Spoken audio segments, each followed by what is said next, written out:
October 10th is the day of victory over the nine-tailed Kyuubi no Yoko. And the death of the third Hokage, Hiruzen Sarutobi.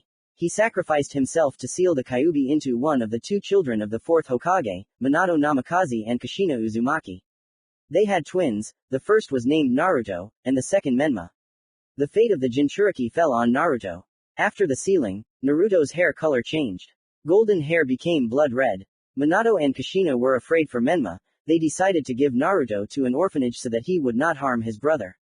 They did not see Naruto as their son, they saw only a demon. 4 years have passed. Naruto Uzumaki. That's the name of the guy who is currently one step away from death. The reason for this was drunken Konoha Junins who decided to teach Naruto a lesson. Minutes earlier.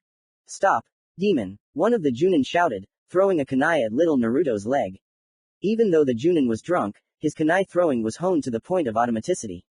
Naruto fell, screaming in pain. The pain was hellish, his leg burned as if it was pierced by 1,000 needles. The Junin slowly approached, and Naruto did not understand. He's just a kid, he didn't do anything to them. Why does everyone hate him so much? What did I do to you? Uzumaki didn't have time to finish his sentence before he was hit on the head with a fist. Shut up, demon. My brother died because of you, you will pay for everything. One of them shouted. With an anticipatory smile on his face, he punched Naruto in the stomach, and then in the face.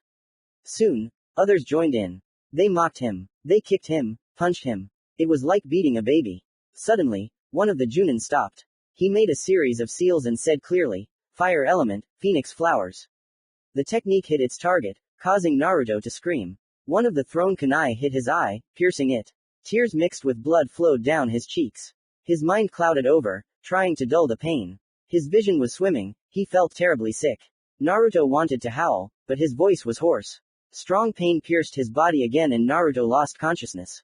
The Junin were scared, they did not want to be punished for the death of the village's weapon. They looked at each other in panic and disappeared behind the trees. Present time.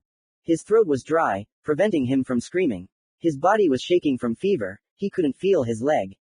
The pain was replaced by an unpleasant stabbing sensation. But he didn't pay attention to it, he was happy, because it was finally over.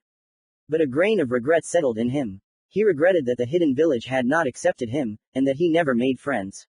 Everything began to go cloudy before his eyes again. Naruto pressed his lips together, expecting death, but seconds passed. 1, 2, 3, nothing happened. The young Uzumaki opened his eyes. He saw a place that resembled a sewer, but fortunately there was no smell. Drops were flowing from the pipes, hitting the stone with a ringing sound. Suddenly Naruto heard a quiet roar, it came from the depths of the sewer. Time seemed to have frozen, there were no obstacles. Naruto stood up, curious and a little scared. But he had nothing to lose, so he headed forward. Walking deeper into the tunnel, he entered a huge hall where he saw a huge golden cage. It seemed as if darkness itself lived in the cage. A terrifying growl was coming from there. In the middle of the cage was a seal that kept the gates closed. Naruto carefully began to approach closer, when suddenly he saw two eyes. They glowed in the darkness with a scarlet color. Looking into them, one can feel a great thirst for murder. So this little boy is my jailer. Kyuubi roared terrifyingly. Naruto was scared and trembled with fear. Kyuubi, noticing this, bared his teeth, narrowing his eyes. Little one, have you come for my power? Are you sure you can handle it, since you're still just a child? Who are you? Naruto bleated quietly, calming down a little. Who am I? I am one of the great Biju, Kyuubi no Yoko. I am the strongest of all the tailed beasts.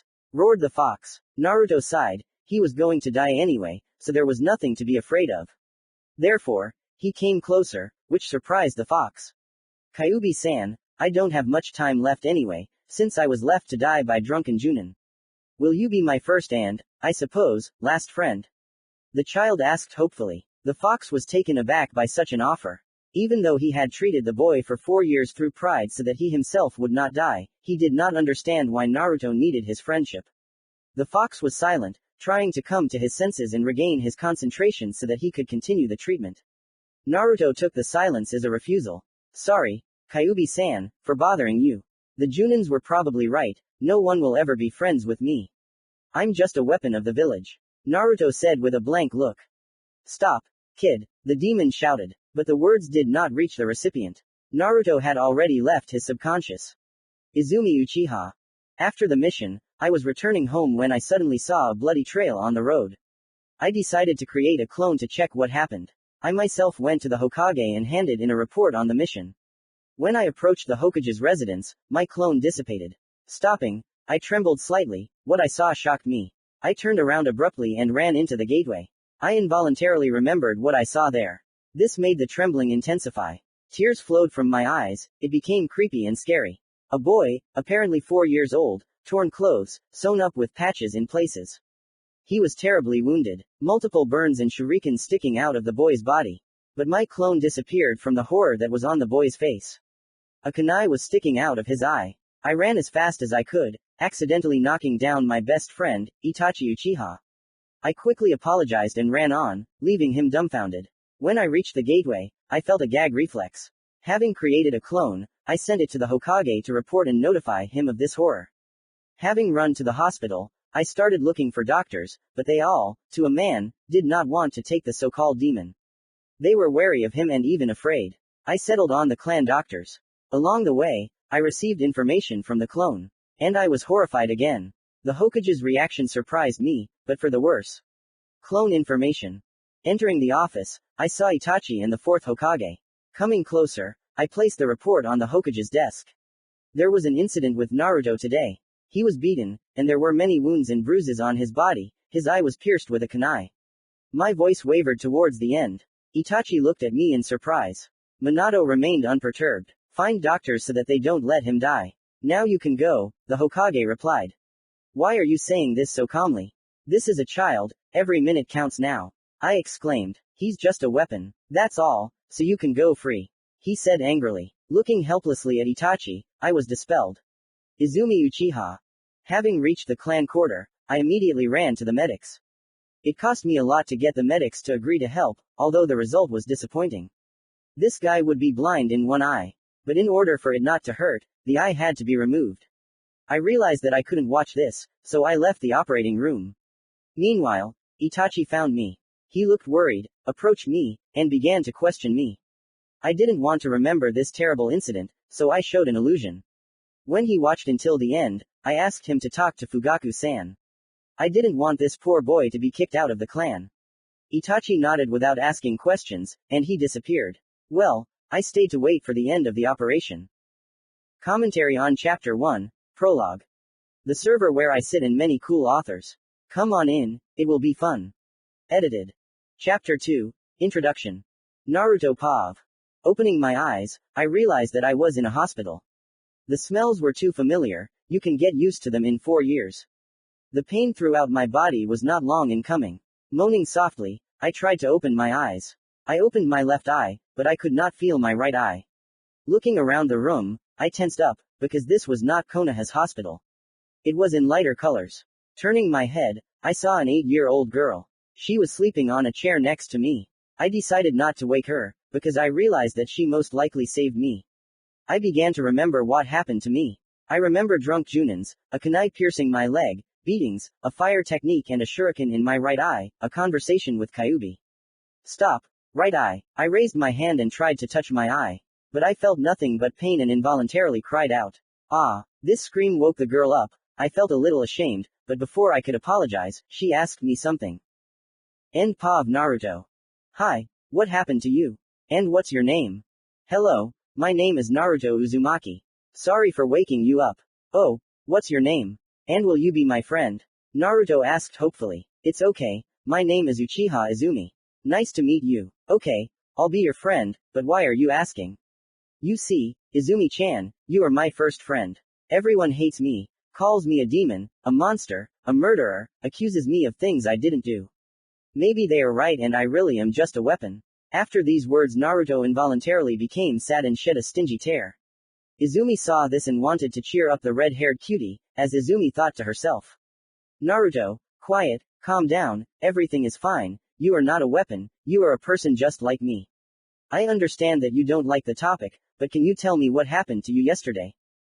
Yesterday I decided to walk around Konoha, celebrating my birthday at Ichiraku Ramen. I decided to go to the library. After sitting in the library for a long time, I decided to quickly run home, but on the way I was attacked by several junin. I tried to run away, but my leg was pierced by a kunai and they began to beat me. After that I heard one of them shout, Kaden, Phoenix flowers, and then pain in my eye. At that moment Naruto lost control of his emotions and began to cry even harder. Izumi, in order to calm little Naruto, hugged him and with some care in her voice began to calm him down. After a few minutes, Naruto calmed down and began to ask about Izumi's life, and Izumi in return carefully asked about Naruto's life. They were so carried away by the conversation that they did not notice another listener. It was Itachi. He fulfilled Izumi's request and came to tell about it, but after hearing Naruto's story, he could not move, and so time passed until the evening. Itachi decided to signal that he was there and coughed lightly into his fist. Naruto and Izumi flinched in surprise. Izumi, can I talk to you for a minute? Itachi, why scare me like that? Naruto, meet Uchiha Itachi, my best friend. Good evening, Itachi-san. Hello Naruto, nice to meet you. Likewise, Itachi-san. Itachi, just 1 minute, I'll be right there. Okay, Itachi said as he left. A minute after Itachi left, Namikaze and Uchiha Sasuke burst into the room. A couple of minutes earlier, two heirs, Menma and Sasuke, were walking down the street. They had been friends since childhood. Both were very arrogant and believed that everyone owed them everything, since they were the children of the heads. On their way to the Uchiha clan, Menma suggested that Sasuke ask Itachi for training. When they arrived at the clan, they learned that Itachi had gone to the hospital. On their way there, they brazenly burst into the ward. Current time. As soon as the two heirs burst into the room, they saw, in their opinion, Trash, who was talking to Izumi. Itachi left the room, but heard the noise and returned. Sasuke and Menma did not see him. Seeing Izumi smiling at Naruto, Sasuke became furious, because she had never smiled at him so sincerely, and here was some trash, to whom such a gentle and sweet smile was dedicated. This really enraged them, because Sasuke really liked Izumi, even though you were older than him. Everyone turned to see who burst into the room, but Sasuke yelled, Hey, scum, what are you doing here? Get away from Izumi, you worthless piece of shit. Demon, get out of here, you worthless nobody. These words really hurt Naruto. Izumi, seeing this, began to get angry, not noticing the sad look of the young Uzumaki. Suddenly, Sasuke approached Izumi, took her hand and began to pull her away from Naruto. Izumi, why are you hanging out with that demon?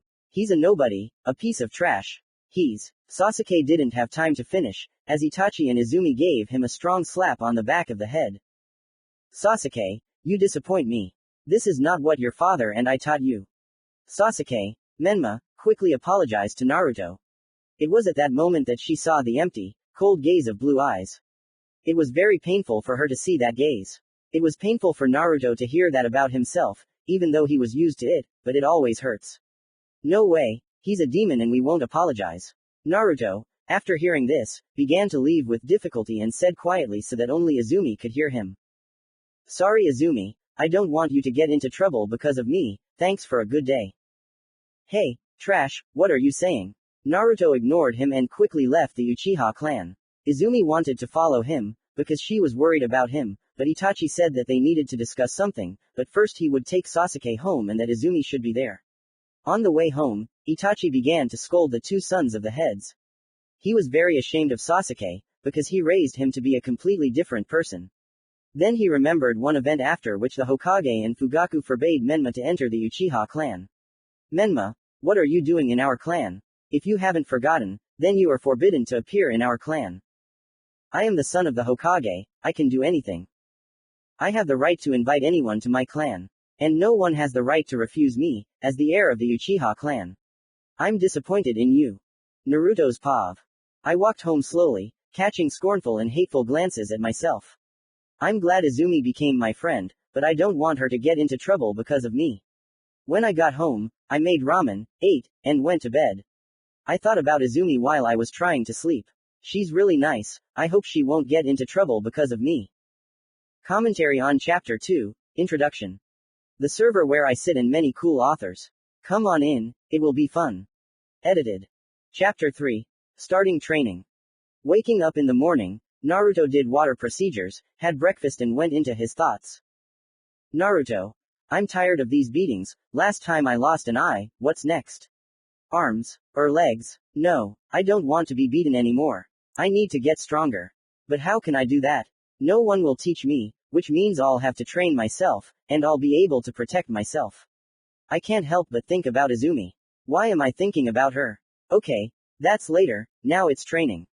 Naruto put on his shoes and ran to the 31st training ground. It was an abandoned training ground in Konoha. On the way to the training ground, everyone looked at Naruto with disdain. Arriving at the training ground, Naruto began to run around the training ground. After the 5th lap, Naruto's breathing began to falter. After the 10th lap, Uzumaki fell and began to greedily inhale air. After lying down for about 10 minutes, he got up and began to do the standard set of exercises that Izumi told him about in the hospital. After doing 3 sets of 10 push-ups, he moved on to the press, doing 3 sets of 25 times. After that, there were 4 sets of 15 squats. After training, Naruto lay down under a tree, as he was very tired. After lying down for 40 minutes, Naruto decided to go to the library in the hope that he would not be kicked out. And he was very lucky. The librarian was new and he did not know that Kyuubi was in Naruto, so Naruto got a library card without any problems. Having asked for the scroll about the chakra, he received it and went to read it in his apartment. When Naruto came home, he opened the scroll and began to read. Naruto. So it turns out that chakra is a component that is essential for performing most basic techniques. Chakra is created when 2 other forms of energy, known collectively as stamina, are combined. Physical energy is present in every cell of any person's body and can be increased through numerous workouts, muscle growth stimulants, and exercises. Spiritual energy is formed through concentration of consciousness and can be increased through training, meditation, and increased experience. As I understand it, to develop chakra, you need to meditate, so let's try it. Meanwhile, in the Uchiha clan, the youngest heir of the clan did not find a single idea on how to get Izumi. Here he again remembered her smile, which was not sent to him. Sasuke decided that Izumi should not go beyond the clan's threshold so that she could not see this scum.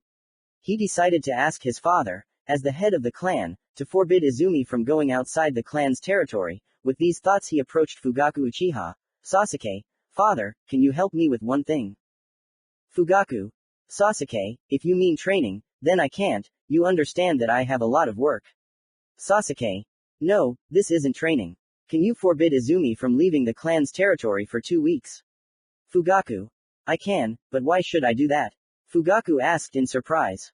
Sasuke. She disrespected me as the clan's heir, and made me apologize to a demon. Fugaku. Okay, but not for 2 weeks, for a week, that's it, I'm busy, while Sasuke is here. Sasuke. Bye father. That same day, Izumi decided to find Naruto and apologize for Sasuke's behavior. As soon as she left the house, she immediately went to the exit of the clan. On the way she met Itachi. They decided to go to Naruto together. Approaching the gate, they began to leave, but they were stopped by the guard's voice. Guard, Izumi, you are forbidden to leave the clan for 1 week. Fugaku-san's orders. Itachi and Izumi looked at the guard in shock, and Itachi asked Izumi to go home, and he would ask her father why she was forbidden to leave the clan. Itachi learned from Fugaku that Sasuke had asked him not to let her out and had given strong reasons that Itachi did not agree with, but could do nothing about. After telling Izumi about this, she became upset and asked Itachi to leave her alone. Izumi sat at home all week. Sasuke tried to invite her to go for a walk, but she refused all the time. A week passed at this pace. Naruto trained hard and was able to sense chakra through the scroll. In the library, Naruto took the scrolls for chakra control, and could already climb half a tree. In physical fitness training, Naruto could easily run 10 laps without getting out of breath, and on the 20th lap he could no longer continue running. Push-ups, 4 sets of 15 times, abs, 5 sets of 25 times, squats 4 sets of 25 times. Izumi left the clan and went to look for Naruto as she wanted a week ago.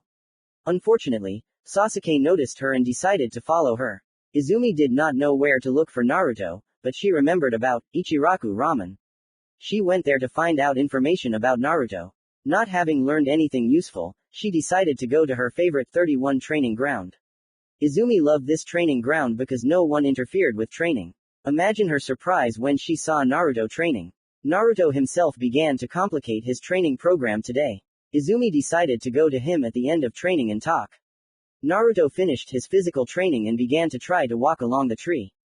Thanks to the increased training, he was able to reach almost the top. Sasuke ordered as the heir not to do anything, and Naruto, having lost concentration, began to fall. Izumi, seeing this, wanted to catch him, but Sasuke stopped her by taking her hand. Naruto fell and lost consciousness.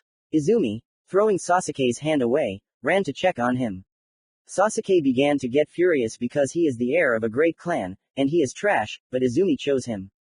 Sasuke could not stand the silence and yelled, "Sasuke, Izumi, why is this demon more important to you than the clan heir? How is he better?" Izumi didn't answer. This infuriated Sasuke and he started to leave, saying, "Sasuke, demon, trash, you'll regret this, loser." Naruto woke up closer to night. Seeing this, Izumi hugged him with joy. Naruto sat in a daze and could not understand anything, there were too many questions in his head. Izumi. Hello, how are you? Does anything hurt? Naruto.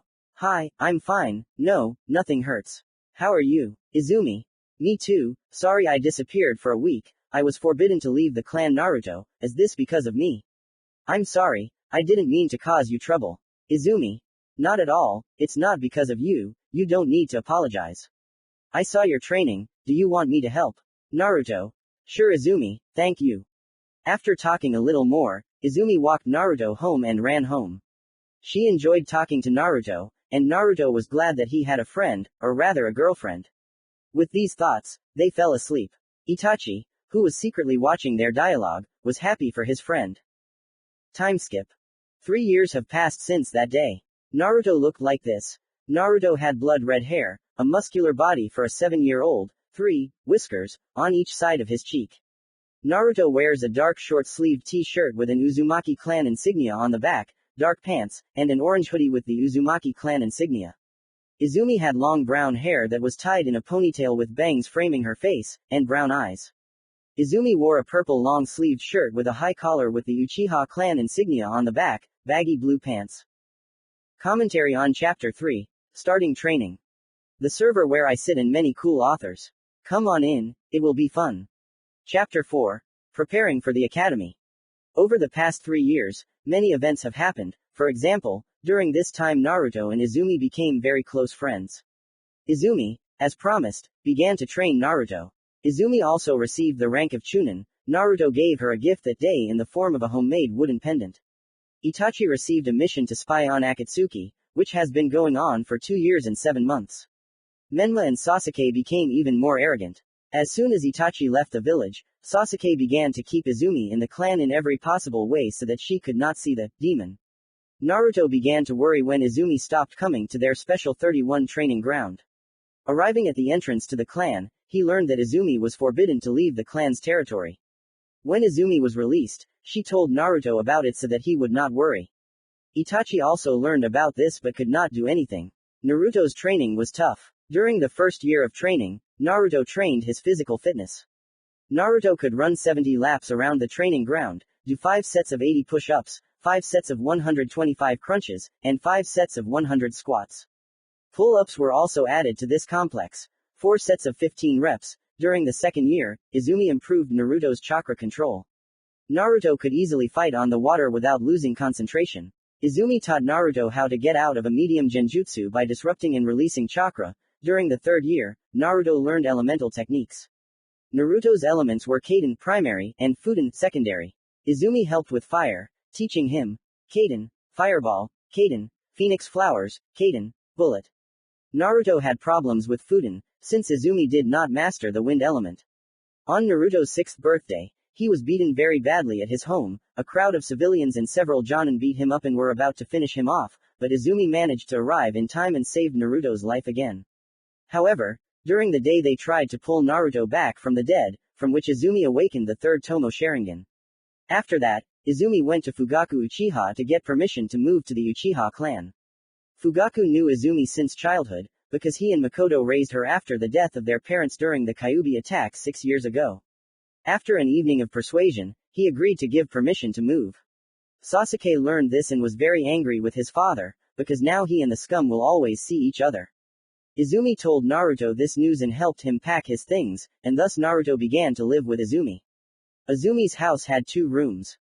Day of admission to the academy. Waking up in the morning, Naruto decided to make breakfast for himself and Izumi, because usually Izumi cooks breakfast for Naruto, not counting the moments when she is on missions. Having prepared scrambled eggs with bacon and tomato for Izumi, he went to the shower. After taking water procedures, he went to wake up Izumi. Knocking on Izumi's room, he entered and saw Izumi sleeping soundly. Something stabbed Naruto in the heart, and he decided to bring her a portion in bed. Having brought all this, he woke up Izumi, put the scrambled eggs and left. Having had breakfast, Naruto knocked on Izumi's door again. Having received permission to enter, he entered and began a dialogue. Naruto, good morning Izumi-chan. Sorry for waking you up so early, I have to go to the academy. Izumi, Naru, can you wait a couple of minutes? Izumi said, missing the point, I'll go with you if you don't mind. Naruto, of course I don't mind. And with a smile, Allah 32 is not the limit, he left the room. 5 minutes later Izumi came out in a light t-shirt and denim shorts. Beauty, thought Naruto to himself. On the way they started a conversation. Naruto, Izumi, I don't think I need to go to the academy. Izumi, what makes you think that? Naruto, because children despise me just as much as adults. It will be easier for me to learn the theory with you. Izumi, Naru, I can't teach you all the time, the Junin exam is coming soon and I'll be participating. And for that, I need to train a lot. Naruto, okay Izumi-chan, then can I go to training with you after the academy? Izumi, okay, but only if you study the theory well. And Naru, don't show off all your abilities, especially elemental techniques. Naruto, yes sir. At this rate, they reached the academy. When they arrived, they saw many children. Mostly clan children, but there were quite a few clanless children. The fourth Hokage appeared on the stage and began to deliver a speech about the will of fire. It was very boring. During the speech, Sasuke and Menma were glaring at me and Izumi. And then, they began to announce the class.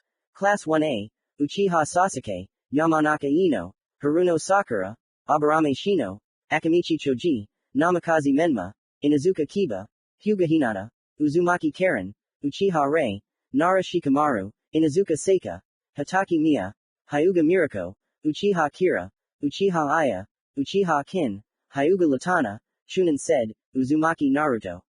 He said with some disgust, Teacher, Yumi no Iruka. Audience number 4. Many parents and their children began to speak up. What is he doing here? What is the Hokage thinking? I don't want my child to study with him in the same building. Izumi, noticing the red-haired man's faded gaze, sat down and hugged him to cheer him up. Izumi, Naru, don't listen to them, you're above it. Run to your classroom and remember our agreement. Naruto, thanks Izu-chan, I'm off, see you tonight. Commentary on Chapter 4. Preparing for the Academy, the server where I sit and many cool authors. Come on in, it will be fun. Chapter 5. First Day of Academy. Chapter 5. Academy. As soon as we entered the classroom, the teacher came out and told us to sit down ourselves. I quickly took the last desk by the window. The classroom was large. There were 3 desks for 3 people, 3 desks in 3 rows. Menma, Sasuke and Hinata sat at the first desk, Haruno Sakura and Yamanaka Ino occupied the second, and only I sat at the third. 3 Uchihas sat at the first desk of the central row, Uchiha Kira, Uchiha Aya, Uchiha Kin, and Hatake Miya and Uchiha Rei sat at the second. Nara Shikamaru and Akamichi Choji sat behind them. Aburame Shino sat at the first desk in the third row, Hyuga Mirako and Uzumaki Karen sat at the second, members of the Inuzuka clan loudly sat at the third, Inuzuka Kiba and Inuzuka Seika. After 5 to 10 minutes, Sensei came in and started his speech about the will of fire, which I consider not a speech, but a sleeping pill. As soon as he finished his speech, he started talking about himself. Iruka, my name is Yumi no Iruka, I love ramen and teaching. My goal is to become the director of the academy. Now, it's your turn. Let's start with you, he pointed at Shino. Shino. My name is Shino, I am from the Aburame clan. I like to breed my bugs. I want to become the head of the clan. He has long, thick and dark brown hair. He is dressed in a wide gray jacket with a high collar, wears brown pants, and blue sandals. Iruka. Okay, next. Mirako. Hyuga Mirako, I like to draw and train. Goal is to become an Anbu captain, has long dark blue hair, lavender eyes, wears a white top, over it a dark jacket with the Hyuga mark on the back, light shorts. Karen. Uzumaki Karen, love, looking at Menma and Sasuke, and ice cream, goal to become a strong medic nin. Karen has crimson eyes, fair skin, and the characteristic red hair of the Uzumaki clan. Her hairstyle is rather unusual. On the right side, her hair is spiky and short, and on the left, it is long and straight. She wears brown narrow glasses in which a blade is hidden, and her outfit consists of a lavender-colored blouse that exposes her belly button, short black shorts, and thigh-high stockings. Seika. Inuzuka Seika, I love my dog and, a look at Sasuke, the goal is to become the head of the clan. Seika has long brown hair that is braided into pigtails, red fangs are drawn on her cheeks. She is dressed in a dark t-shirt and traditional shinobi pants. Kiba. Inuzuka Kiba, love Akamaru and friends, don't like scum. Goal to become Hokage. Kiba has chestnut hair, sharp black eyes with a vertical pupil, fangs and sharp nails that he can change the length. Red fangs are painted on his cheeks, which is a distinctive feature of the Inuzuka clan. Kiba wore gray pants that reached his calves, a gray fur-lined jacket with a hood, a headband, blue shoes and a mesh tank top. Kira. Uchiha Kira, loves training, girlfriends and, look at Menma and Sasuke. Goal to become Anbu, has short raven-colored hair, wears traditional Uchiha clan clothes with an emblem on the back. Aya. Uchiha Aya, I love training, friends and, look at Menma and Sasuke. Goal to become Anbu, has long hair, wears traditional Uchiha clan clothes with emblem on the back. Kin. Uchiha Kin, I love training, friends. The goal is to become the chief of the Konoha police. He has short hair parted on the right side, he wears the traditional clothes of the Uchiha clan with the emblem on the chest. Miya. Hataki Miya, I like ice cream and dango, and, look at Menma and Sasuke. The goal is to become more legendary than Uncle Kakashi. Has short spiky hair, wears a gray t-shirt, blue pants. Rei. Uchiha Rei, I love dango and training, I don't like anyone except Menma, Sasuke and Hinata, I want to be useful to the clan. Has short hair, wears traditional Uchiha clan clothes with an emblem on his shoulder. Shikamaru. Nara Shikamaru, and I'm lazy, I dream of being a cloud dressed in a mesh t-shirt and a short open vest of gray color with green edging, on each sleeve is the symbol of the Nara clan. On his legs are black cropped pants, on the right hip is attached a bag for kunai. Choji. Akamichi Choji, munch munch, I like to eat, munch munch. His hair is quite long and unruly, sticking out in different directions. Choji wears Osamu's earrings. On Choji's cheeks are visible the marks of his Akamichi clan. He wears a green jacket, a t-shirt with the clan's emblem and a cap with the symbol of the village. His scarf was also a distinctive feature. Menma. Namikaze Menma, love my parents, hate the demon, goal is to become Hokage, Menma said arrogantly. His blonde hair is longer and looks more shaggy, and also two locks of it frame both sides of his face, similar to his father. He wears an outfit consisting of a sleek black and orange suit, and black ankle-length sandals. Sasuke. Uchiha Sasuke, I love my parents, brother and Izumi, I hate scum, weaklings and low-grade idiots, Sasuke said no less arrogantly, the goal is to become the head of the clan. Sasuke is a fair-skinned ninja who has black eyes and hair just below his chin. His hair is spiky at the back. Sasuke's clothing consisted of the traditional clothing of the Uchiha clan, a blue shirt with short sleeves and a long collar, the Uchiha clan symbol on the back. Hinata. Hyuga Hinata, I love Menma, my brother, and my friends. I hate scum who don't know their place. Hyuga said enthusiastically. Hinata has dark blue hair and pale skin, just like all members of the Hyuga clan. She has lavender-colored Byakugan eyes, she wears a cream-colored fur jacket with a hood with a fire symbol on the back, right and left sleeves, dark blue pants and shinobi sandals. Ino. Yamanako Ino, I love family, taking care of flowers, friends and Sasuke-kun. The goal is to become a worthy wife and head of the Yamanako clan, a beautiful girl with long blonde hair, gathered in a ponytail with long bangs. She has green, blue in the anime eyes. Ino wears a purple top and a skirt of the same color. Bandages are tied around her waist and legs. Sakura. Haruno Sakura, I like ice cream, walking, parents, friends and Sasuke-kun. The goal is to become stronger than Tsunade Senju. Sakura has soft pink hair, big green eyes and fair skin. Sakura wears a red dress with thigh-high slits on the sides, 3/4 sleeves and no sleeves variations. Green shorts. Naruto. Uzumaki Naruto, I like to train and hang out with Izumi, specially emphasizing the last word and looking at the angry Uchiha, I don't like arrogant individuals. At this moment Sasuke couldn't take it anymore and shouted. Sasuke. Down demon. Ignoring Uchiha, he continued. Naruto. The goal is to bring down the arrogant guys in the front row. Menma. Trash, shut up. Hinata. How dare you, a vagabond, speak like that about the three great heirs. Naruto. So what, complain to your dads? That's the only way Sasuke can solve his problems. Unlike you, Minato-sama, Hiyashi-sama, and Fugaku-sama are great people, and you're just spoiled children. Uruka. So, silence in the auditorium. Menma and Sasuke. Come after school if you're not afraid, we'll figure everything out there.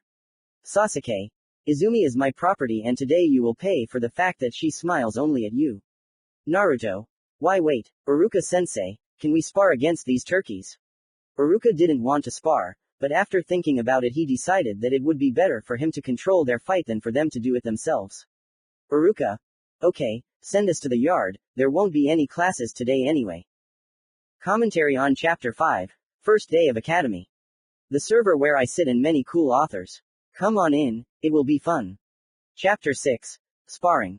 Coming out into the courtyard of Naruto's academy, Menma and Sasuke stood opposite each other. Naruto understood that he couldn't beat them up too much, as he could hurt Izumi. And the Hokage wouldn't be too happy. But he understood that if they provoked him, he might not be able to restrain himself. The students stood nearby to see how it would end. The girls who liked Menma and Sasuke began to insult the young Uzumaki.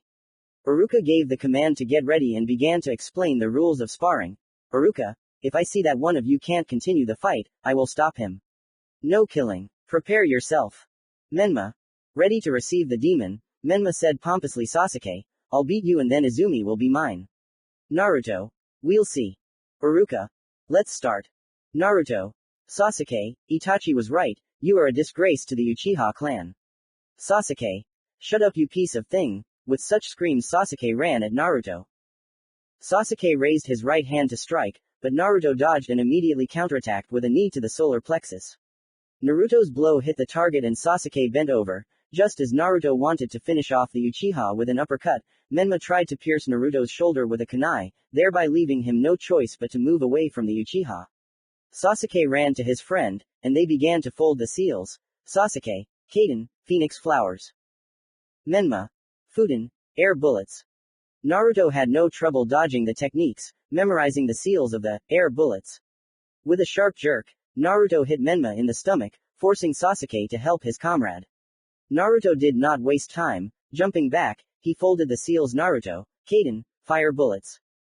Naruto's mouth fired 9 very small fireballs at high speed. Menma and Sasuke barely dodged them, but one bullet hit Sasuke's palm. Naruto was hoping for that, as Sasuke's Kaden with Menma's Fuden combination could be a big problem. However, now Sasuke couldn't do hand seals, or fight with his hand at all. Naruto moved behind Menma and punched him in the solar plexus. Menma lost consciousness, and Sasuke alone couldn't do anything against Uzumaki. Naruto started doing hand seals. Naruto, Kaden, Phoenix Flowers. Shurikens hit Sasuke's arms and legs, he screamed in pain and fell to the ground. Sasuke could not continue the fight. Iruka took the floor. Iruka. Winner Uzumaki. Naruto. That's all for today, I'll be waiting for you tomorrow at 9 o'clock in Auditorium 4. After picking up Menma and Sasuke, Iruka ran to the hospital. Naruto was extremely happy. The entire fan club of the heirs began to shout something towards Naruto, but Naruto didn't even hear them. Naruto. I'm home. Izumi came out to the scream. Izumi. Hey Naru, how was your first day? Naruto. It was pretty funny. First there was a boring speech from our teacher, then we started getting to know the class. After Sasuke and Menma started insulting me, I endured it, but when Sasuke started insulting you I couldn't hold back. Izumi. So what happened next? I hope nothing serious. Naruto. I don't think it was that serious, those arrogant turkeys suggested meeting after school to fight. I understood that if they came together, I might not be able to restrain myself and seriously harm them, so I suggested an alternative, sparring under the supervision of sensei. Izumi. What did he say about me that he was able to get you out? Naruto. That you belong only to him. That you are his property, because he is the prince of the Uchiha clan, and you belong to this clan. He is not the heir, but a mentally ill person. Izumi. Quiet Naru, thanks for standing up for me, I hope you don't get into trouble because of this. Naruto. Don't worry, even if there are problems, I will solve them. Izumi just smiled warmly at this and called Naruto to lunch. Konoha Hospital, evening. 2 people came into the sick room, one was a blonde with a hedgehog haircut, the other was a brunette, the head of the Konoha police. Minato-Namikaze and Fugaku Uchiha. They were scared when they found out that their child was in the hospital. Fugaku started the dialogue. Fugaku. Sasuke, what happened, who beat you up like that? Sasuke. It was a damn demon. A damn wretch. Minato. Tell me more. Menma. When we introduced ourselves in class, he said that we were arrogant turkeys who had no right to call ourselves heirs. Menma decided to lie so that father would punish him. Minato. What? How dare he? Fugaku. Minato. I'll talk to him myself. Minato. Okay, I trust you. Minato took Menma and left, while Fugaku and Sasuke slowly walked to the Uchiha clan. Sasuke. Father, we must punish this demon. Fugaku. First, I'll talk to him and look at his memory. If you're not lying, he'll be punished to the fullest extent. However, if his words are true, then, Fugaku looked at Sasuke with his Sharingan burning, you'll be punished severely. Sasuke squealed nervously. Sasuke. Father, what if I told the truth, but Menma lied, then what will happen? Fugaku. If you had any part in this, then you too will receive punishment. Commentary on Chapter 6, Sparring. The server where I sit and many cool authors. Come on in, it will be fun. Chapter 7, Conversation.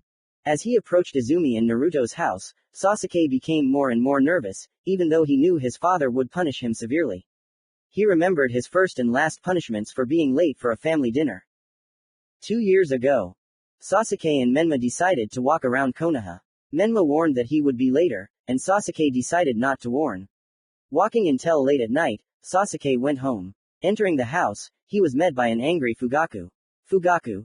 Sasuke. Try to explain why you were late for the family dinner. Sasuke. Father, what's wrong with that? Menma and I decided to take a little longer walk. Fugaku. You do know that skipping dinner without a reason will result in punishment, right? Sasuke. What punishment? I didn't do anything. Fugaku. The rules are the same for everyone. Let's go to the room, I'll tell you about the punishment there. Entering the room, Fugaku took out a chakra conducting belt and Sasuke immediately realized that he was in trouble. After 5 blows with the conducted fire chakra, Sasuke could not sit for 2 weeks. Our time. Fugaku knocked on the door of the house and Naruto and Izumi opened the door for him. Izumi's mood immediately changed from cheerful to serious. Sasuke was a brick face but in his soul he was praying to all the gods. Naruto was the first to break the silence. Naruto. Good afternoon Fugaku-san, Naruto said with respect. Sasuke. Naruto continued coldly. Fugaku. Naruto, we need to talk to you. Izumi, can you step outside for a moment? Izumi. Okay Fugaku-san. Having said this Izumi left, praying to all the gods that nothing would happen to Naruto. Fugaku. Sasuke, tell me what happened at the academy today. Sasuke decided to go all the way through the lie, maybe he'll get lucky. Sasuke. Me, Menma, and Hinata were sitting down when it was our turn to introduce ourselves. Menma said he loves family and his goal is to become Hokage. Hinata and I said we want to become clan heads and we love our parents. When it was that demon's turn, he. Fugaku. Sasuke, don't insult a person without reason. Sasuke. Okay, Sasuke said through clenched teeth, so it was his turn, and he said that he hates upstarts like us, and said that like children, like parents. Fugaku. Naruto, is this true? Naruto. Partly, Fugaku-sama. Fugaku. What do you mean? Naruto. As Sasuke said, he loves his parents and dreams of becoming the head of the clan, it's true, but Sasuke didn't tell us a lot. Fugaku. And what didn't he say? Sasuke began to panic, which did not escape Fugaku's notice. Naruto. Both Sasuke and Hinata and Menma said that they hated me and insulted me. I endured that, but when this heir, he showed quotation marks with his fingers, said that Izumi belongs to him since he is the future head, I wanted to kill him right in the classroom, but after thinking about it I decided to seduce Sasuke and his gang into a sparring match. Fugaku. What sparring? Sasuke, you don't have anything to say. Sasuke was silent, not knowing what to answer, but the red-haired man broke the silence. Naruto, Fugaku-san, can we continue? Fugaku. Go on. Naruto. When I introduced myself, I said that these 3 heirs were unworthy of being heirs because their arrogance spoiled their strong qualities. I never said anything bad about you, Minato-san, or Hiashi-san. Fugaku. Let me check your memories, I can't trust simple words. Naruto. Okay. After these words, Fugaku put Naruto in genjutsu, and saw confirmation of Naruto's words. Coming out of the subconscious, Fugaku quickly said goodbye to Naruto, took Sasuke and went towards the Hokage's house. Izumi, entering the room and seeing Naruto smiling, clearly relaxed and began to ask about the conversation. Hearing the dialogue, she and Naruto laughed and began cleaning the house.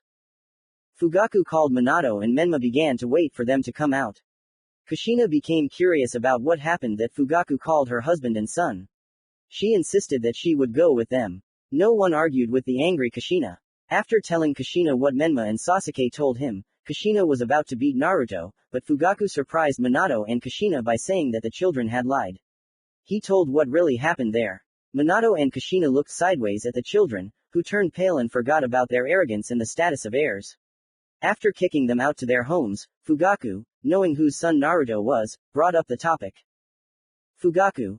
Minato, Kushina, when I saw Naruto's memories, I was horrified. Kushina. What are you talking about? Kushina doesn't know about Naruto's missing eye. Fugaku. Kushina, do you know about Naruto's eye? Kushina. No, what about him? Fugaku. He sighed and began to tell the story 3 years ago. On his birthday, he was attacked by several drunken Junin. As a result, his right eye was pierced with a kunai. According to Izumi, he was not accepted at the hospital, and she brought him to our clan. The operation lasted 7 hours. The eye was removed from the socket to relieve the pain. Minato. But I saw him today in front of the academy, his eyes were all intact. Fugaku. It was a transformation technique using the eye. Looking through his memories, I realized that he was calmly holding back the Kyuubi's power. You made a mistake by throwing it away. Kushina started crying. Minato stared blankly into space. Fugaku silently left the residence and went home. Night of the same day. Naruto went to bed when he heard, "Hey baby, come to me." Commentary on Chapter 7, Conversation. The server where I sit and many cool authors. Come on in, it will be fun. Chapter 8. The Deal. After these words I fell asleep, woke up in that strange sewer. I was here 3 years ago. There is a long river of water on the floor. It is strange why I am standing on this water, because I do not supply chakra to my legs. Damp pipes from which water dripped onto the floor. It looks very much like a punishment cell in an orphanage. I wonder why I did not see this last time. Walking forward I came to that very hall with the golden gates and the fox. Why did the fox need me? Does he want to ask me to remove the seal and go free? Approaching the gate the fox called me. Kyuubi. Well hello kids. Naruto. Hello, why did you call? I answered coldly. Kyuubi. Last time you left without letting me finish. The fox said with a grin. I have called you for 3 years, boy, to finish the dialogue. Naruto. 3 years. But why? Kyuubi. I want to offer you a deal. I will help you in extremely dangerous situations for you, but in exchange, you will release me in 13 years and change your appearance. I'm tired of pipes. Naruto. Why in 13 years? I'll die if I let you out. And I want to live longer. Kyuubi. There is a scroll with the safe extraction of Biju from a Jinchuriki, however, it will be extremely difficult to find. The last time it was in the ruins of the village of hidden whirlpools. In 13 years your body will be ready for extraction. Naruto. The offer is tempting, but besides that I want to add a couple of points from myself. You will tell the truth who my parents are. According to what I heard they were in the unit that held you back. Minato forged Naruto's birth documents. You will not attack me and Izumi Uchiha after the extraction. You will say your name. Kyuubi. I'll tell you. Point 1 When you become a genin. About the second point I'll have to think about it because I hate teachers. About the name I'll only tell it to a worthy one. Naruto.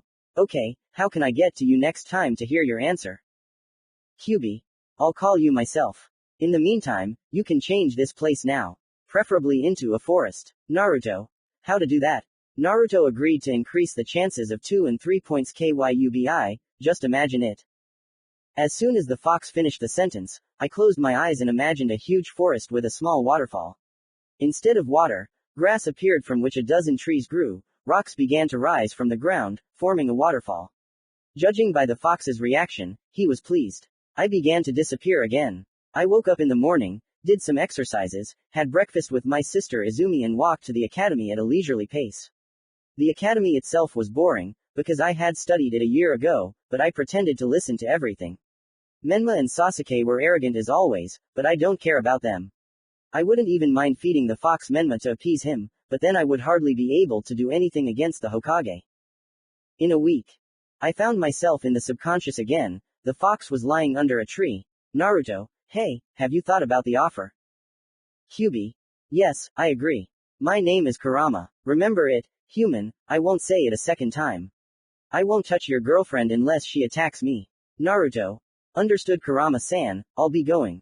See you later. Kurama. By Uzumaki Naruto, see you in 5 years. Root Anbu headquarters. The dark underground base of the Dark Anbu of Konoha. Their leader was Shimura Danzo. Danzo is dressed like this.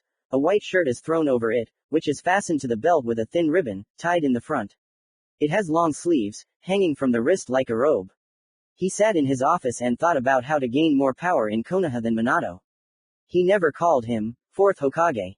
He knew about the power of the Uchiha clan's eyes, but Minato and the head of the Uchiha clan are two good friends, so capturing the eyes of the Uchiha clan could end badly for him. The plan with the Jinchuriki also failed. Flashback. After the Kyuubi's attack on Konoha, the 4 Anbu of Root stand in an office and await orders from their leader. At the table sits Shimura Danzo, Konoha's darkness. He is making a plan on how to obtain the 9-tailed demon fox for himself to seize power. Danzo, your task is to spread information about the Jinchuriki throughout Konoha. The residents must drive the boy to despair. Anbu. There is Danzo-sama. They said in unison. Danzo. Perform. End flashback. He was angry because he had no plan for this. Now it would be twice as hard to kidnap a Jinchuriki. The law prohibiting training in Anbu and moving to the Uchiha clan. Hokage residence. In the office, the Yellow Lightning of Konoha and the Bloody Habanera were sitting at the table. They had been realizing what they had done all week. They had tried to understand why they had abandoned him, but they hadn't found any answers. They wanted to bring him back to his family. Each of them had their own motives. If Kushina was beginning to realize her mistake, then Minato wanted to improve his weapon and bind it to Konoha. Minato spoke up. Minato, I think we should tell him the whole truth once he gets the rank of Chunin. Kushina. Yes, I agree. However, Minato's plan had a problem called. Commentary on Chapter 8. The Deal. The server where I sit and many cool authors. Come on in, it will be fun. Chapter 9. The End of the Academy. However, Minato's plan had a problem named Izumi. According to Fugaku, Naruto had grown very attached to her and was unlikely to leave her. The solution came rather quickly, namely frequent and long missions outside the village. But there was a problem with this plan. She was a Chunin, which meant she could not do missions higher than B rank. B rank missions were missions inside the Land of Fire. He put this issue off until the Chunin exam. Time skip. 5 years have passed. Naruto has grown a lot. A lot has happened during this time. He realized that Izumi is more than a sister to him. This happened a year ago, when Izumi was on a rank A mission. That night Naruto was in the hospital with Izumi all the time. He did not sleep all night worrying about Izumi. The doctors tried to kick Naruto out of the room so that he would not interfere with the victim's rest, but Naruto was more persistent. In the morning, when Izumi woke up, Naruto hugged Izumi tightly with joy and did not notice his tears of joy. In this position he fell asleep. Izumi replaced the family for Naruto, as Naruto became a family for Izumi. Externally, Naruto did not change much, the same blood-red hair with a hedgehog hairstyle. A pumped-up body. Naruto's character did not change, he still despised the arrogant. Over the course of 5 years, Naruto's arsenal of techniques was expanded by 2 fire techniques Kaden, Fire Dragon, Kaden, Geyser of Fire, and 4 Fuden techniques Fuden, Air Bullets, Fuden, Breakthrough, Fuden, Wind Blade, Fuden. Repulsion creates a wind sphere around Naruto and repels an attack of a weapon of uncovered chakra or ordinary attacks, and developed his techniques to the maximum possible. Izumi was 16 years old. Izumi's hair reached her thigh, beautiful brown eyes. She mainly wears the Jonin uniform, but at home she wears a purple dress and dark shorts. At the age of 14, she became a Jonin. Menma and Sasuke did not change their character at all. Physically, they became a little stronger since they were trained by Fugaku and Minato, but none of them were equal to Naruto, who worked like hell. There was still no new news from Itachi. Izumi made a gift for Naruto for 13-year-olds in the form of a black and white katana. Naruto also told about the meeting with the fox and the deal. Graduation day from the academy. Waking up in the morning, Naruto did exercises, took water procedures and had breakfast with Izumi. After saying goodbye, Naruto noticed a sly smile on Izumi. This smile means a lot. Naruto knows this from his own experience. At the academy, Naruto never made friends with anyone, everyone considered him a demon. Arriving at the academy, Naruto took his desk and began to wait for the teacher. When Iruka arrived, he began to speak. Iruka, good morning, today is your last day at the academy. Today's exam will have 3 stages. Stage 1. Test. You must answer at least 75% of the questions out of 100 questions. Stage 2 is throwing shurikens, kunai, and the clone technique. Stage 3. The most powerful technique in the arsenal. Good luck, and don't cheat. The test was relatively easy. I knew the answers, but I didn't want to stand out, so I wrote a little at a time. Surprisingly, I finished first, although everyone wrote much faster than me. After handing in my work, I went to the training ground where the second stage would take place. After 20 minutes, others arrived. While Aruka was checking the work, the second teacher Mizuki was evaluating our second stage. Mizuki, so now everyone I name comes up, takes 10 kunai, 10 shuriken and throws them at target number 5. Passable score 7 out of 10, 2 clones. The first Menma-Namikaze. 9/10, 8/10 5 clones, Uchiha Kira 8/10, 8/10, 2 clones, Uchiha Aya 7/10, 8/10, 2 clones, Uchiha Kin 8/10, 9/10, 3 clones, Uchiha Sasuke 9/10, 10 out of 10 3 clones, Hyuga Hinata 9/10, 9/10, 2 clones, Haruno Sakura 7/10, 7/10, 2 clones, Yamanaka Ino 7/10, 7/10, 2 clones, Hitaki Miya 9/10, 9/10, 4 clones, Uchiha Rei 9/10, 8/10, 2 clones, Nara Shikamaru 8/10, 8/10, 2 clones, and Akamichi Choji 7/10, 7/10, 2 clones, Aburame Shino 7/10, 7/10, 4 clones, Hyuga Mirako 8/10, 7/10, 3 clones, Uzumaki Karen 7/10, 7/10, 9 clones, Inazuka Kiba 7/10, 9/10, 3 clones Inazuka Seika 8/10, 8/10, 3 clones, Hyuga Latana 7/10, 8/10, 3 clones, Uzumaki Naruto 10 out of 10, 10 out of 10, 15 clones. After that, everyone started showing their strongest technique. The clan children mostly showed their clan's techniques. I didn't really pay attention to the techniques of other students. I concentrated my chakra to make Kaden Fireball, reinforced with FUNN, Breakthrough. And then I am called, I start to fold the seals, release a fireball measuring 4 by 4 meters. I quickly fold the seals of FUNN, Breakthrough, and the ball grows to 10 meters in width and height. Judging by the reaction of the teachers, they are clearly in shock. Having walked back into the office, we sat down, and they began to announce the test results to us. Menma-Namikaze 97%, Uchiha Kira 84%, Uchiha Aya 83%, Uchiha Kin 80%, Uchiha Sasuke 98%, Hyuga Hinata 96%, Haruno Sakura -96%, Yamanaka Ino 89%, Hitaki Miya 96%, Uchiha Rei 91%, Nara Shikamaru 100%, Akamichi Choji 76%, Aburame Shino 92%, Hyuga Mirako 85%, Uzumaki Karen 81%, Inazuka Kiba 75%, Inazuka Seika 77%, Hyuga Latana 90%, Uzumaki Naruto 100%. Aruka. Everyone passed, congratulations, now we will announce the teams. Team 1 Uchiha Kira, Uchiha Aya, Uchiha Kin, Sensei, Uchiha Lia. Team 2 Menma-Namikaze, Hyuga Hinata, Uchiha Sasuke, Sensei, Kushina Namikaze. Team 3 Hitaki Miya, Hyuga Mirako, Hyuga Latana, Sensei, Hitaki Kakashi. Team number 4 Inazuka Kiba, Inazuka Seika, Aburame Shino, Sensei Yuhi Kuranai. Team 5 Yamanaka Ino, Nara Shikamaru, Akamichi Choji, Sensei, Sarutobi Asuma. Team 6 Haruno Sakura, Uchiha Rei, Uzumaki Karen, Sensei, Hyuga Hazashi. Team number 7 Uzumaki Naruto, Sensei, Uchiha Izumi. Everyone was surprised, as was I. However, now I understood that sly smile. While I was coming to my senses, Sasuke started yelling, Sasuke, this demon is not worthy of such a teacher. I decided not to answer anything, because I didn't want to spoil my mood. I prayed for Izumi to come faster, and I didn't hear this Uchiha. My prayers were answered. Izumi came 2 minutes after that. I quickly left the class with Izumi. We smiled together. Commentary on Chapter 9. The End of the Academy. The server where I sit and many cool authors. Come on in, it will be fun. Chapter 10. Parents. After the distribution, we went to training, during which we were joined by team number 1, which includes 3 Uchiha, Kira, Aya, Kin and their sensei Uchiha Lia. If everyone despised me in the class, then these 3 simply actively ignored me. Izumi and Leah decided to spar. Aya against Kira, Kin against Izumi and Leah against me. Aya and Kira did not show anything interesting, the usual taijutsu and a fireball. According to Izumi, clan-style training occurs after awakening the Sharingan.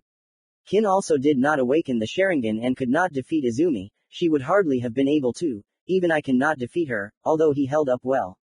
And then my turn came for the battle. Izumi asked me not to hold back my strength, otherwise I can lose in less than a minute.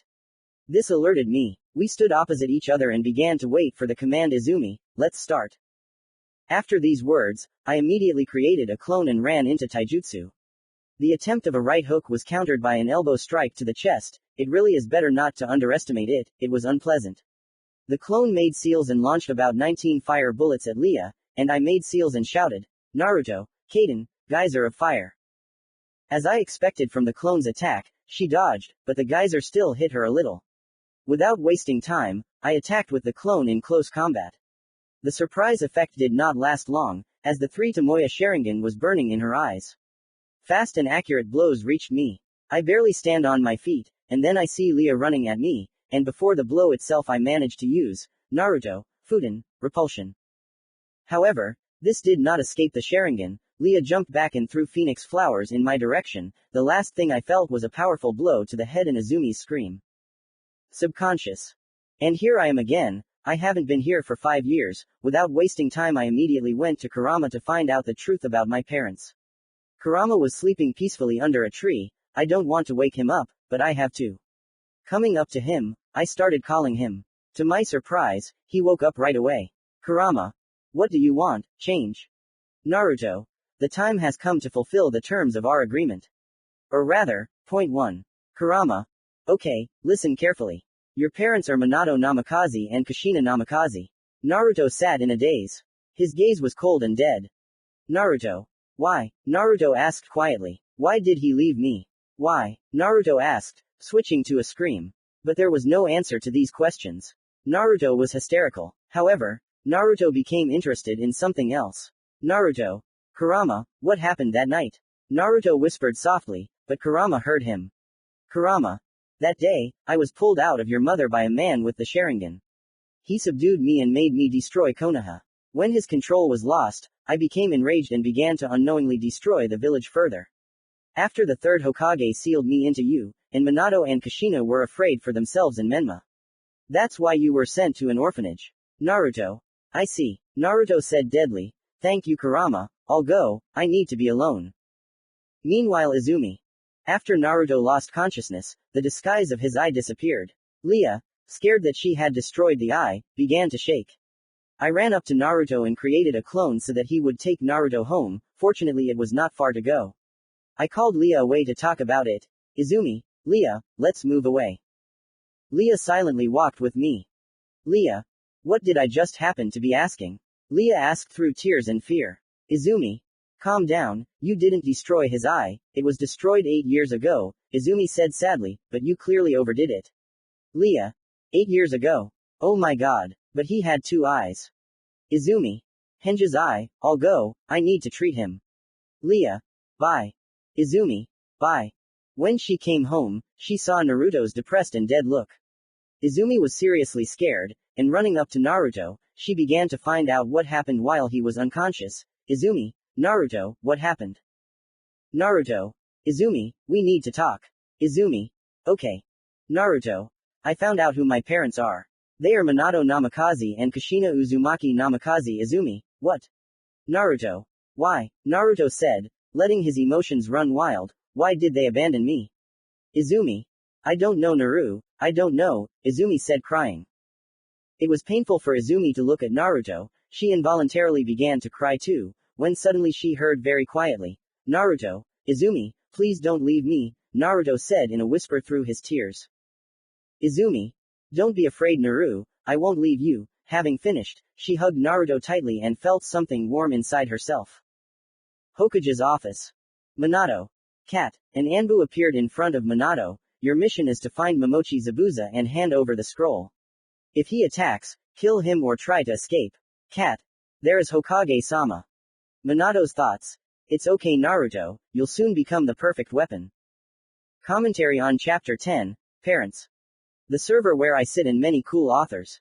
Come on in, it will be fun. Chapter 11. Team 2 Rescue Mission. Days and weeks passed. Naruto and Izumi carried out missions of D and C rank. Minato decided to start implementing his plan and called Team 2 and gave the mission to accompany the architect to the land of waves. During the day, a letter from Kushina arrives asking for reinforcements. The reason for calling for reinforcements is the attack of Momochi Zabuza, one of the 7 swordsmen of the mist. Everything went according to Minato's plan. Flashback. Momochi Zabuza was walking along a forest path when suddenly an Anbu with a cat mask appeared in front of him.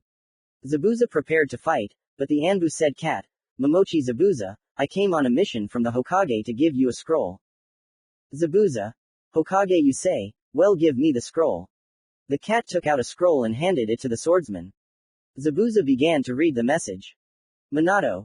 Zabuza Momochi, I order a mission from you to assassinate Izumi Uchiha. Payment is 100,000 ryo. Nuances. I will issue a team of genin with an escort mission. Your task is to attack them and seriously injure them, but not kill anyone. I will send 2 people as reinforcements. Your task is to brutally kill Uchiha Izumi in front of her student. The student must not be physically harmed. The previous team must not be harmed. Start of execution in 3 months. After reading the scroll, Zabuza was happy with such a reward, so he agreed without hesitation and handed it over to the Anbu member. Zabuza. I agree. Tell this to your Hokage. In a moment the cat evaporated into Shunshin. End flashback.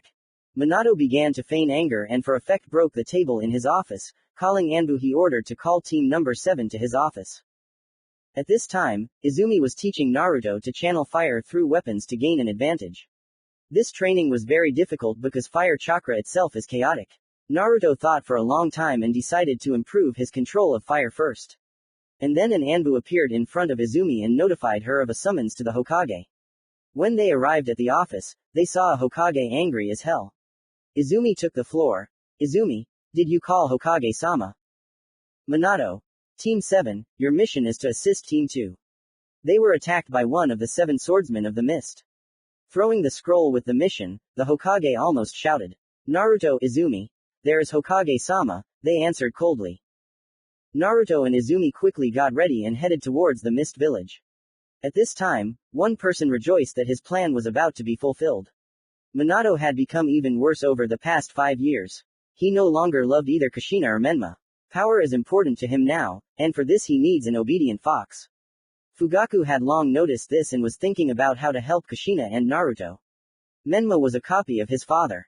Fugaku wanted to transplant the Sharingan to the Jinchuriki in order to accept him into the Uchiha clan, but the Uchiha Council did not appreciate the idea. After 4 hours, Team 7 caught up with Team 2. Everyone except Kushina and Sasuke were unhappy with this help, because, in their opinion, they were stronger than the demon, and Sasuke simply could not say anything. The discontent was quickly dispersed by Kushina, who moved away from the victim. Naruto asked. Naruto, what happened on the mission?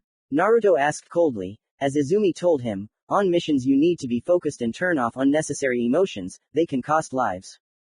Kushina. After we had gone about 5 kilometers from Konoha, we were ambushed by demon brothers. Hinata spotted them, and we immediately knocked them out. As soon as they woke up, I interrogated them and found out that Gato had hired them to eliminate the architect. We decided to continue on our way after a not very pleasant conversation.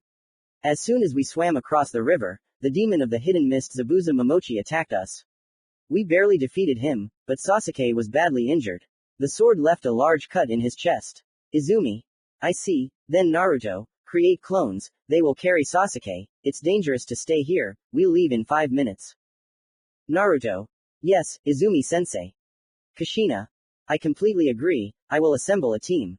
Having created 4 clones, they went to Sasuke, although he was against it, but he understood that there was no other choice. Team 2, Team 7 and the architect gathered. All the way, Menma and Hinata tried to somehow upset Naruto. After 2 hours, they came to the house of the architect Tazuna. A girl of about 23 to 26 years old opened the door for them. Naruto's clones laid the sick man down and dispersed. Tsunami, that was the name of the girl who opened the door, said, Tsunami, unfortunately, we don't have enough free space for everyone, so I apologize, but 2 of you will have to find another place to stay for the night. Menma and Hinata with their characters immediately decided to stay, and at Naruto's insistence Kushina stayed as a medic. She would monitor Sasuke's condition. Of course, there were two more reasons. Izumi, and he did not want to stay with Kushina because the wounds of the words that she abandoned him ate too much into his heart. Because it was raining, Kushina handed over a scroll with a sealed tent. The other scroll was damaged. Because of this, only one scroll remained.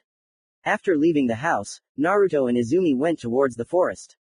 When they reached the place, they found a clearing. Taking out the scroll, Izumi unsealed the tent. It was a two-seater.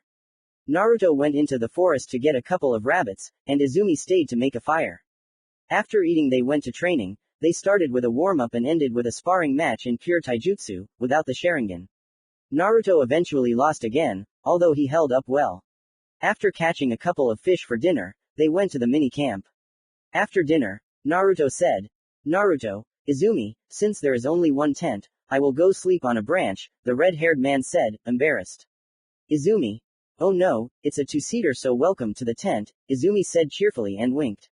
Naruto became even more embarrassed by this, but he did not refuse, since he knew that he would either agree himself or Izumi would do it instead of him. Izumi fell asleep quickly, and Naruto lay in thought, unable to sleep.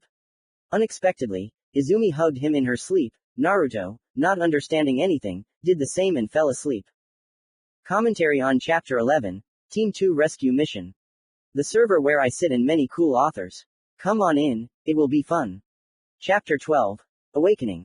Izumi was the first to wake up in the morning. Trying to get up she noticed that she was in the arms of the red-haired. To say that she was shocked is putting it mildly. Izumi blushed from embarrassment, got out of Naruto's arms and began to wake him up. Naruto's awakening was not a pleasant one. As soon as he opened his eyes, Izumi began her interrogation about the situation of the night. Izumi, Naruto, she began to speak with anger and embarrassment. What was that at night? Naruto, what are you talking about? Naruto asked with obvious surprise. Izumi, why did I wake up in your arms? Izumi said angrily. Naruto, I don't know. And he turned red from embarrassment. I only remember that I couldn't fall asleep for a long time and I felt you hug me. After that I immediately fell asleep. Hearing this, Izumi blushed and said, Izumi, we'll talk about it later, but now get ready, we'll go to training, then to the bridge, we'll help finish it with the clones. You have 10 minutes to get ready. Any questions? Izumi said more calmly. Naruto. No questions, Naruto said in a sleepy voice. 10 minutes later, Izumi and Naruto began training with the control of the Kaden chakra. Izumi began to tell all the theory she knew. Unlike the academy, where Naruto could not stand boring lectures on theory, he adored Izumi's lessons. They were never boring. From the theory, Naruto understood that Kaden is not suitable for strengthening weapons, FUNN is ideal, but no one will teach him this. So only Kaden remained. What if? Naruto, sis, what if we condense the fire chakra as much as possible and try to strengthen the kunai, because in essence they are like phoenix flowers, only for a longer period of time? Naruto asked with a serious face. Izumi, you can try Naru, Izumi said with a smile, and continued seriously, but be very careful. Naruto, okay. 2 hours passed. During this time, Naruto was able to conduct a very small layer of Kaden chakra, which lasted for about 2 minutes. The reason for this was the too chaotic Kaden chakra, which is very difficult to keep in a condensed form. Izumi was still amazed at the genius of the red-haired. It was time to go to the bridge to protect the carpenter to replace Team 2. Naruto created 20 clones and sent them to help the builders, and the original began to closely monitor everything. So a week passed. Naruto could conduct Kaden chakra through the katana for 15 minutes. The strength properties of the katana increased greatly. The katana cut cobblestones, trees, metal without any problems. There were no more night situations with Izumi, since both Naruto and Izumi were very tired. The day of Zabuza's attack. Another morning greeted Naruto and Izumi. Waking up they did exercises and Izumi gave Naruto a task. Izumi, Naruto, go to Tazuna-san's house and tell Kushina that we'll be on the bridge all day today. Izumi said sleepily. Although the exercises had invigorated her, she still wanted to sleep. Naruto. Yes, Izumi-sensei. Naruto said with a smile.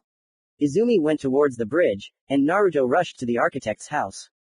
Arriving at the house, he heard the scream of the wounded Uchiha. Entering the house, he saw the unconscious Uchiha and Tsunami, and a small boy who was being attacked by bandits. 2 kidnappers wanted to kill a boy of about 6 years old. He immediately remembered himself and how he was beaten. Naruto grabbed a kunai and thrust it into the neck of one bandit. The second saw this and was confused, and Naruto took advantage of this and delivered a precise blow to the neck, from which the second lost consciousness. Having created two clones so that they would bring Sasuke and Tsunami to consciousness, and the original approached the boy, Naruto, how are you? Did they manage to hurt you? Naruto asked with obvious concern. Inari. No, the guy answered coldly. Naruto. What's your name? Red-haired said in a friendly manner. Inari. It doesn't matter, leave me alone, Inari said angrily. At that moment, Tsunami and Sasuke came to their senses. Inari ran to his mother, and Naruto approached Sasuke. Naruto, how are you? Naruto said without emotion. Sasuke. It could have been better. Sasuke said quietly. Naruto. Sasuke, guard the house, I'm going to the bridge. Naruto said seriously, with steel in his voice, and quietly added, while it's not too late. Naruto wasn't a fool and he realized that it was very hot on the bridge right now. POW Izumi. I ran to the bridge to complete the mission and return to Konoha. As I approached the bridge, I saw a thick fog. Activating the Sharingan, I made sure that it was a technique. I could barely see anything in this fog. Running across the bridge, I heard the clanking of metal. The battle was in full swing. Running up to Kushina, I noticed that the swordsman looked at me strangely, but I didn't care much. Kushina spoke abruptly. Kushina, Izumi, cover me, we need to help Menma and Hinata, she said with a pleading look. Before I could answer, she ran towards another battle. Zabuza and I clashed in battle. At first it was hard to dodge the sword, but over time I was able to counterattack, but not a single attack damaged Zabuza.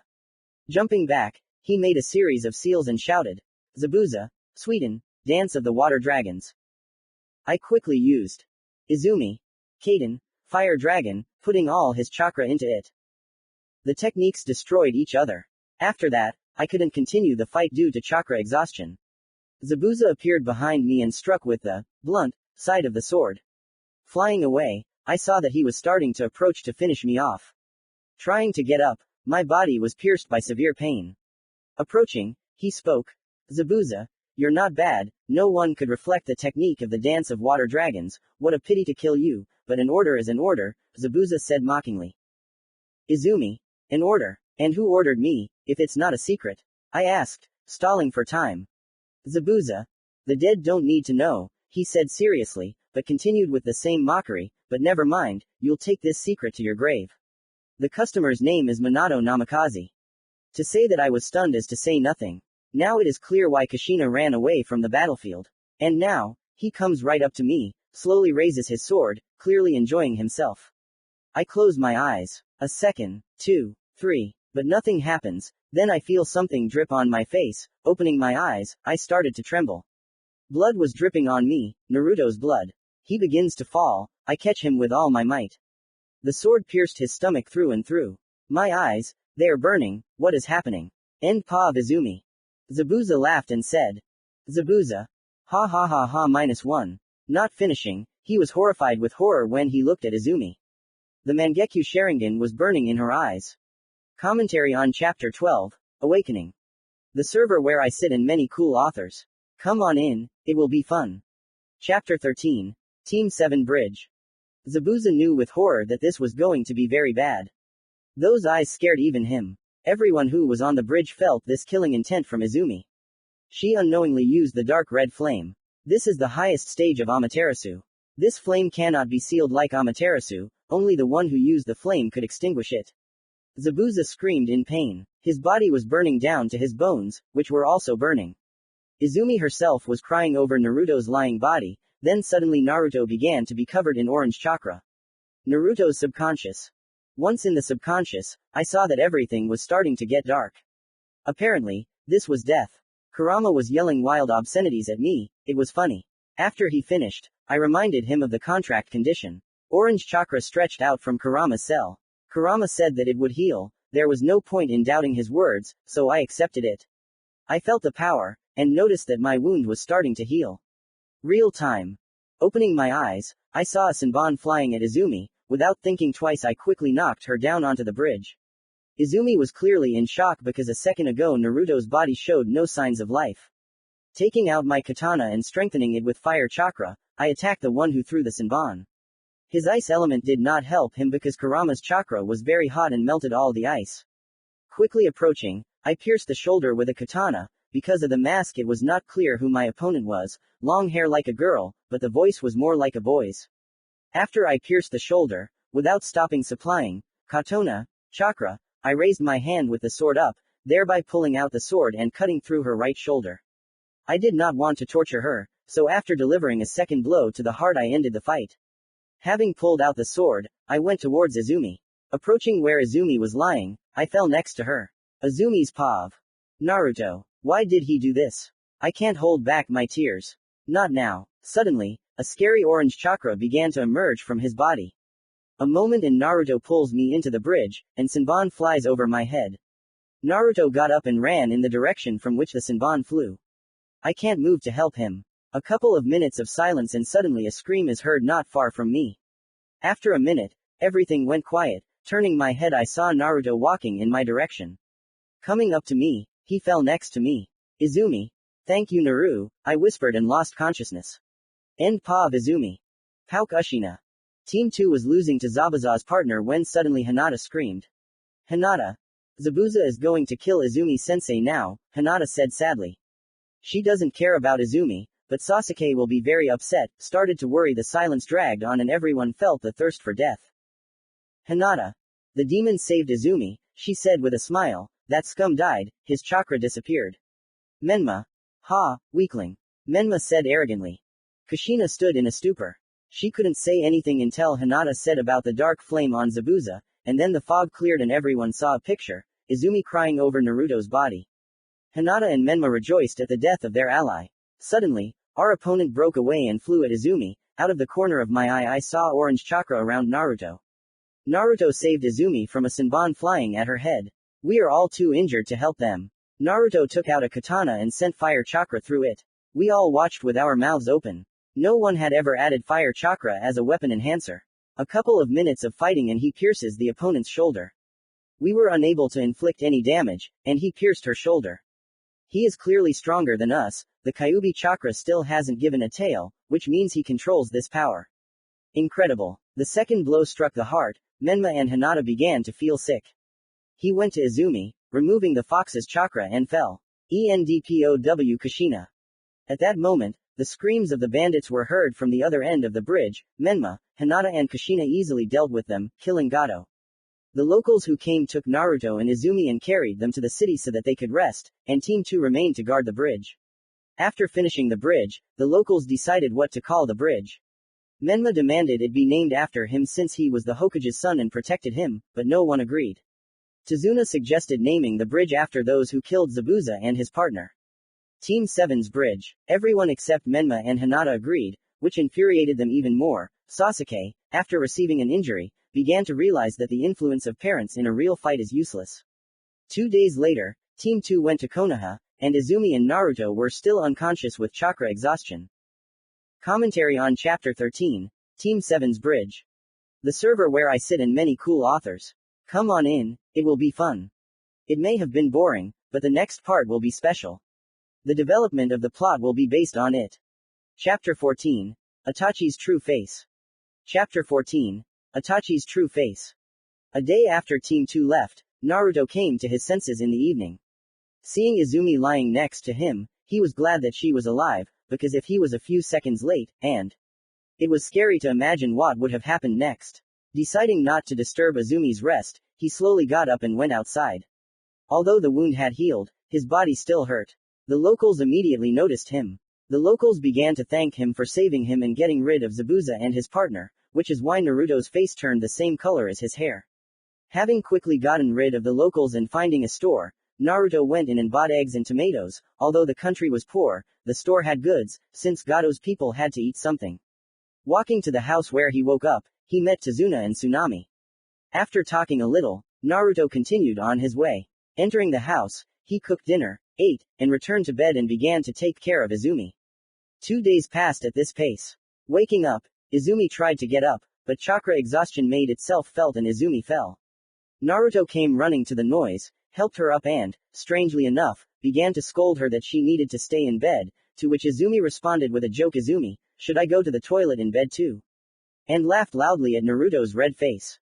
After laughing, Izumi hugged Naruto and began to scold him for getting in the way of the attack, because he could have died, as strange as it may sound, and then added, "Izumi, thank you, Naru," Izumi said with a kind and sincere smile, hugging Naruto. Naruto started to blush again from embarrassment, but asked, "Naruto, are you going to eat?" Naruto asked with the same smile. "Izumi, I won't refuse," Izumi said with the same smile. So 2 more days passed. During this time, Izumi became much better physically. She also began to think about what Naruto meant to her. She understood right away that he was closer than a best friend, but she did not understand that she had fallen in love. She decided to ask Makoto about it for herself. Naruto realized that he had fallen in love with Izumi but was afraid to admit it because, strange as it may sound, he was afraid of rejection. Just before leaving, a crow flew to Izumi with a note. "Itachi, hello Izumi, it's been a while since I wrote to you, 5 years have passed. How are you? What's new? How is Sasuke? And how is Naruto? Speaking of Naruto, our organization has learned that you are in the land of waves. Me and 3 others are being sent after Naruto. You need to get out of there quickly.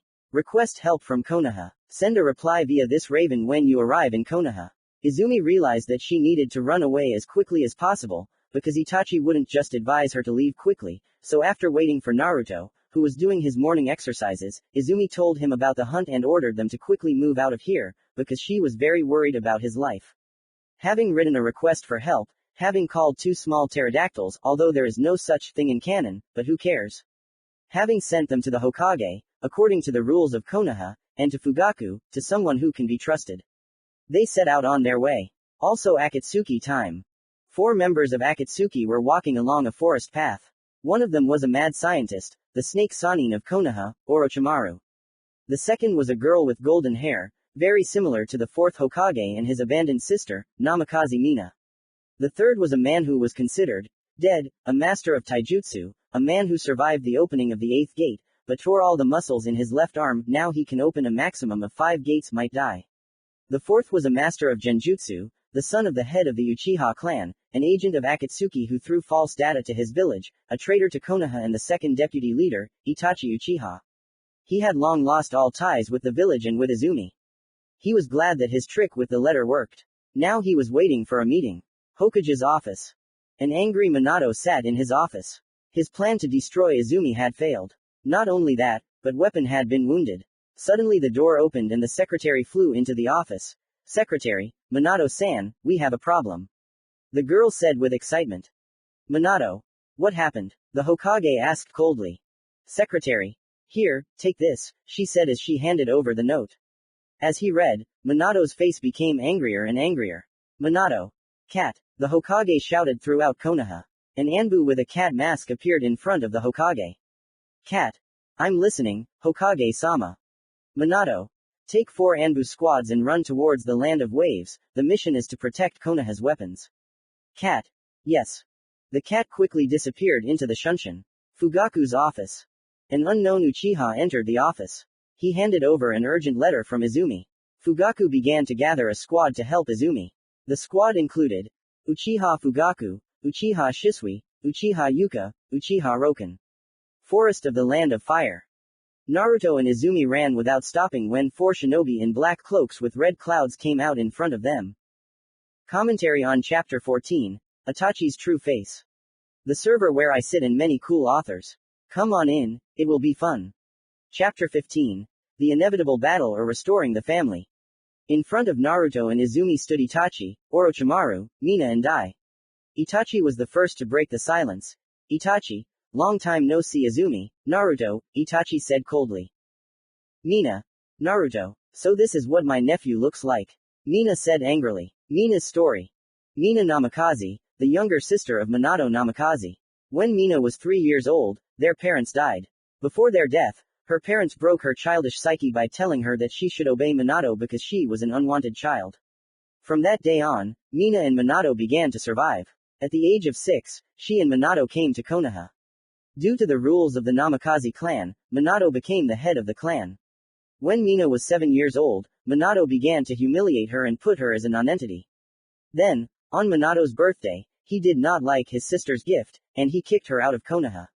Until she was 11, she survived as best she could. Her skills were at the level of a strong jonin. She traveled the world in hopes of finding happiness, while at this time Minato enjoyed life. One day, she came across a trio of children from the rank Yahiko, Konan, Nagato, and joined their organization. She hated Minato with all her heart. At 22, she learned that her brother had 2 children, and one of them did not survive as she believed, although she did not love him, but she could not help but sympathize, although she did not say this publicly. 6 years later, when Itachi told the truth about his dead son, the hatred flared up with renewed vigor. She wanted to take him with her, but no one approved of this. Attachment to the Jinchuriki could ruin their plan to extract them, and Mina understands this perfectly. However, she did not know which of the children was Minato's abandoned son, but as soon as she saw Naruto, she immediately recognized him as Minato. Mina was kind, so she wanted to protect her nephew from her brother. The end of Mina's story. Naruto. Nephew, you're getting something mixed up, Naruto said in surprise. Orochimaru.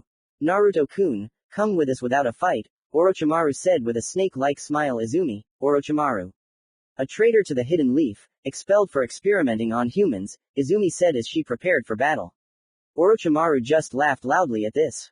While Izumi was distracted by Orochimaru, Mina decided to find out about Naruto, whether he was an abandoned son or not. Mina. Naruto, how is Minato doing? Mina said with a fake smile. Naruto. I don't know. Why are you asking me this? And what does the fourth one have to do with it?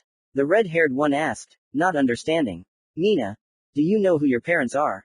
She said with the same smile. Naruto decided not to say that he knew who his parents were. Naruto. No, I'm an orphan.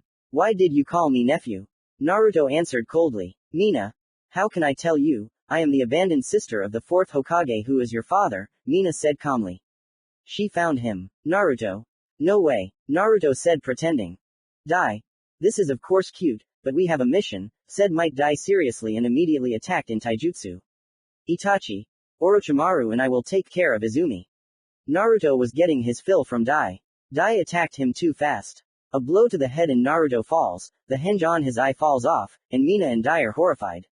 Dai, although he began to hate everyone from Konoha, except those in the organization, but even this is too much for him.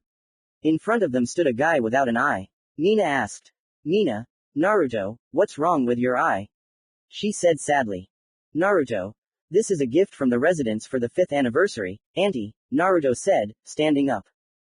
Kurama, who was watching the situation, realized that the situation was extremely deadly, so he began to give his chakra. Meanwhile, Izumi was losing to the snake and Itachi.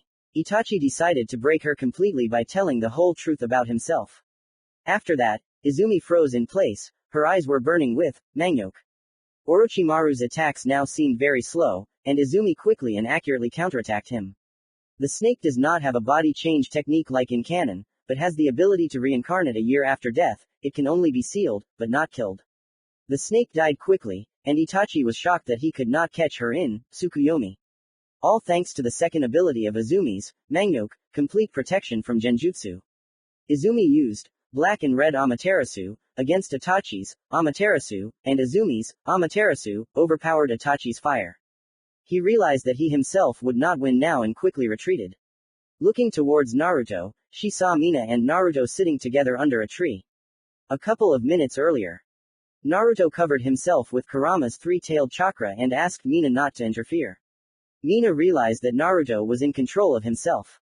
Dai opened the 5th gate, realizing that he could die without using it. Their speed was equal. Dai took experience, but Naruto noticed that his left hand was motionless, and Naruto actively used this. No one could gain the upper hand, but Mina appeared behind Dai with a katana and sharply pierced the taijutsu master's heart. Kurama removed the cover and Naruto felt severe pain. Mina approached Naruto and carefully sat him down under a tree. Commentary on Chapter 15. The Inevitable Battle or Restoring the Family, the server where I sit and many cool authors. Come on in, it will be fun. Chapter 16. Anbu arrives. Naruto passed out after Mina and Izumi made a mini camp. Several hours passed. Mina went to set up special traps of the Namikaze clan. These traps are distinguished by their space-time ability, namely, moving to the place where you were some time ago. At the same time, Izumi sat and silently shed tears. Her best friend turned out to be a traitor who did not consider her a friend. At that moment, Naruto woke up. He slowly approached Izumi and silently hugged her, not knowing what to say to her. The awkward silence was finally broken by Naruto. Naruto, how are you? Naruto asked with excitement in his voice. In response to this, Izumi began to cry even harder. Naruto understood everything without words, hugging Izumi and began to stroke her long, soft hair. In response to this, Izumi pressed herself against Naruto's shoulder and began to cry into his shoulder. Slowly but surely, Naruto calmed Izumi down. Mina decided not to disturb them, because she knew how painful it was, and simply sat and was touched by the picture. The only thing Izumi said before falling asleep was, "Izumi, thank you, Naru," she said tenderly. As soon as Izumi fell asleep, Naruto carried her to the tent and went up to Mina. Naruto, so it wasn't just me that Minato betrayed? The red-haired man said sadly. Mina, unfortunately, that's true, she said angrily. Naruto, can you tell me about yourself? We seem to be related, but I don't know anything about you. Naruto asked with a smile. Mina, okay, listen carefully. Mina told what was written in the previous part. While listening to this, Naruto thought about how Kushina fell in love with him. And Mina became curious about the relationship between Naruto and Izumi. Mina, Naruto, is Izumi your girlfriend? Mina asked with interest. Naruto. What? Naruto said, choking on air and blushing. Mina just laughed at this. Mina, I see the way you look at her, and it's not just gratitude for your past. Do you like her? Naruto, realizing that he was caught red-handed, decided to tell. Naruto. Honestly, yes, but I'm afraid to tell her about it. What if it's not mutual, and I'm afraid of losing her?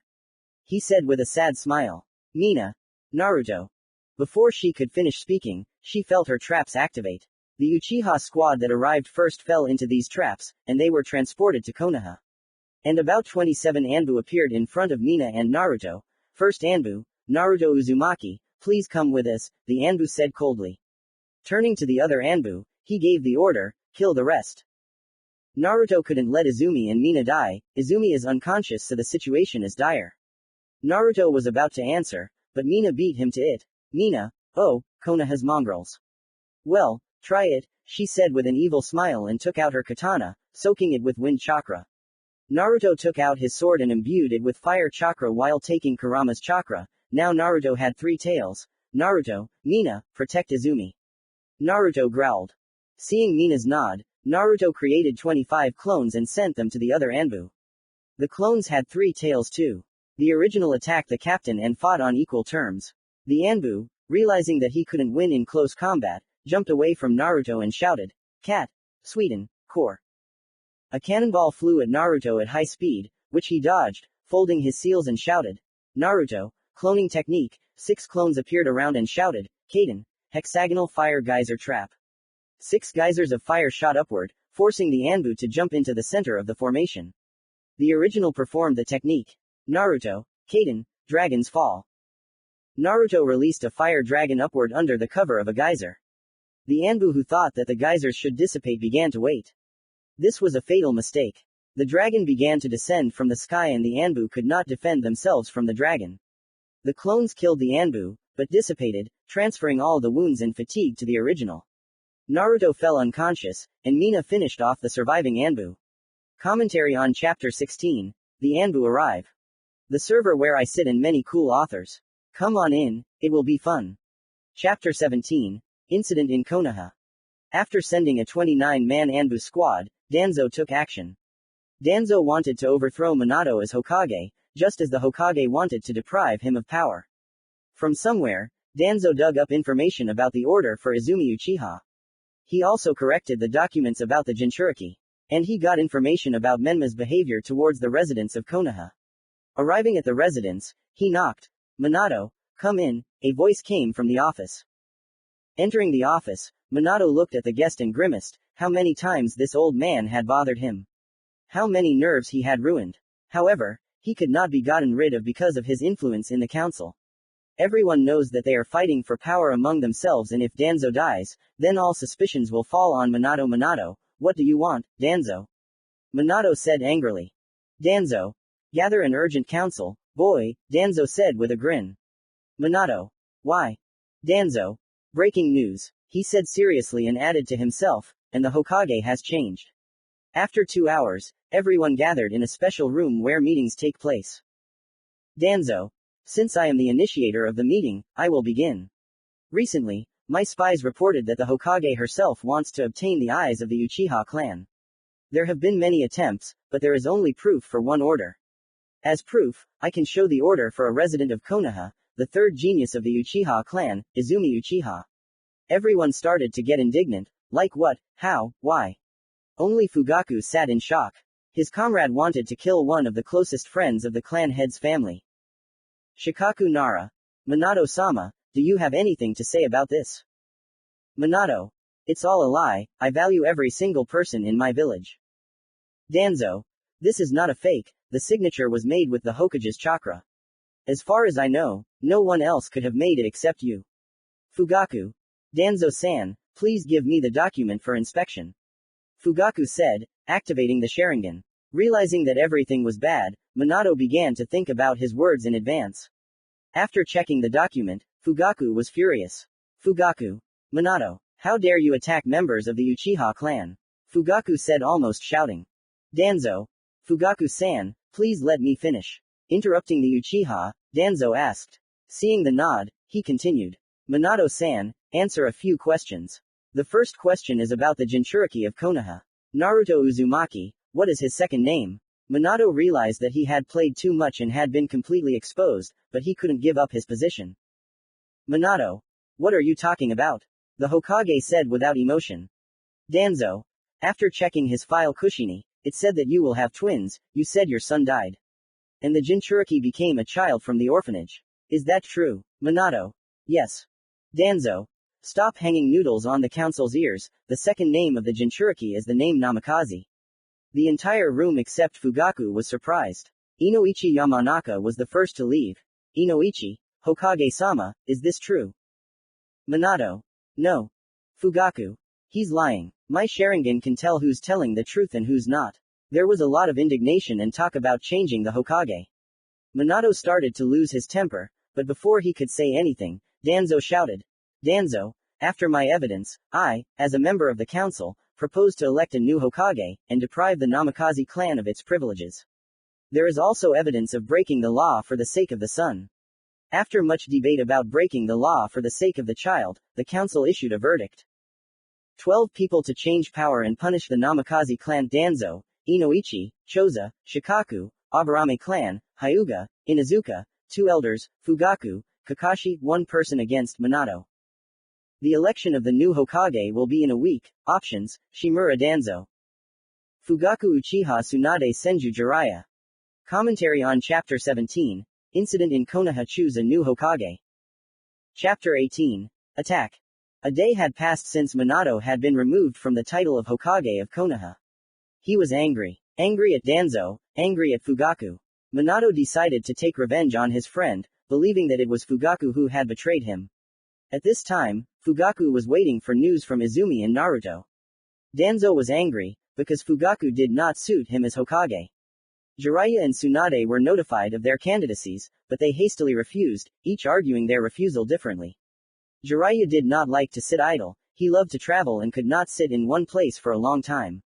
Tsunade did not want to return to Konoha because of her past. The death of her brother and boyfriend hit her psyche hard.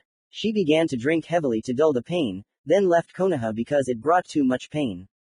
Fugaku thought for a long time whether he should become Hokage. On the one hand he wanted only the best for the village and could not allow Danzo to come to power, but on the other hand he knew that being Hokage was too hard work. He came up with an idea that was very absurd, but it would be better for Konoha. Quickly getting ready, he went to the root base to talk to Danzo. The spy who was watching Fugaku sent a message about this to Danzo. Therefore, the imminent appearance of the head of the Uchiha clan was not a huge surprise. An Anbu in a dragon mask led Fugaku to Danzo's office. Knocking on the office they heard, Danzo, come in. Danzo said calmly. Entering the office, Danzo ordered the dragon to leave the office. When they were alone, Danzo took the floor. Danzo, good evening Fugaku-san, he greeted the Uchiha politely.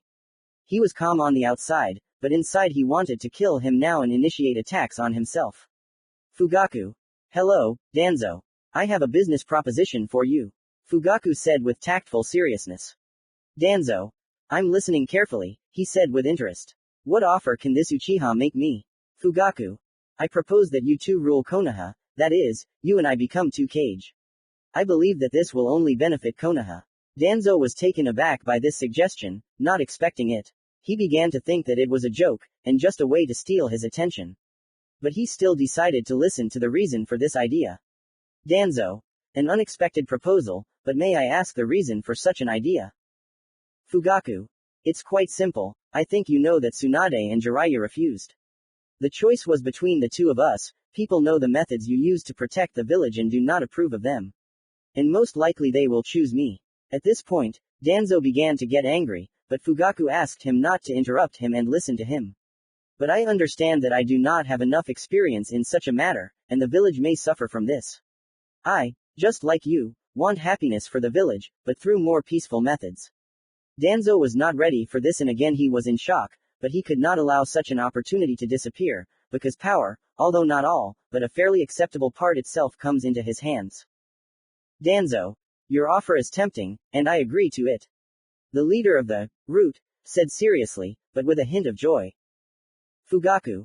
I suggest that after the elections we discuss all the important points so that there are no unpleasant situations in the future. And now I have to go, no one has cancelled the clan's affairs. Until next time, Danzo. Danzo. Of course, I don't dare detain Fugaku-san. This situation was clearly to Danzo's advantage. Fugaku also benefited from it, but not as much as Danzo. Forest of the Land of Fire.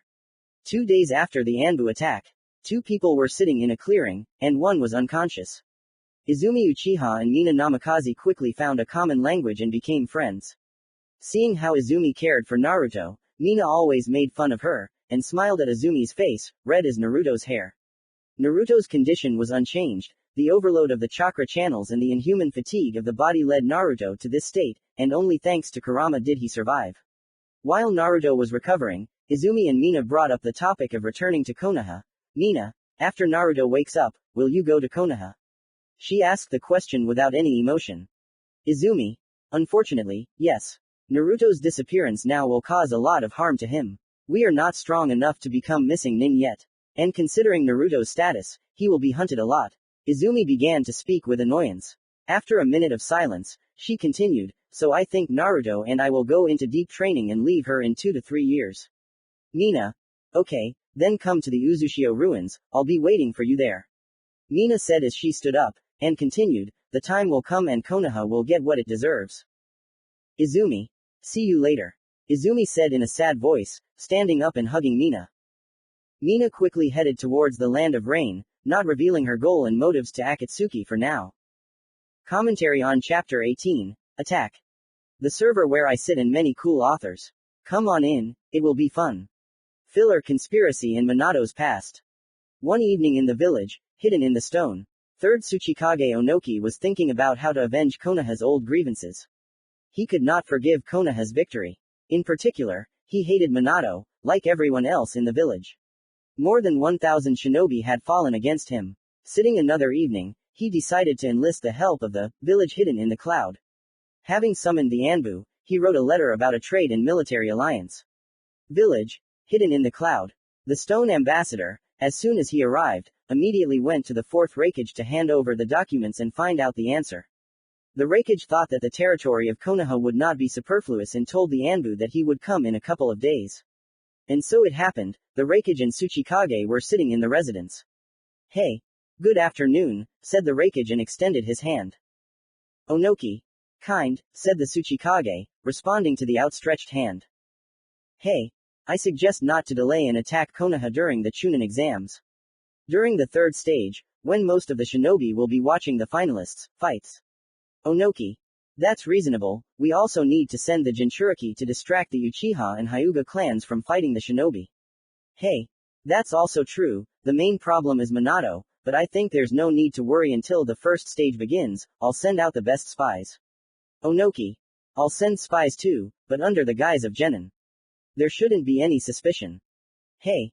That's it for today, I have to go back and prepare the army. This alliance was secret, so neither Konoha nor other countries knew about it. Konoha. As agreed, Fugaku and Danzo became rulers together. While sorting through the reports, they noticed a document about the Chunin exam. Having decided to hold it in 3 months and invite all 5 great villages, they began to write and prepare invitations to the village hidden in the mist, village hidden in the sand, village hidden in the stone, village hidden in the cloud. After finishing writing, they called the ambassadors and conveyed the invitation and where to deliver them. The village hidden in the mist refused, arguing that the Genin generation was weak. The village hidden in the sand sent one team. Minato was developing a plan to regain power. He only loved power since childhood and was an excellent actor in public. When he was chosen as the new Hokage, he began his hidden policy. Outwardly, nothing was visible, but the system of laws and fines that he issued was simply a paradise for the village treasury in Minato's pocket. He began dating Kushina not because of feelings, but for the sake of the Kyuubi, but pretended that Kushina was everything to him. When the children were born, he wanted to seal the Kyuubi in himself and kill Kushina and the children, but the third found out about this and specially sealed the Kyuubi in Naruto. Minato was angry that everything went wrong again. He gave the child to an orphanage so that he would not know happiness and break down, and released the fox outside. He didn't care about the inhabitants. The main thing for him was power. Now he wanted revenge and power. Anger overshadows him. Kushina does not notice this, and Menma simply copies his father's behavior. Commentary on Filler Conspiracy in Minato's Past, the server where I sit and many cool authors. Come on in, it will be fun. Due to the session today is a short filler, tomorrow or the day after tomorrow I will try to release 3 parts for today, I hope for understanding. Chapter 19. Awakening. After Mina left, Izumi almost never left Naruto. Rarely went to training, because she was really worried about the red-haired guy, as she began to call him during the last days. And so, Izumi decided to go to training, but lost track of time. At this time, Naruto woke up. His body hurt a lot. Coming out of the tent, he tried to do exercises, and it worked out, but with great difficulty. Having caught a fish, Naruto made a fire and began to cook it. In the evening, Izumi was returning from training, but seeing the red-haired guy who was sitting and eating fish, she quickly ran up and hugged him. She was very happy to see him, but Naruto himself choked on the fish and sat in shock. Izumi hugged him so tightly that Naruto could not breathe. Naruto, Izu, take it easy, you'll choke me, Naruto whispered breathlessly. Izumi, I'm so sorry, Izumi babbled with joy in her voice, loosening her embrace but not letting go, and then continued seriously, if you make me worry like that again, I'll be offended. Naruto laughed cheerfully at this and hugged Izumi too. They were fine, but Naruto's fatigue was making itself felt, and he fell asleep in Izumi's arms. And Izumi was exhausted from training, so she soon fell asleep hugging Naruto. In the morning, Naruto woke up first, his fatigue was almost gone, and Naruto, in order not to wake Izumi, created a clone and asked him to catch a couple of rabbits for breakfast. Izumi, as soon as she woke up, immediately blushed with embarrassment, because she woke up in the arms of a guy who was looking at her. Letting go of Izumi, they went to have breakfast, and then began to get ready for Konoha. This continued for a couple of days until they arrived in Konoha. Entering the Hokage's office, they were stunned. In front of them were 2 people sitting at the same table. And they were both Hokage. After submitting a report on the mission, Izumi asked Fugaku to come by after work, regarding Itachi. Fugaku understood everything immediately and didn't ask any unnecessary questions. Arriving at the clan, they started cooking dinner. After dinner, Naruto decided to invite Izumi for a walk. Approaching her, he began to get nervous, which Izumi did not miss. Izumi, Naru, why are you so nervous? Did something happen? Izumi said with a gentle smile and a soft voice. This smile always made Naruto feel better, so after collecting his thoughts he replied, Naruto, Izumi, maybe we should go for a walk tonight. Naruto said in one breath, gradually becoming embarrassed. Izumi didn't expect such a question, and she also began to feel embarrassed, but at the same time she was glad that he called her. Izumi. Okay Naru, let's do it tonight after talking with Fugaku. Naruto. Of course Izu. In the evening Fugaku came. She told that Itachi was never loyal to Konoha. Fugaku was in great shock, he lost all his mood. Fugaku told about Minato, his removal from the title of Hokage. He also told about the Chunin exam. Half an hour after Fugaku left, Naruto and Izumi went for a walk. Naruto suggested Izumi to walk in Senju Park.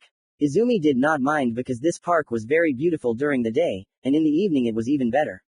They walked for a long time. Naruto all the time tried to remove the sadness from Itachi's betrayal, and Izumi began to come around a little from this. They walked until night. They returned happy and satisfied. So 3 months passed, assignments, walks that grew into dates, training. It was time for the Chunin exam. Danzo and Fugaku called out the captains of all the teams. Leah. I, Uchiha Leah, am nominating Team 1, which includes Uchiha Kira, Uchiha Aya, Uchiha Kin, for the Chunin exam. Kushina. I am Kushina Namikaze nominating Team 2 consisting of Menma Namikaze, Hyuga Hinata, Uchiha Sasuke for the Chunin exams. Kakashi. I, Hitaki Kakashi, nominate Team 3 consisting of Hitaki Miya, Hyuga Mirako, Hyuga Latana for the Chunin exams. Kurenai. I, Yuhi Kurenai, nominate Team 4 consisting of Inuzuka Kiba, Inuzuka Seika, Aburame Shino for the Chunin exams. Asuma. I, Sarutobi Asuma, nominate Team 5 consisting of Yamanaka Ino, Nara Shikamaru, Akamichi Choji for the Chunin exams. Hazashi. I, Hyuga Hazashi, nominate Team 6 consisting of Haruno Sakura, Uchiha Rei, Uzumaki Karen for the Chunin exams. Izumi. I, Uchiha Izumi, am nominating Team 7, which includes Uzumaki Naruto, for the Chunin exams. Kakashi. He's going to go through this alone. He doesn't have a chance at all. Kakashi said with a hint of mockery. Leah. I disagree, he is quite strong. Leah said confidently. Kurenai. He may be strong, but he can't handle it alone, Kurenai said arrogantly. Izumi.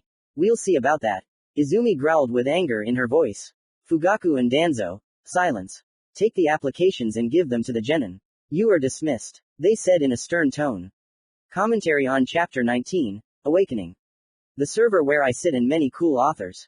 Come on in, it will be fun. Chapter 20, The First Stage. In the evening of the same day, during their next date, another walk, Izumi gave Naruto permission to pass the exam. Naruto was glad that he could show himself and humiliate Menma for his arrogance.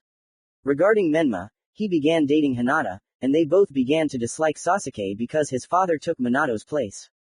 Sasuke did not care about them, because they never visited him in the hospital after the mission in the Land of Waves.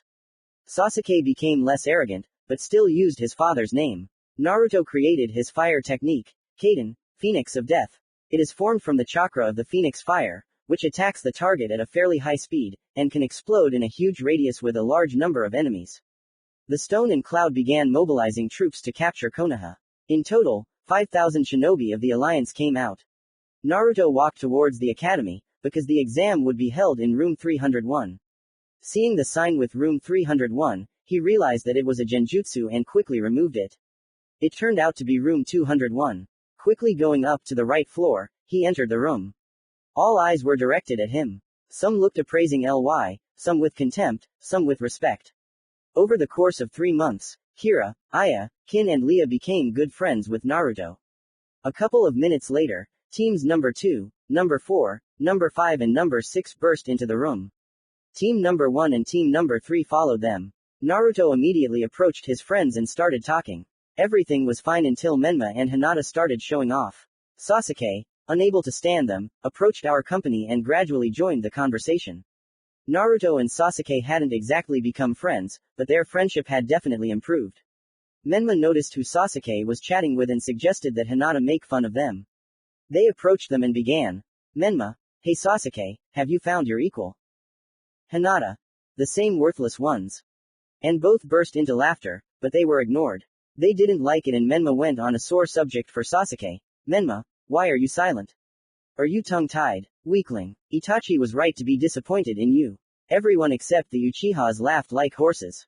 Sasuke was about to punch Menma, since he respected and loved Itachi, but Naruto stopped him. Naruto, Sasuke, don't pay attention to idiots. A grave won't fix them. Menma. What did you just say, demon? Naruto. The fourth Hokage yelps, and I say, shame on the fourth. Everyone laughed. Menma started to get angry. Hinata. How dare you say that? His father is a former Hokage, you will be jailed for this. Naruto. Menma-chan, can't you answer yourself and are you hiding behind a skirt like the fourth Hokage? Everyone laughed. Menma wanted to kill him and tried to attack, but instantly flew into the wall, and Hinata's skin ran to Menma. Sasuke thanked Naruto for this. Everyone laughed until the examiner of the first stage, Morino Ibiki, appeared. Ibiki. So, small fry, quickly sit down according to the numbers that the Chunins will give you. Ibiki said, releasing key. The Chunins handed out numbers. Naruto was the luckiest. He sat in front of Ibiki, To his left was Samui from the hidden cloud, and to his right was the whore Hinata. Ibiki.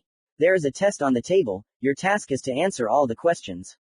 Your result will be combined with the team's result. If there are more than 25% errors, your team is eliminated. The second part of the exam is question 11, but more on that later. If one team member is caught cheating, the entire team is expelled. The test time is 45 minutes. Let's begin, Ibiki shouted, releasing a huge amount of ki. There were 72 teams in total, 41 from Konoha, 1 from Suna, 15 from Rock, 15 from Cloud.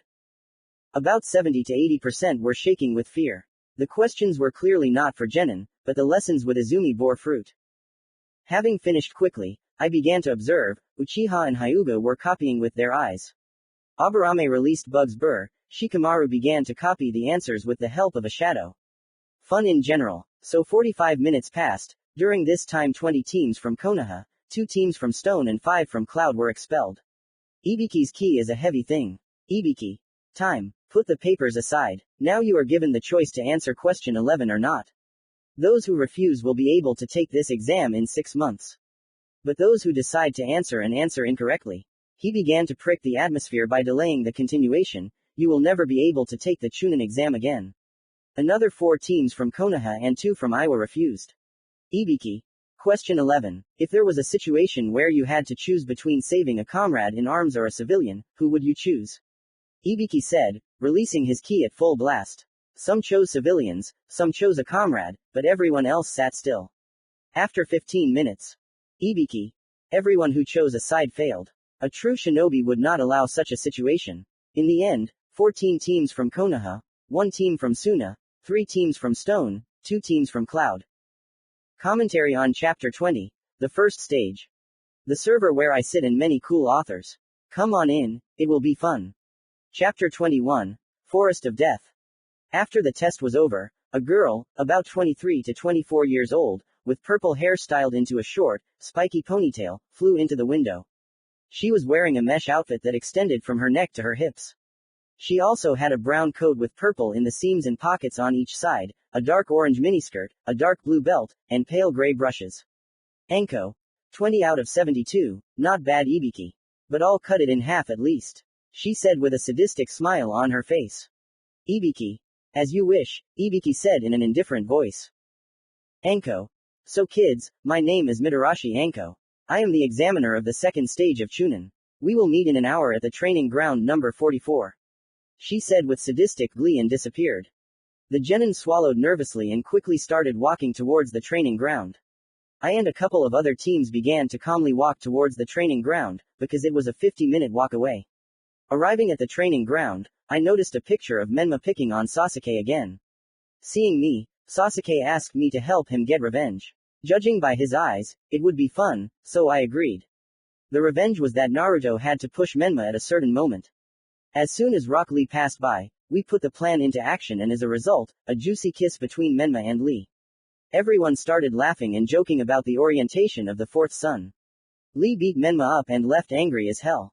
As soon as Anko arrived, everyone fell silent and began to listen to the rules. Anko. So, this is training ground number 44, or as they call it, the Forest of Death. Before we begin, sign an agreement that if you die, Konoha will not be held responsible for your lives. Anko said while handing out the agreements. Everyone signed. Anko. You will be given one of the 2 scrolls of heaven and earth. Your task is to obtain the opposite scroll and reach the tower in 5 days. Those who arrive after the 5th day are automatically disqualified. Here Anko noticed that Menma wasn't listening to her. She quickly took out a kunai and threw it, scratching his cheek. Menma started yelling and saying that he would ask his father to kick her out, etc. Just as Anko started to approach, I threw another kunai and it scratched the other cheek. Anko was surprised, but smiled. Menma, trash, how dare you touch me, the heir of the 4th Hokage. Menma screamed at the top of his lungs. Naruto. Do me a favor and go to hell. I answered calmly. Hinata. Demons weren't given a say. Hinata the whore chimed in. Anko. People like you are the first to die, she said addressing Menma, and then turned to me and continued with a grin, but you, baby, are actually quite good. Menma and Hinata started to complain, but Anko's ki shut them up instantly. I went to get the scroll first, and after receiving the earth scroll, I quickly sealed it and headed to the entrance with the Jonin escorting me. When I arrived, I began to wait for the entrance to open. Fortunately, I didn't have to wait long. The horn sounded and the gates opened. Quickly entering the forest, I started moving towards the forest. I planned to quickly reach the tower and take the scroll from the team along the way. I moved at an angle from the entrance to find another team. After running about 800 to 900 meters, I came across two teams made of stone. They decided to take the exam together. I can't say that they were weak, but their weak, Doden, did not save them from my, Kaden, reinforced with, Fuden. I quickly approached one of them, taking out my katana along the way and covering it with fire chakra, and delivered a quick and precise vertical strike. His partners quickly reacted and began to attack with their kunai. Thanks to my training with Izumi, I was able to dodge in time and creating a clone. We simultaneously folded the seals. Naruto, Kaden, Great Fireball. Naruto clone. Fuden, Breakthrough. The combined technique dealt heavy damage to 3, and 2 managed to get out of the ball's trajectory. Having surrounded me, they began to attack in a coordinated manner, but one mistake on their part cost them their lives. Having dodged the attack, I quickly pierced the opponent's heart with a kunai and, moving to the second, inflicted a fatal wound with the second kunai. 6 corpses were around me. Having taken out the scroll I needed, I began to run to the tower. Arriving at the tower in the evening, I began to open the scroll. Having learned that these were summoning scrolls, I quickly threw them away and Izumi appeared in front of me. Izumi, congratulations on passing Naru. Izumi said, hugging him. Naruto. Thank you Izu-chan, Naruto said while returning the hug. Izumi, are you very tired? Naruto. Yes, on the way I attacked 2 teams from the stone. They were working together, I had to kill them in order not to die. Naruto said with a tired voice. Izumi. Okay Naru, go rest, take any room on the 2nd floor. Beginning of form. Commentary on Chapter 21, Forest of Death. The server where I sit and many cool authors. Come on in, it will be fun. Chapter 22, the first qualification matches. 4 days passed, Naruto and Izumi had fun all this time and prepared tactics against possible competitors. The problematic ones were Gaara from Sand, Rock Lee from Konoha, Darui from Cloud. Neji was not a problem since his spin would not stop his katana covered in chakra. On the 5th day, Naruto went down to the 1st floor, to a room that looked more like an arena. Having gone down to the other genin, Danzo began his speech. Danzo, esteemed participants, all those who are here have passed the 2nd stage of selection. However, too many of you have passed, so a selection will be made from the best. The following have passed the selection: Naruto Uzumaki, Namikaze, Hyuga Hinata, Uchiha Sasuke, Yamanaka Ino, Nara Shikamaru, Akamichi Choji, Haruno Sakura, Uchiha Rei, Uzumaki Karen, Rock Lee, Neji Hyuga, Tenten, Sobaku no Gaara, Sobaku no Tamari, Sobaku no Kankuro. The rest of the genin who came to the tower, and I did not name them, you did not make it in time. The examiner will announce the selection rules. An unknown Junin emerged from the crowd and began his speech. Hayate. Attention participants, the qualifying round is a one-on-one duel. Killing is allowed, but not recommended. Now participants, come up and draw a number from 1 to 8. Whoever has the same number as you will fight with them, in the order of the queue on the number. The genins began to approach and pull out numbers. Naruto Uzumaki, 6 Namikaze, 1 Hyuga Hinata, 5 Uchiha Sasuke, 8 Yamanaka Ino, 2 Nara Shikamaru, 3 Akamichi Choji, 7 Haruno Sakura, 6 Uchiha Rei, 1 Uzumaki Karen, 8 Rock Lee, 4 Neji Hyuga, 5 Tenten, 3 Sobaku no Gaara, 4 Sobaku no Tamari, 2 Sobaku no Kankuro, 7. Hayate. Fight schedule. Namikaze vs Uchiha Rei, Yamanaka Ino vs Sobaku no Tamari, Tenten vs Nara Shikamaru, Rock Lee vs Sobaku no Gaara, Neji Hyuga vs Hyuga Hinata, Naruto Uzumaki vs Haruno Sakura, Akamichi Choji vs Sobaku no Kankuro, Uchiha Sasuke vs Uzumaki Karen. So, the first fight, Uchiha Rei vs Namikaze. The rest of the participants go up to the balconies and wait for your fight. As soon as the participants stood up, Hayate gave the signal to start. Rei, although using the Sharingan, was losing in speed. Menma delivered many blows without really aiming, but tiring his opponent. Rei found an opportunity to make a counterattack, but the rasengan solved all the problems. Hayate. Winner Namikaze. Second fight. Yamanaka Ino vs Sobaku no Tamari. No matter how hard Ino tried, she couldn't do anything against Temari's, FUNN. After receiving the wounds, Ino couldn't continue the fight. Hayate. Winner of Sobaku no Tamari. Third fight. Tenten vs. Shikamaru Nara. Shikamaru's shadow couldn't reach Tenten, who jumped into the air and used her weapon summoning scrolls. Shikamaru took enough damage. The victory was given to Tenten. Hayate. Winner Tenten. Fourth match. Rock Lee vs. Sobaku no Gaara. Lee began to attack at high speed, but the sand managed to protect Gaara. Lee jumped back and began to remove the weights. Having thrown them off, he accelerated at a very high speed. The sand stopped keeping up with Lee, but Lee could not break through Gaara's sand armor. Having jumped back, Lee decided to put everything on one attack, and began to open 4 gates of pain, increasing strength and speed, while tearing his muscles. Using the primary lotus, he broke through Gaara's sand armor, but fell into a sand trap. Gaara squeezed his hand and the sand crushed the bones on his left arm and left leg, and wanted to finish off Lee, but Might Guy saved his student, intervening in the fight and thus not allowing Lee to be killed. Hayate. The winner is Gaara due to Might Guy's interference. There will be a maintenance break now to repair the arena. Commentary on Chapter 22. First qualification matches, the server where I sit and many cool authors. Come on in, it will be fun. Chapter 23. End of the selective duels. Once the arena was repaired, Hayate walked to the center of the arena and said, Hayate, attention, participants, the arena has been restored, please prepare for the battle between Hyuga Neji and Hinata Hyuga. Neji hated Hinata because she often treated him like trash, and contradicting her was equal to death, because she would complain to her father, which would cause Neji himself and Neji's father, Hizashi Hyuga, to suffer. But now he had a chance to take revenge and humiliate the Underheim of the Hyuga clan. When they went down, Hinata started the conversation. Hinata, hey, side chapter trash, as your Heim I order you to surrender. Hinata said in a commanding tone. Neji, I refuse. Try to defeat me, and then give me orders. He answered with a hint of hatred in his voice. Hinata, how dare you? You need to be taught some manners. She said haughtily. Hinata and Neji assumed the clan's gentle fist stance. Both shouted at the same time, Hinata, Neji, Byakugan. The fight was equal, but then it turned into a weak dominance of Neji. Hinata was skilled in attack and defense. Hinata delivered a direct blow to Neji's chest, but heard, Neji, 8 trigrams, heavenly revolving. Hinata didn't have time to stop her attack, and Neji's spin dealt enough counter damage to Hinata. With the last of her strength, Hinata decided to use the secret of the Hyuga clan.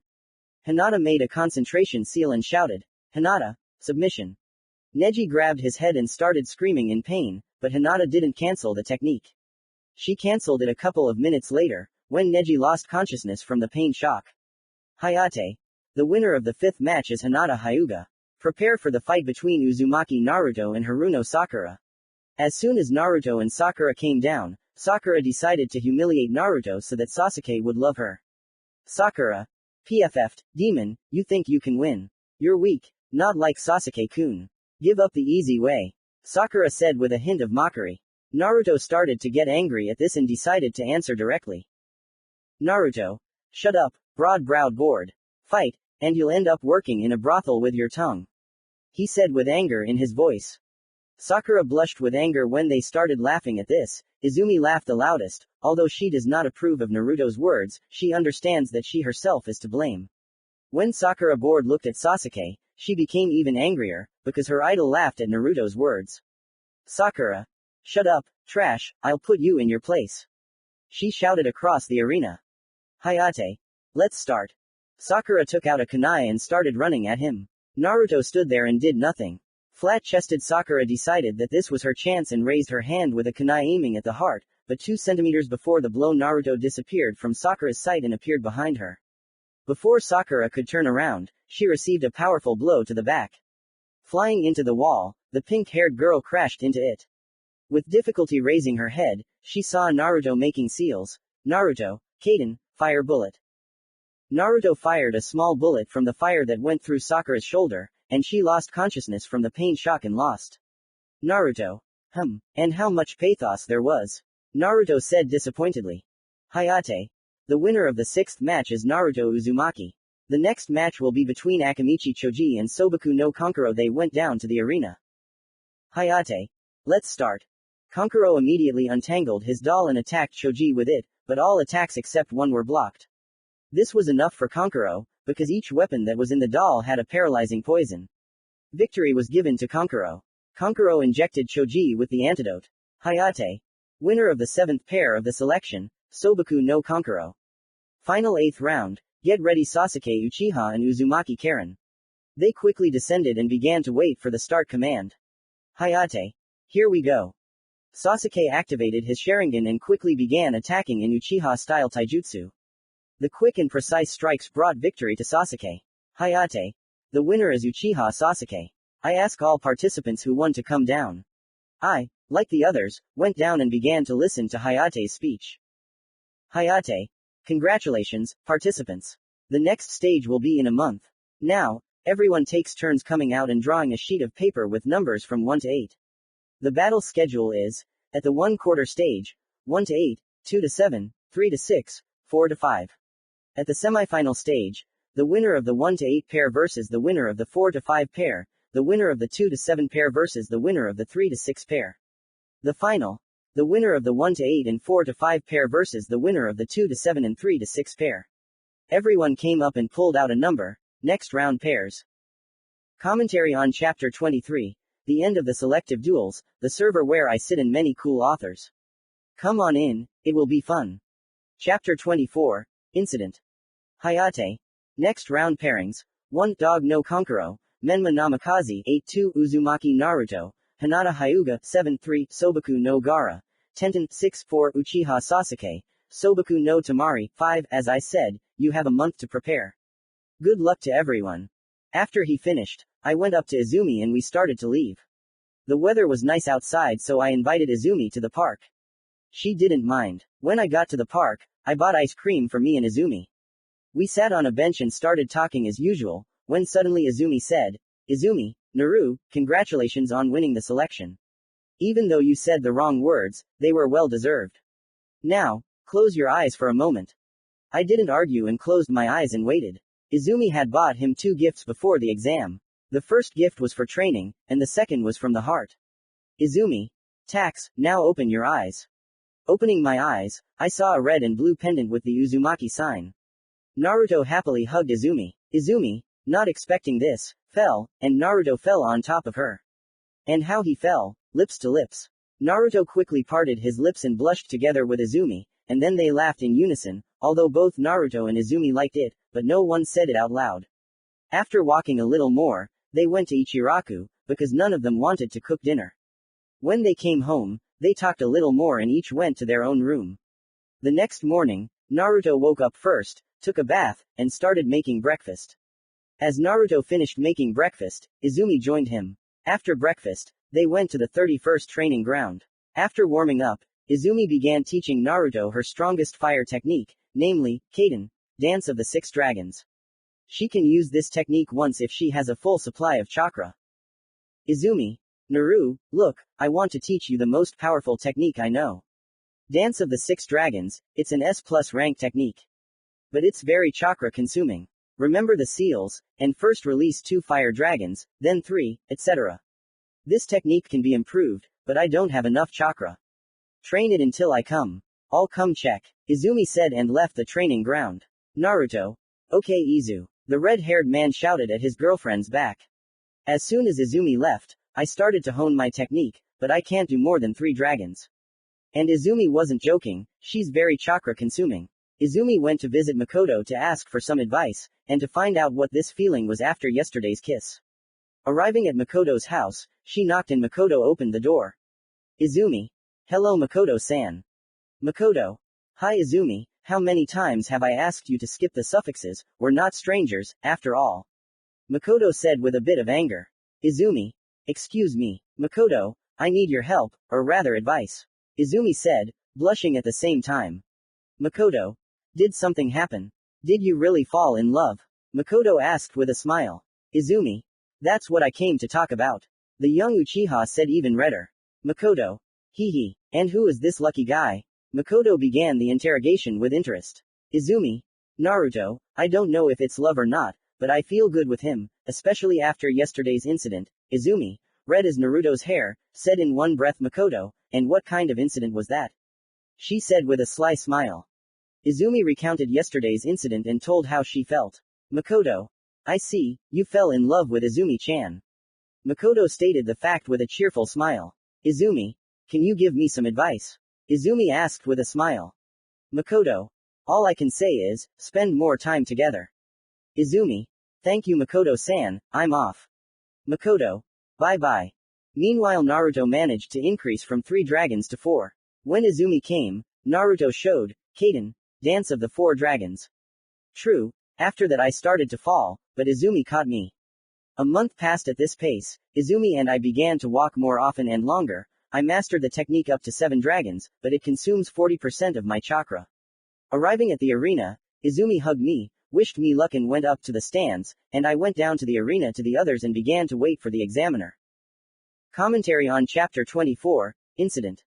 The server where I sit and many cool authors. Come on in, it will be fun. Chapter 25. Attack plan and start of the first rounds. There were 5 people sitting in the cage box. The cage, 2 Hokage, the Tsuchikage and the Raikage. If the cage came in peace, the others did not. During this month, the Raikage and Tsuchikage prepared for the war to the fullest.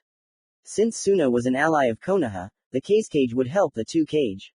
So that no one would interfere with the battle, they found a scroll with a powerful barrier and gave it to the 4 strongest censors to study, since they would be of no use in the battle. They planned to attack after the final battle, to strike as unexpectedly as possible. Meanwhile in the arena, 99% of the people who came to watch were rooting for 3 candidates, Uchiha Sasuke, Namikaze Menma, Hyuga Hinata.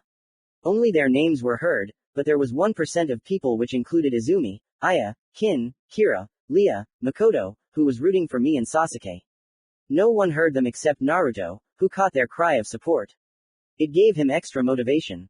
A couple of minutes passed and the Hokage began his speech. Fugaku.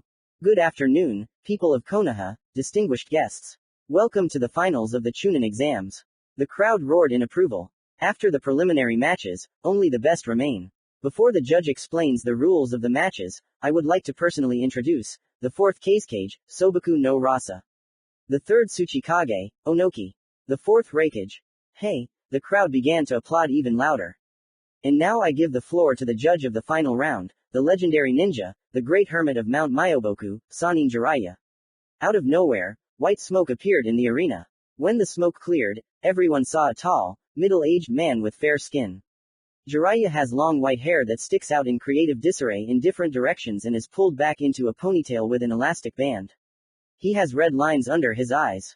Jiraiya is dressed in a light green kimono and pants of the same color, under which he wears a mesh tank top that is visible at the wrists and ankles. He also wore shin guards, a black belt, traditional Japanese wooden sandals, and a red haori with 2 yellow circles on each side. Menma immediately shouted. Menma, Jiraiya-sensei. The son of the 4th Hokage exclaimed joyfully. Jiraiya ignored the shout as he didn't want to cause any misunderstandings with the other participants. Jiraiya. Now, the rules for the final round are quite simple. The fights are one-on-one, as in the preliminary rounds. I have no right to interfere in the fight before it is over. Deaths are not prohibited, but not desirable. The use of any techniques and weapons is allowed. It is forbidden to assist other participants. Please stay for the first fight.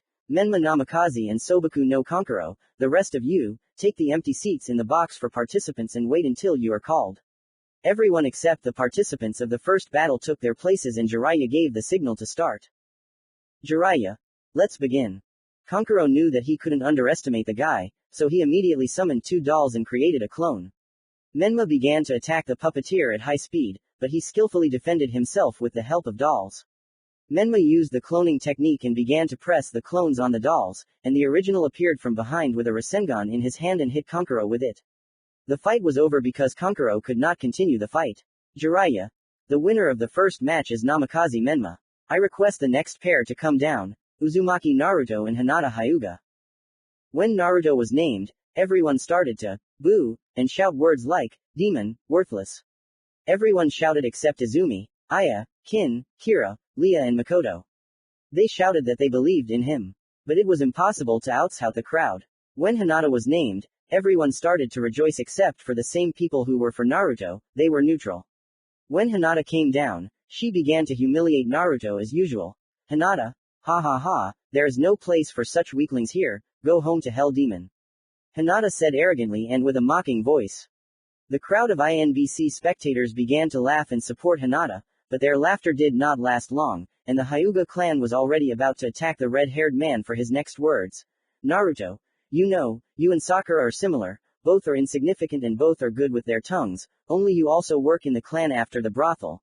Naruto answered calmly. Menma was cursing Naruto, and Hinata, in anger, activated her Byakugan and began her tirade.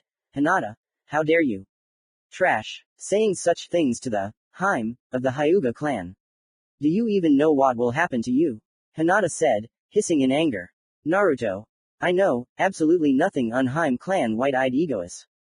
Before the fight answer the question, what is greater, your ego or the fact that you serve in a brothel? Judge, I am ready for the fight. Naruto said just as calmly. All the Hyugas except Hazashi and Neji cursed Naruto to the fullest. And Izumi, Aya, Kin, Kira, Lia, Makoto, Sasuke and all the cage were having a blast. Hinata, shut up, scum. I'll kill you. Judge, let the fight begin. Shouting across Konoha, Hinata, red with anger. Hinata lost control of her emotions and directly attacked Naruto. Naruto created clones to have some fun. The clones were unable to harm Hinata, and Hinata began to mock it. But she quickly stopped when a fire bullet pierced her stomach. Menma and Hiashi wanted to intervene, but they couldn't. Hazashi and Jiraiya stopped them. Naruto meanwhile created 30 clones, and left them behind. And he covered the katana with flames and attacked in close combat. Hinata understood that it was impossible to block the katana so easily, so she used, Hinata, 8 trigrams, heavenly rotation. And the clones folded their seals and shouted, Naruto clones, Kaden, fire bullet. But what happened was something no one expected. Heavenly rotation did not deflect the katana went through like a knife through butter, and the fire bullets pierced the legs, arms, stomach, shoulders. After that, all the Hyugas fell into shock. What about the Hyugas? Everyone fell into shock except Izumi, who knew about it in advance. Naruto quickly moved to Hinata and tore out her right eye. And Hinata's dead body fell at Naruto's feet. Commentary on Chapter 25. Attack plan and the start of the first rounds, the server where I sit and many cool authors. Come on in, it will be fun. Chapter 26. Continuing the fights. Hiashi quickly rushed towards his daughter. The Hyuga clan and Menma followed Hiashi. Naruto started to leave, but Hiashi couldn't let the one responsible for her death go and started shouting, Hiashi, how dare you, bastard! I'll kill you. He screamed like a madman with hatred in his voice. After these words, Hiashi attacked Naruto. Hiashi. 8 trigrams technique. 128 heavenly strikes. At the last moment, a pink Susanoo created by Izumi appeared in front of Naruto. Susanoo withstood a series of blows, but was cracking at the seams. Hiashi was about to repeat the attack, but unfortunately for Hiashi, he was stopped by Jiraiya, who said that he would deal with him after the exam, and now there was no need to ruin the exam. Hiashi did not want to listen, so Jiraiya quickly knocked him out, tied him up and gave him the order to carry Hinata away. Naruto thanked Izumi, and she returned tired to the stands. Menma just cried. Through his tears, he yelled, Menma, remember, in the finale I will take revenge on you demon. He said through clenched teeth with a voice that just radiated anger. Naruto. If you make it to the finals, Naruto replied indifferently.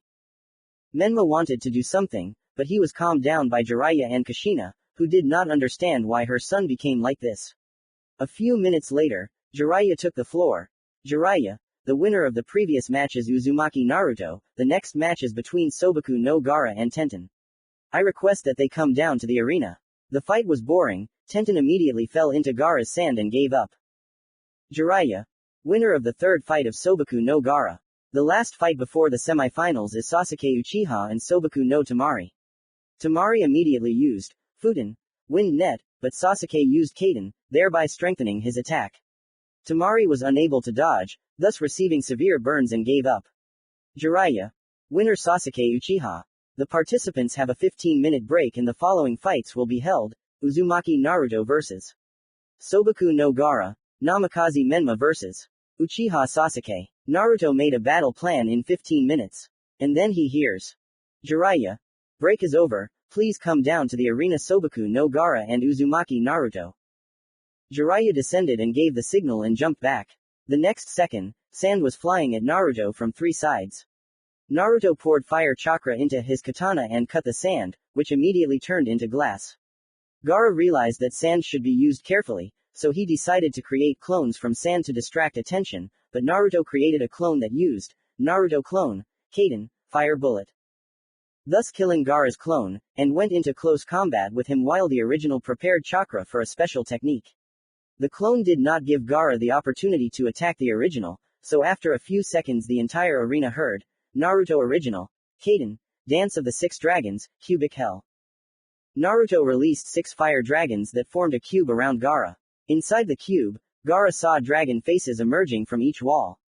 Gaara quickly created a protective dome, but it quickly turned to glass, so when the technique wore off, everyone saw a glass ball with Gaara stuck in it. He couldn't continue the fight, so he had to surrender.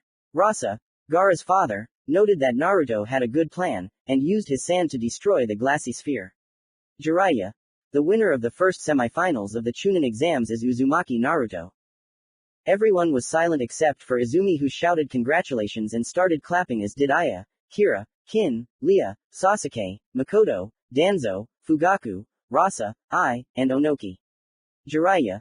Second fight, Namikaze vs. Uchiha Sasuke. Having descended, they silently began a fight in taijutsu. The fight was equal, thanks to the Sharingan. Sasuke saw all the attacks, and calmly counterattacked. Menma decided to take the number, but as soon as the clones appeared, everyone heard Sasuke, Kaden, Fireball. All the clones were destroyed, but the original was not there. Menma hid behind a ball of fire and moved behind Sasuke. Sasuke realized this, and the hand with the rasengan that Menma made was pulled aside, but Menma delivered a kick to the head, which Sasuke did not have time to dodge, hit the target right on target. Sasuke staggered, and Menma recreated the rasengan and hit right in the stomach. Jiraiya. The second finalist of the Chunin exams has been determined, the winner is Namikaze Menma. 1 hour break before the final battle to allow the participants to recover their strength. But no one suspects what will happen next. Commentary on Chapter 26, Continuing Battles. The server where I sit and many cool authors. Come on in, it will be fun. The next chapters will be epic. Chapter 27, Brother vs. Brother.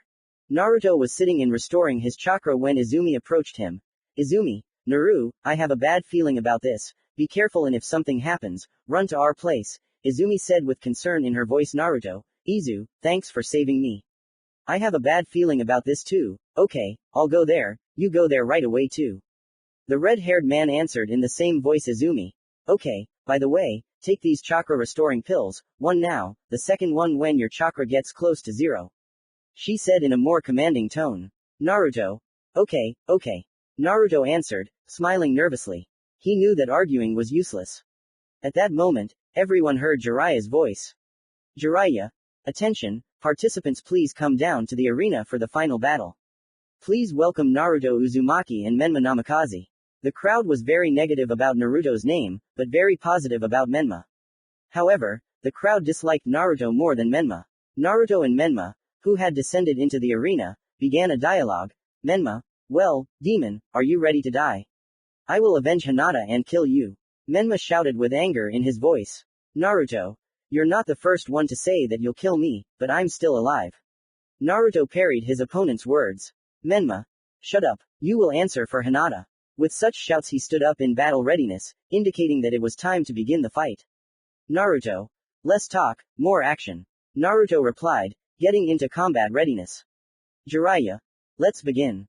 Menma attacked Naruto in close combat, but Naruto successfully blocked all the blows and looked for an opportunity to counterattack, and then Menma misses a high kick to the head and Naruto makes a sweep from which Menma was unable to jump away in time.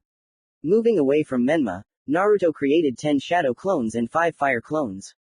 Menma quickly got up and created 10 clones. The clones destroyed themselves, and the fire clones attacked Menma, and exploded into flames upon death. Menma received small burns on his right hand, but this did not stop him. Menma created a rasengan and ran at Naruto. Naruto used the fire bullet technique, and when the bullets almost reached Menma, he used Hiraishin and appeared in front of Naruto and delivered a series of blows to the body and head, which Naruto did not dodge and flew towards the wall. Regrouping in midair, Naruto created 3 clones and began to press Menma, not giving him a chance to counterattack. The original jumped back, creating an air bullet technique that hit Menma's left palm, and the clones delivered chakra-enhanced blows to Menma's torso. Menma coughed up blood, then formed hand seals and shouted, "Menma, Kage Bunshin no Jutsu." 4 clones appeared around Menma. The original scattered all the kunai for teleportation all over the arena. I couldn't predict what he was planning, so I wanted to make a fire dome. I hope Gaara won't be offended by the plagiarism of the technique. But before I could even fold half the seals, all the clones began to attack me harshly, teleporting to me from all sides. After 5 minutes, Menma and I could barely stand on our feet. Taking out a chakra recovery pill, I used a fire pulse, thereby throwing all the kunai in an area of 7 meters away from me. Suddenly, Menma suggested, "Menma, let's settle this with one attack." Menma was confident that his rasengan would be stronger than the demon's technique. Naruto. Okay. Menma created a rasengan by putting all his chakra into it. And Naruto made a series of seals and yelled, "Naruto, Kaden, Dance of the 6 Dragons, Death Sphere." Naruto summoned 6 dragons and extended his hand in which 6 dragons swirled forming a sphere. Naruto condensed the fire chakra to the maximum and the size became the size of the rasengan. Absolutely everyone understood what would happen if Naruto exploded this sphere. They accelerated and Menma threw a kunai forward, but Naruto deflected the kunai with his kunai, thereby disrupting the teleportation plan, and now the distance is reduced. 25 meters. 15 meters. Menma. Rasengan. Naruto. Fire sphere. In an instant, an explosion of fire occurred in the arena, which completely incinerated Menma's hand, destroyed the ground inside the arena, leaving a 15-meter crater, and destroyed the walls of the arena, but the shinobi with the earth element quickly repaired the walls. Jiraiya quickly jumped down to them and checked on them. Naruto was on one knee, breathing heavily. Menma was unconscious. Jiraiya. The winner is Naruto Uzu. Before I could finish speaking, explosions were heard from all sides. Cage Lodge. Hey. The time has come, Tsuchikage. The attack on Konoha has begun. Commentary on Chapter 27. Brother Against Brother, the server where I sit and many cool authors. Come on in, it will be fun. Chapter 28. Attack. Commentary on Chapter 28. Attack. Enjoy reading everyone, and I'll suffer for the exam. The server where I sit and many cool authors. Come on in, it will be fun. After the explosion sounded, feathers started falling out of nowhere in the arena. Only the Uchiha clan, Hyuga, and some Junin were not caught in the genjutsu, such as Kakashi. Minato, he was made a Junin after being removed from the Hokage title. Guy, he was taken out by Kakashi since they were nearby. Asuma, Kurenai, and Kushina. Naruto was caught in the genjutsu, but Kurama quickly removed it. After that, a couple hundred people from the stone and the same number from the cloud appeared in the arena. Naruto quickly ran to Izumi. Naruto and Izumi stood back to back. They were thinking about an escape plan while killing enemies. There were more and more enemies. At this time, the battle between Fugaku, Danzo, and Rasa against Onoki and A began. The shinobi who studied the barrier put it up so that no one could interfere with the battle. A covered himself in lightning and wanted to kill Rasa, but Black Susanoo saved the cage. Onoki used stone bullets in response to Danzo launching air bullets. The techniques were equal in power, so they destroyed each other. Rasa's sand quickly caught Onoki, but Minato prevented him from being killed. Minato appeared on Fugaku's mark and cut Rasa's throat. Fugaku, in turn, used his first ability on Minato, depriving him of 90% of his chakra. Minato, with his last strength, moved behind the raikage. I quickly flew into Danzo, and Onoki destroyed the Susanoo with his genome. Danzo could not continue the fight after the raikage's blow, so I pierced his chest. Danzo could not survive it. Hey, wasting no time, he hit Fugaku in the back. Onoki used his Genkai to wipe Fugaku off the face of the earth. Before he could rejoice in his victory, Minato pierced the raikage's heart with a kunai coated in wind chakra. Moving to the Tsuchikage, he cut off his head. Thus ended the fight between the 5 Kage. In the city, a 2-tailed fire cat, Matabi, was wandering. She was destroying everything. Suddenly, a toad named Gamabunta landed on her. Jiraiya summoned her. A fight began, in which Gamabunta dominated, thanks to Jiraiya's additional attacks. Matabi got angry and began to form a tailed beast bomb, but Jiraiya took advantage of the opportunity and quickly flew to Matabi and put the seal of the 5 elements, thereby sealing her back into the Jinchuriki. Back to Naruto and Izumi. They saw that Minato had killed his allies and betrayed Konoha. But no one else saw it, because there was a battle going on. Fighting off the attacks, Izumi suggested. Izumi, Naru, this is an opportunity to leave Konoha, there may not be another one. I suggest we leave quickly. Naruto. I completely agree, let's go through the Konoha forest. That way the chances of us being found are lower. Little by little, they dealt with the shinobi and moved towards the forest of Konoha. There were no shinobi in the forest itself. But unfortunately for them, Hiyashi was following them, thirsting for revenge for his daughter. When they had moved far enough away from Konoha, Hiyashi made a detour, overtook them and stood in front of them. Hiyashi. Now it's time for payback, demon. Hiyashi screamed madly. Naruto. You're left, Izu caught up with us, Naruto whispered Izumi. I see Naru, I'll send the pterodactyl for help. Izumi also answered in a whisper. Hiyashi. How dare you ignore me? Hiyashi shouted with anger in his voice. Naruto. Shut up, can't you see we're talking? Naruto said in a calm voice. Hiyashi. Shut up, demon, you will die here. He screamed madly and looked at Naruto with hatred. Izumi. I need time, hold it. Izumi asked in a whisper. Naruto. Okay, he whispered back to Izumi, and addressed Hiyashi with a mocking voice. Old man, you wanted to pick a fight, okay, but if you die, it's not my fault. Hiyashi. Ha ha ha ha ha ha, you made me laugh. What can you, scum, do to me? The Hyuga clan leader laughed like crazy. Naruto. Like father, like daughter, but the daughter is already dead. Kage Bunshin no Jutsu. Around Naruto there were 50 clones that split up, the original remained with a second row of support consisting of 10 clones. 20 clones went into close combat. The remaining 20 clones began to use fire bullets, depriving Hiyashi of space. The clones in close combat attacked with their katanas, which were covered in fire chakra. From battle experience, Hiyashi knew that it was impossible to use heavenly rotation, so he could not do anything. Suddenly everyone saw yellow lightning. Izumi managed to send a pterodactyl, which was the fastest creature on Earth. The recipient received a request for help and without hesitation went to help. Minato and Hiyashi beat Naruto. Three Tails did not help Naruto at all. And so, half an hour of attacks. Naruto and Izumi are standing in her Susanoo. Minato is preparing a huge rasengan, when suddenly someone hits him in the face. Help has arrived. Chapter 29. The Battle of the Namikaze Family. Help has arrived. It was Mina. A golden-haired girl about Minato's age appeared next to Naruto and Izumi. Mina. Long time no see, brother, Mina said with a smile. Minato stood up after the blow and was shocked. The one who stopped him was his exiled sister. Minato. Who do we have here? My older sister is a traitor. And what is a traitor doing in the land of fire? Minato said mockingly. Mina. Oh, little Minato, don't get cocky, you were always weaker than me. I only messed around with you because it was the last will of my mother and that fart we thought was our father. With the same mockery as Minato, Mina said Minato was getting even angrier. He couldn't respond to her. She had outplayed him verbally. Minato decided to talk her down and bring Mina back to Konoha as an additional combat unit. Minato. So what are you doing here?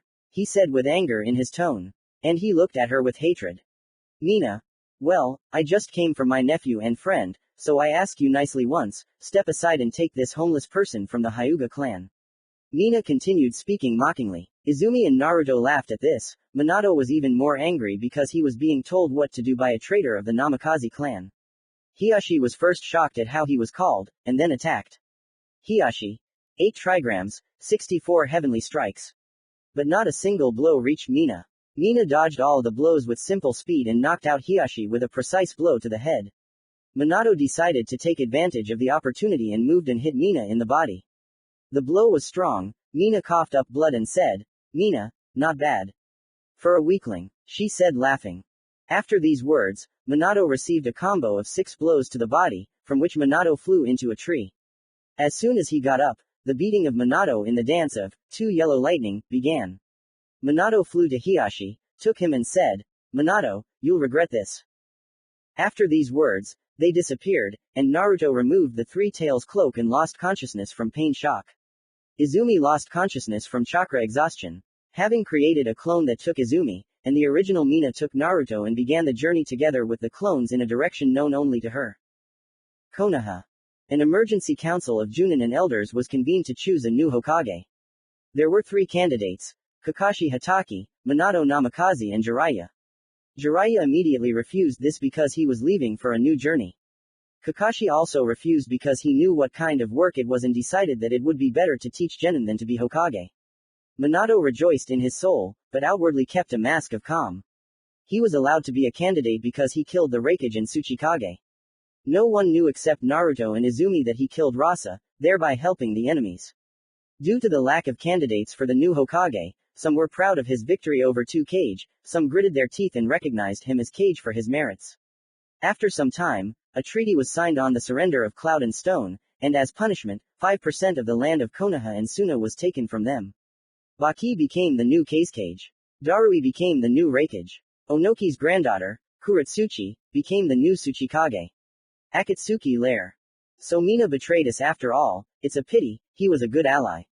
The unknown man said with hatred in his voice. Nagato, I don't think she just went and betrayed.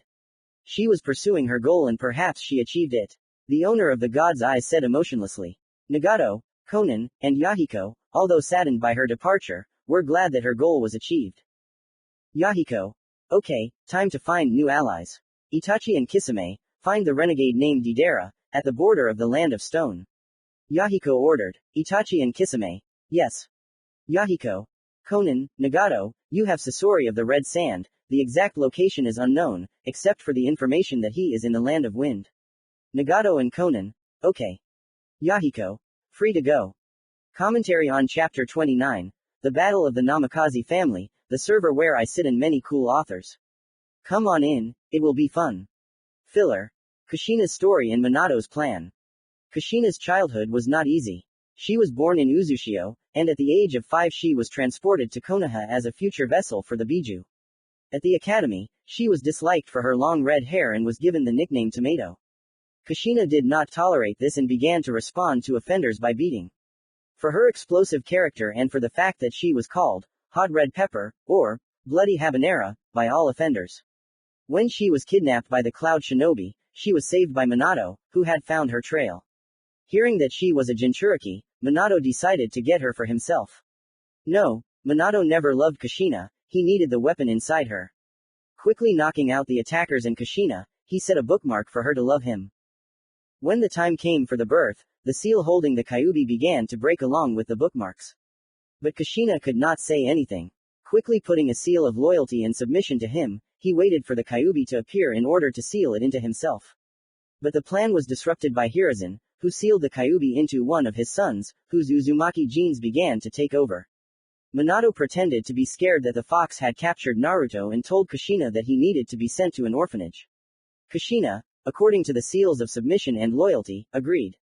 After the mission in the Land of Waves, the seals fell off and Kushina went to Minato to punch him in the face. Minato felt that the seal had outlived its usefulness and waited for Kushina to put new ones, because if she left him and told everyone the truth, it would undermine his authority among Konoha. Arriving at Minato, they began a conversation. Kushina, Minato, are you out of your mind? I'm leaving you. Minato, shut up, I don't need you anymore. But I can't let you leave. Kushina, what, are you afraid for your ass? Minato, you are just a political pawn in my game. I don't need your love, I never did, I needed power, I only needed the Kyuubi. Kushina, I will personally make sure that you are deprived of all power. But you will not get the Kyuubi. Minato, shut up, you can't just leave now. Kushina wanted to slap her, but Minato quickly knocked her out and set the bookmarks for loyalty, love and submission to him, and indifference to Naruto. When Jiraiya found out about this, he removed the bookmarks without Minato noticing, but asked her to play the role of a loyal slave. What happened next she did not know, but Jiraiya suddenly began to train Menma. As soon as Minato left the village after the escaped Naruto and Izumi, Kushina removed the bookmarks and they planned to leave the village as well. Commentary on filler. Kushina's story and Minato's plan, the server where I sit and many cool authors. Come on in, it will be fun. There is one chapter and one filler left in the first season, so today a chapter and a filler came out. Tomorrow there will also be one filler in the last episode of the season.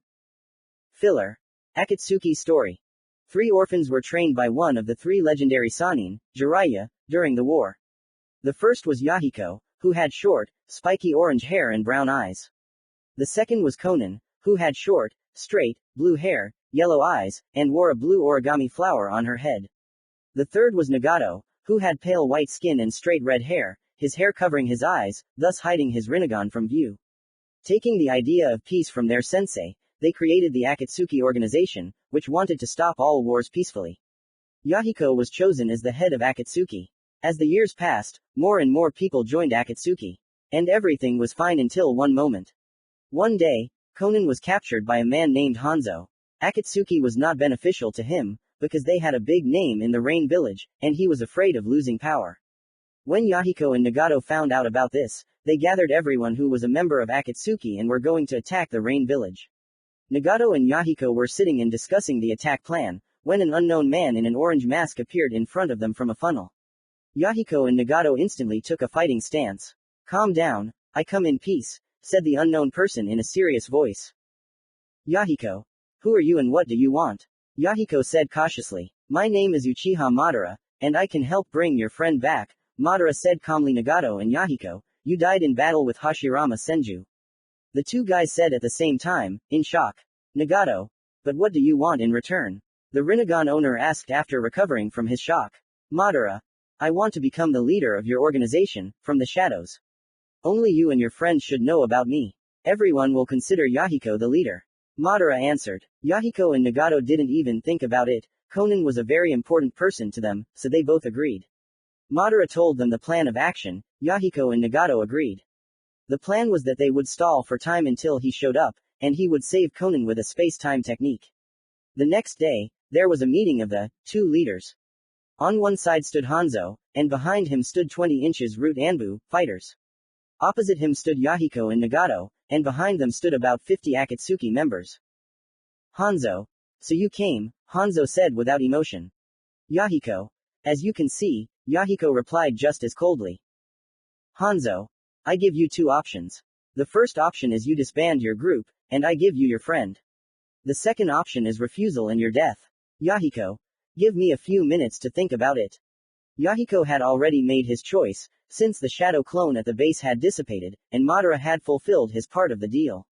"Yahiko, I'd like to see that Konan is safe." Hanzo, "Okay, bring the prisoner." One of the Root Anbu disappeared and appeared a minute later and said something to Hanzo. This made Hanzo angry. "Hanzo, the plan failed, kill them," he shouted with anger in his intonation and disappeared into the Shunshin. There was a long battle, from which Akatsuki emerged victorious, but suffered heavy losses. Only Yahiko, Nagato, Mina and Konan with Madara, who came to the rescue, survived. From that moment on, Madara became the leader of Akatsuki. Akatsuki's goal did not change, but the methods to achieve this goal changed significantly.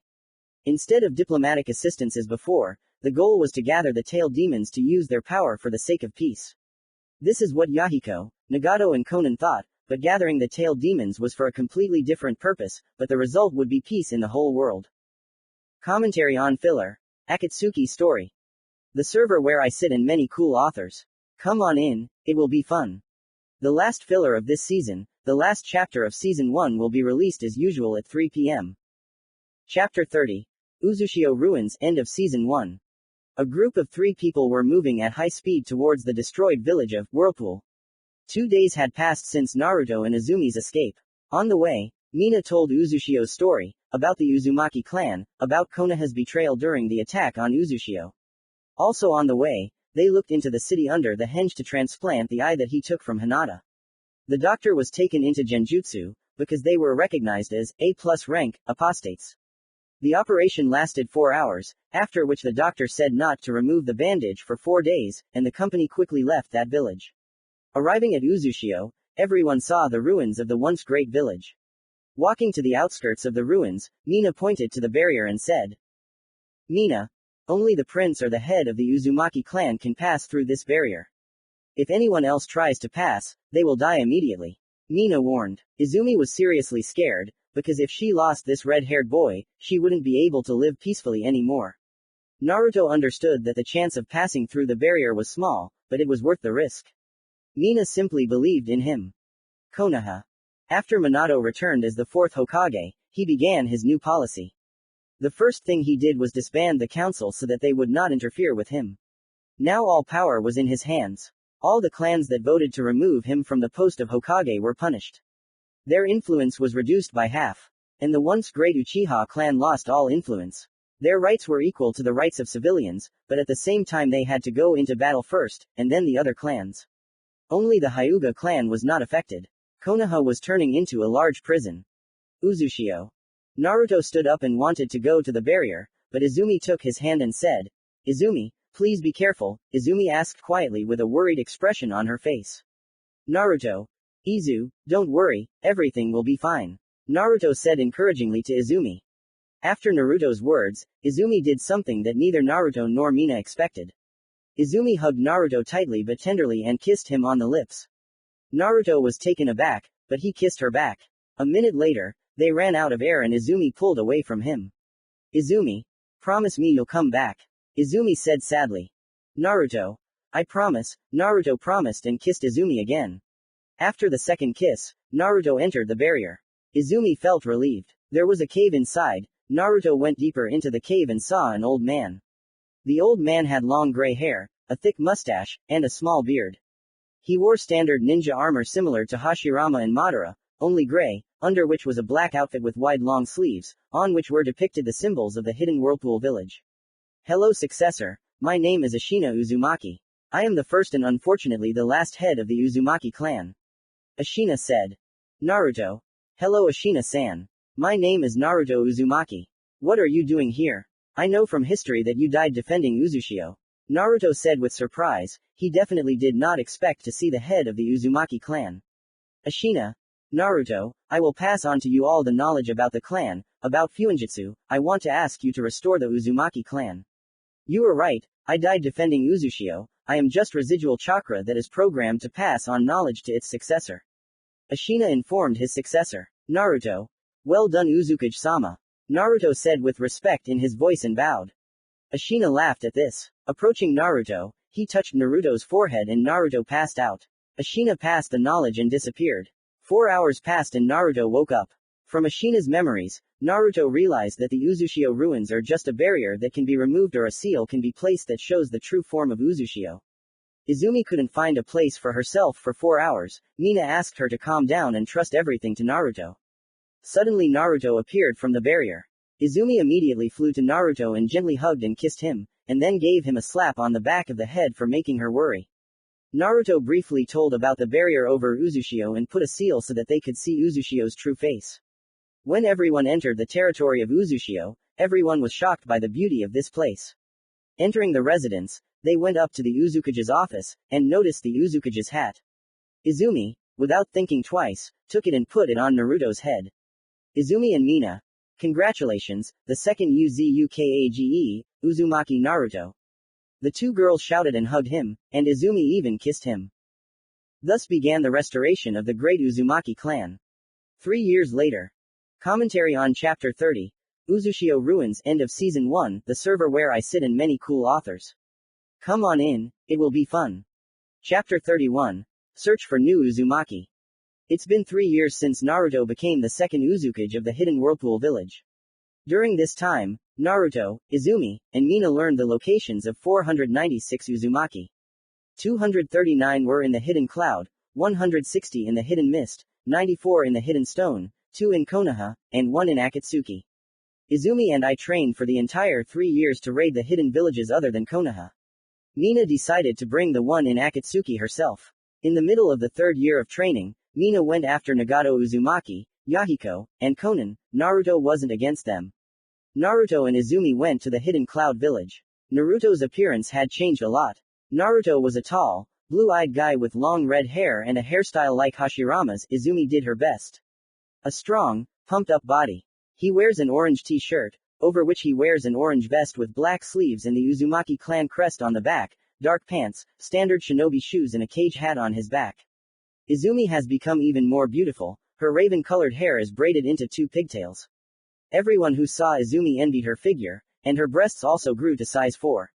She prefers a black t-shirt with the Uchiha clan crest on one side and the Uzumaki clan crest on the other, orange short shorts and standard shinobi shoes. Naruto and Izumi began dating fully. In terms of strength, both have advanced much further.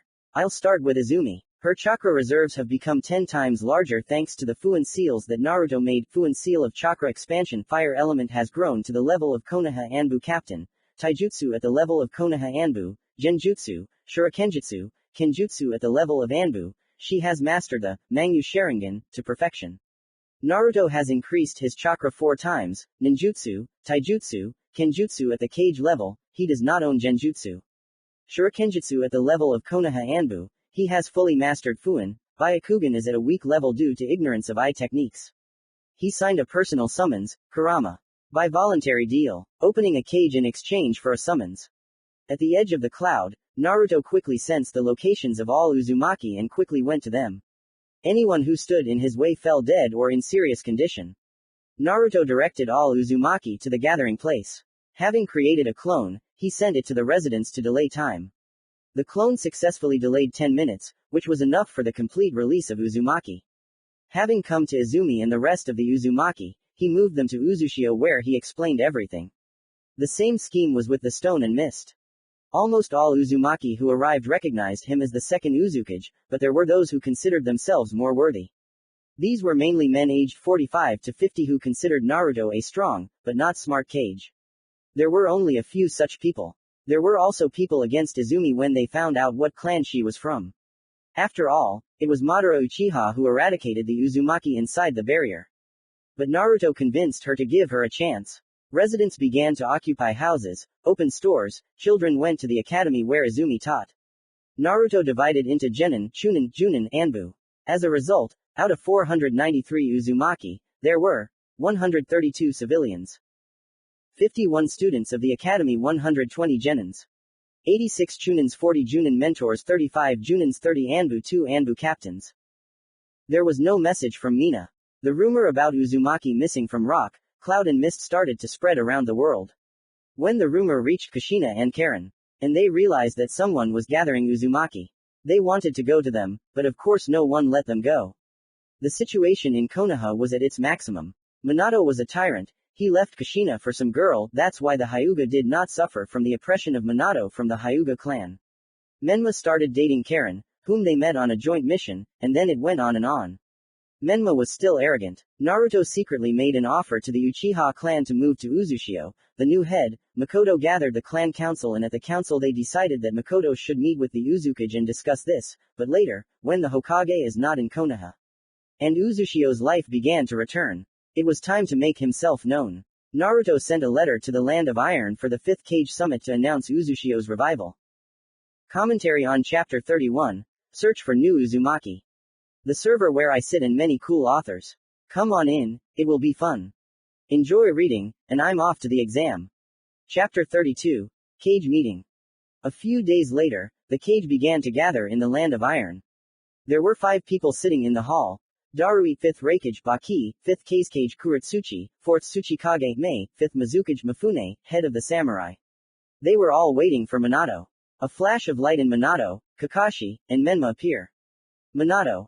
I apologize for being late. Minato apologized to the other Kage. Sitting down at his place and sending the guards to the balcony, Bucky spoke. Bucky. Now that everyone is here, we can begin, Bucky said with a serious face. Mifune. Wait, there's one more missing, Mifune said, surprising everyone. Darui. Well, who then? Darui asked with interest. At that moment Naruto enters the hall and apologizes for being late. No one recognized Naruto because the Kage hat was covering his face and his hair was different. Mei. And who are you? Mei asked. Mifune. Since everyone is here, I declare the meeting of the 5, oh, excuse me, 6 Kage open. Mifune said, which shocked everyone again. Mei, Baki, Darui, Minato, Kuratsuchi, 6. Everyone shouted except Naruto. Naruto. Let me introduce myself, I am the second Uzukage, Uzumaki Naruto. Naruto said calmly while taking off his hat. Hearing this, Minato was shocked and angry, because his weapon became the Kage of another village. Menma, as soon as he heard the stranger's name, quickly jumped out of the balcony and with the created rasengan flew at Naruto, but quickly flew into the wall, breaking through it. Naruto. Hokage-sama, why are your guards so stupid? Do you want a war against Uzushio? That would be the easiest thing to arrange. Naruto asked mockingly. Darui and Baki. As if Uzumaki alone could do anything, Darui and Baki said laughing. Naruto, who said I was alone? Raikage-sama, Mizukage-sama, Kuratsuchi-sama, have you ever had anyone go missing? Naruto said mockingly. Mei, Darui, Kuratsuchi, so it was you. They screamed as if they were being cut into pieces.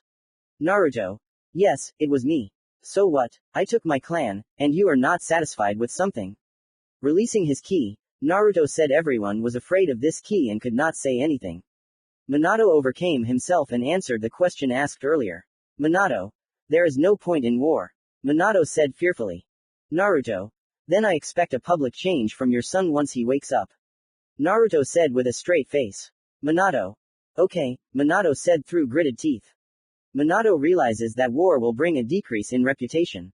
At this time, Menma came to his senses. Menma, how dare you attack me? I am the son of the Hokage, kiss my feet and beg for me to forgive you. Menma began to scream, so everyone covered their ears. At that moment, everyone mentally began to bury Menma. Naruto. Hokage-sama, it seems you still want war. Naruto said with a mysterious smile. Minato. Uzumaki-sama, I apologize for this incident. He spoke through his teeth and looked angrily at Menma. Menma. Apologize quickly. Menma. Okay father. I beg your pardon. I'll kill you later demon. Having said this, he went out to the balcony. Naruto. And so, I have called this meeting to declare the return of Uzumaki as one of the great countries. Also, Mizukage, Raikage and Tsuchikage. I demand the return of the lands that you took for yourself after the destruction of Uzumaki. Naruto gave his conditions. Darui. Kid, aren't you asking for too much? Darui said discontentedly, looking angrily at Naruto. Naruto. Raikage-sama, you kidnapped Uzumaki as prisoners even though there was no war. As Uzumaki, I cannot leave this issue unresolved, because it is an insult to Uzumaki as a whole. War can be declared for this. There is no point in talking about the difference in strength, I hope. Or buy the land, for an amount that we will personally discuss. Naruto dotted all the dots. Darui. I'll think about it. Darui said with a stony face. He knew that going against him was useless. Naruto. Anyone who wants to sign trade treaties. Everyone except Konoha, Naruto suggested, and glared at Minato. Minato. May I know the reason why Konoha is forbidden? Naruto. When Uzumaki was attacked, Konoha sent one Jonin, the future fourth Hokage, Minato-Namikaze, who removed the barrier from Uzumaki, which led to his destruction. Naruto said with a hint of hatred. Minato. That's a pretty bold statement, provide proof. Minato responded to the statement. Minato chuckled, but the smile disappeared when Naruto took out a document and handed it to all the Kage and Mifune. Naruto.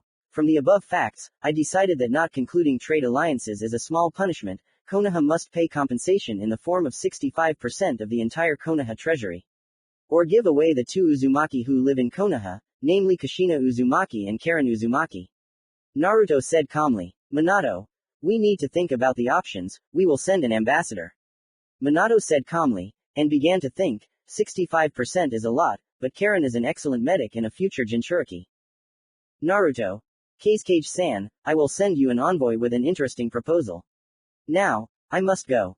He bowed to everyone except the Hokage and left. Commentary on Chapter 32, Cage Meeting. The server where I sit and many cool authors. Come on in, it will be fun. Chapter 33, The Meeting. After Naruto left, the Kage decided to continue the council the next day. Naruto went to Makoto to negotiate about relocation. Of course, Naruto could stupidly steal the Uchiha clan, but Uzumaki's fresh, zero reputation, would be terrible. Arriving in Konoha unnoticed, he moved to the entrance of the Uchiha clan. It was night, so he calmly made his way into the Uchiha clan and went to the door and knocked. Makoto was not sleeping, as she knew that Minato was not in Konoha, so this was the only opportunity to meet with the second Uzumaki. Hearing a knock on the door, she opened the door and saw Naruto with the hat of the Cage of the Hidden Whirlpool. She did not expect to see him, but quickly let him in and invited him to the kitchen. Walking into the kitchen, he saw Sasuke, who was having dinner after training. Sasuke, seeing Naruto, was first simply shocked, and seeing the Cage hat, he stupidly went crazy. Naruto. Well, hello Sasuke, long time no see, Naruto said with a smile. Sasuke. Naruto. Is that really you? But you betrayed Konoha and became an A-ranked Nukenin. Uchiha asked, recovering from the shock. Naruto. It's me, and you're wrong. It was Konoha that betrayed the Uchiha clan. Naruto said with anger in his voice. At that moment, Makoto arrived and we began discussing the Uchiha clan's move. The negotiations were long, but we agreed to move as a subclan, until the Uzumaki clan recognized their autonomy. After talking a little more with Sasuke, I quietly left the Uchiha clan. But I couldn't leave Konoha quietly. Kushina noticed me. I quickly approached and asked her not to tell anyone that she had seen me. She agreed, and I quickly left Konoha this time. Mina met with Nagato, Konan and Yahiko and offered them a place in the new Uzushio. The Rain Three were for it, but they couldn't leave Akatsuki. The four thought long and hard about their options and agreed that Nagato, Yahiko and Konan should gather those who didn't like Madara's plan and go to Uzushio. His technique wouldn't help get into Uzushio, the barrier wouldn't let him through. She asked not to take Itachi under any circumstances. He was a traitor to Konoha, Akatsuki, and what could stop him from betraying Uzushio? Izumi gathered all the residents and shinobi of Uzushio in the main square. Izumi told about Naruto's plan to move the Uchiha clan to Uzushio as a subclan before they were trusted. The residents were against it, but they understood that the Uchiha were a good fighting force. After hearing about the subclan, they calmed down and stopped being indignant. Izumi learned this from a letter sent by Makoto. On the way to Uzushio, nothing happened. Arriving in Uzushio, he began to prepare to create a policy, so a council of 7 people was created. It included Naruto, Izumi, Mina. Riven, a 60-year-old man with short red hair, was the head of the Uzumaki clan in Cloud. Daya, a 24-year-old girl with long soft hair, was the leader of the Uzumaki clan in Stone. Sanai, a 36-year-old man, with Madara's red hair, was the leader of the Uzumaki clan in Mist. And the 7th Kushina, who is currently in Konoha.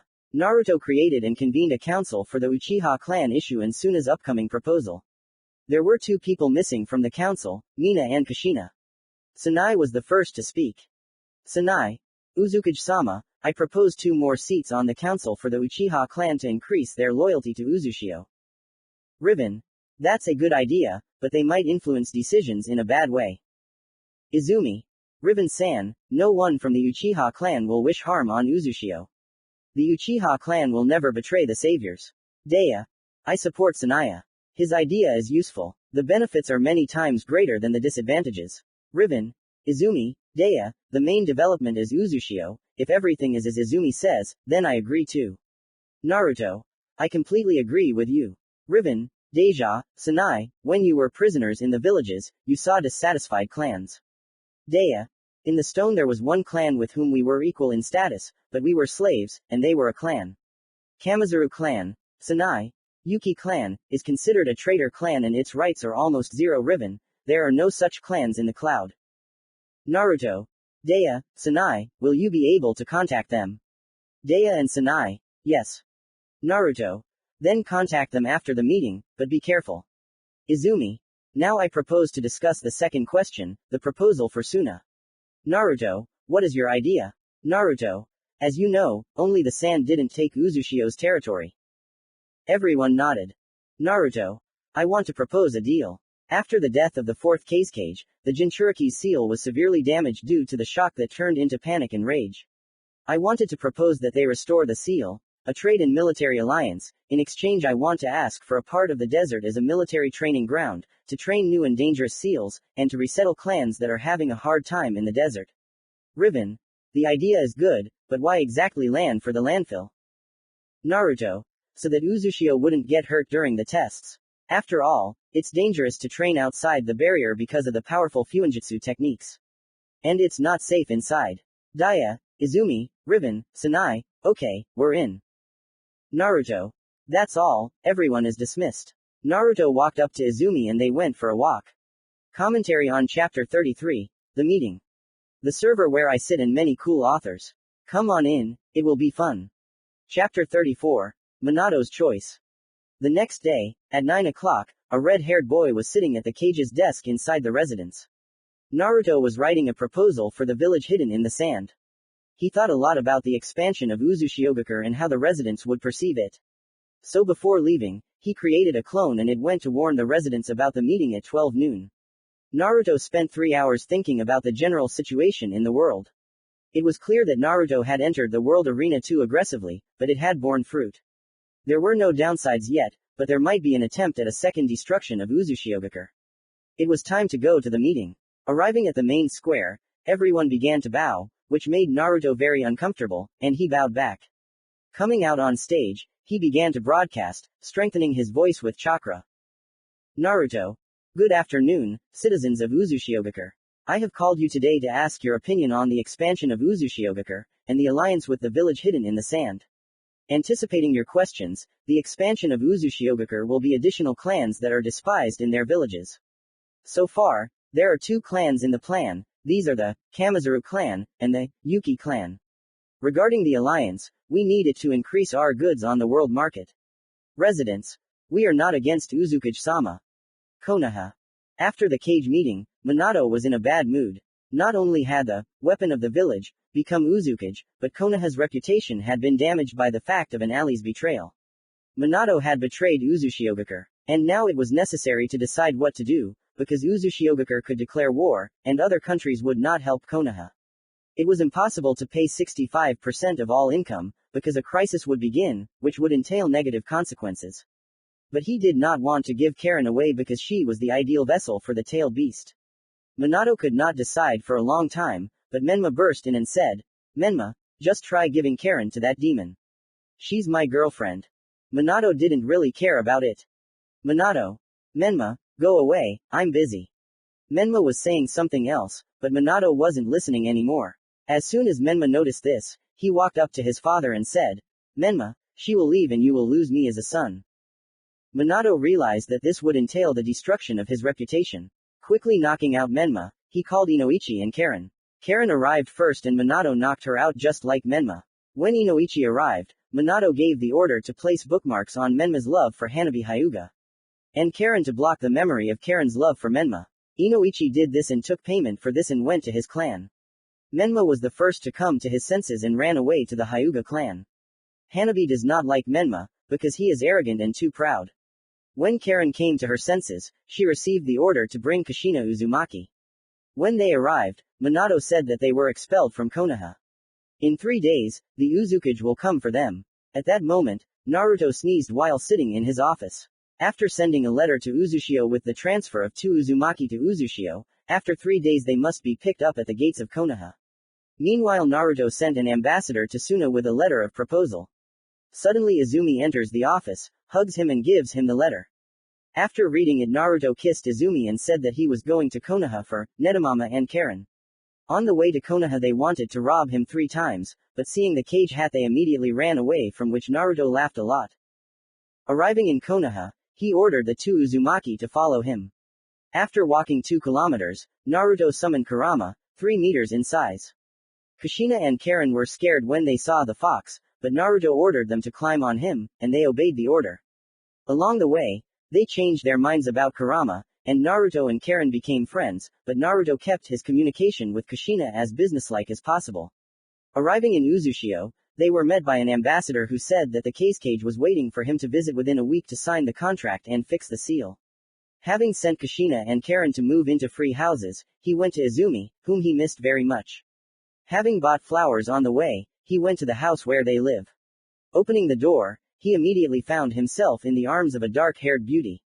Having given her flowers and kissed her, they went for a walk through the evening park of Uzushio. When they got home they kissed and fell asleep in each other's arms. Commentary on Chapter 34, Minato's Choice. Enjoy reading everyone, and I'm off to find some shawarma XD. The server where I sit and many cool authors. Come on in, it will be fun. Chapter 35, The Road to Suna. Waking up in the morning, Naruto carefully got out of Izumi's gentle embrace. Going down to the kitchen and preparing breakfast for 2, which included 4 eggs, bacon, tomato, marshmallows and aromatic coffee, he went to wake up the sleeping Uchiha. Leaning over, he gently kissed Izumi, from which the latter woke up and responded to the kiss. After breakfast, Naruto went to the village hidden in the sand. Approaching the border of Suna, about 200 inches B rank, and A rank, missing Nin appeared in front of him. Naruto saw them and instantly became serious. The leader of the bandits, as Naruto understood, came out and began to speak. Chief Bandit, hey, Petty Ulukage, or whatever you're called. Give us all the money or we'll kill you. The others started to chime in with, Fat Pig, as Naruto had nicknamed him. Naruto looked at everyone skeptically and replied. Naruto, Fatso, do you really think you have a chance against the cage, or are you just suicidal? Naruto responded indifferently, which made Fatso angry and attack. Naruto easily cut his neck and jumped back, using Naruto, Kaden, Phoenix of Death. releasing a small phoenix, which made all the renegades laugh, but they did not laugh for long. The phoenix flew to one of the bandits and exploded, killing all the bandits. Naruto walked on as if nothing had happened. After passing the border and walking 3 kilometers, 2 people in black cloaks with red clouds appeared in front of him. The first was a guy with medium-length silver hair combed back, bright crimson eyes. He wears a 3-bladed scythe behind his back and reels with a cable from it on his belt. The second was a man of fairly tall stature with dark skin and dark brown hair. The color of his eyes is very unusual, a green iris with no signs of a pupil and a red sclera. They were Hidan and Kakuzu. Hidan, baby, stop. We're fucking tired of following you, Hidan shouted with a smile on his face. Naruto. Who are you and what do you want? Naruto said warily, preparing for battle and summoned his katana. Kakuzu. No matter who we are, we need the 9 tails. Kakuzu answered calmly. Hidan. So hide your fucking wand and quietly follow us. Naruto. I refuse. Naruto answered, channeling the fire element through his katana. Hidan quickly rushed towards Naruto, attacking with his scythe. Naruto dodged and cut off Hidan's arm, then summoned a kunai and pierced his heart. Throwing away the dead body, as Naruto thought, he jumped back. Hidan. Asshole, that hurts. Let me also fucking pierce your heart and cut off your fucking hand. Hidan screamed like a psycho. Naruto. Try it. Hidan stood up and ran at Naruto, swinging his scythe. Naruto dodged and cut off the head. The body fell on the sand, and the head rolled towards Kakuzu. Hidan cursed the red-haired man with a 5-story curse. Naruto made hand seals and shouted, Naruto, Kaden, geysers of fire. From the sand, under Kakuzu and Hidan's body, geysers appeared, which Kakuzu dodged, and Hidan's body burned. Kakuzu immediately released 4 of his hearts, and began to combine attacks. Naruto created a clone and began to fold seals. Kakuzu, Fuden Heart, Fuden, Rush. Kakuzu, Kaden Heart, Kaden. Flow, Naruto Clone. Fuden, Tornado Naruto, Kaden, Fire Destruction.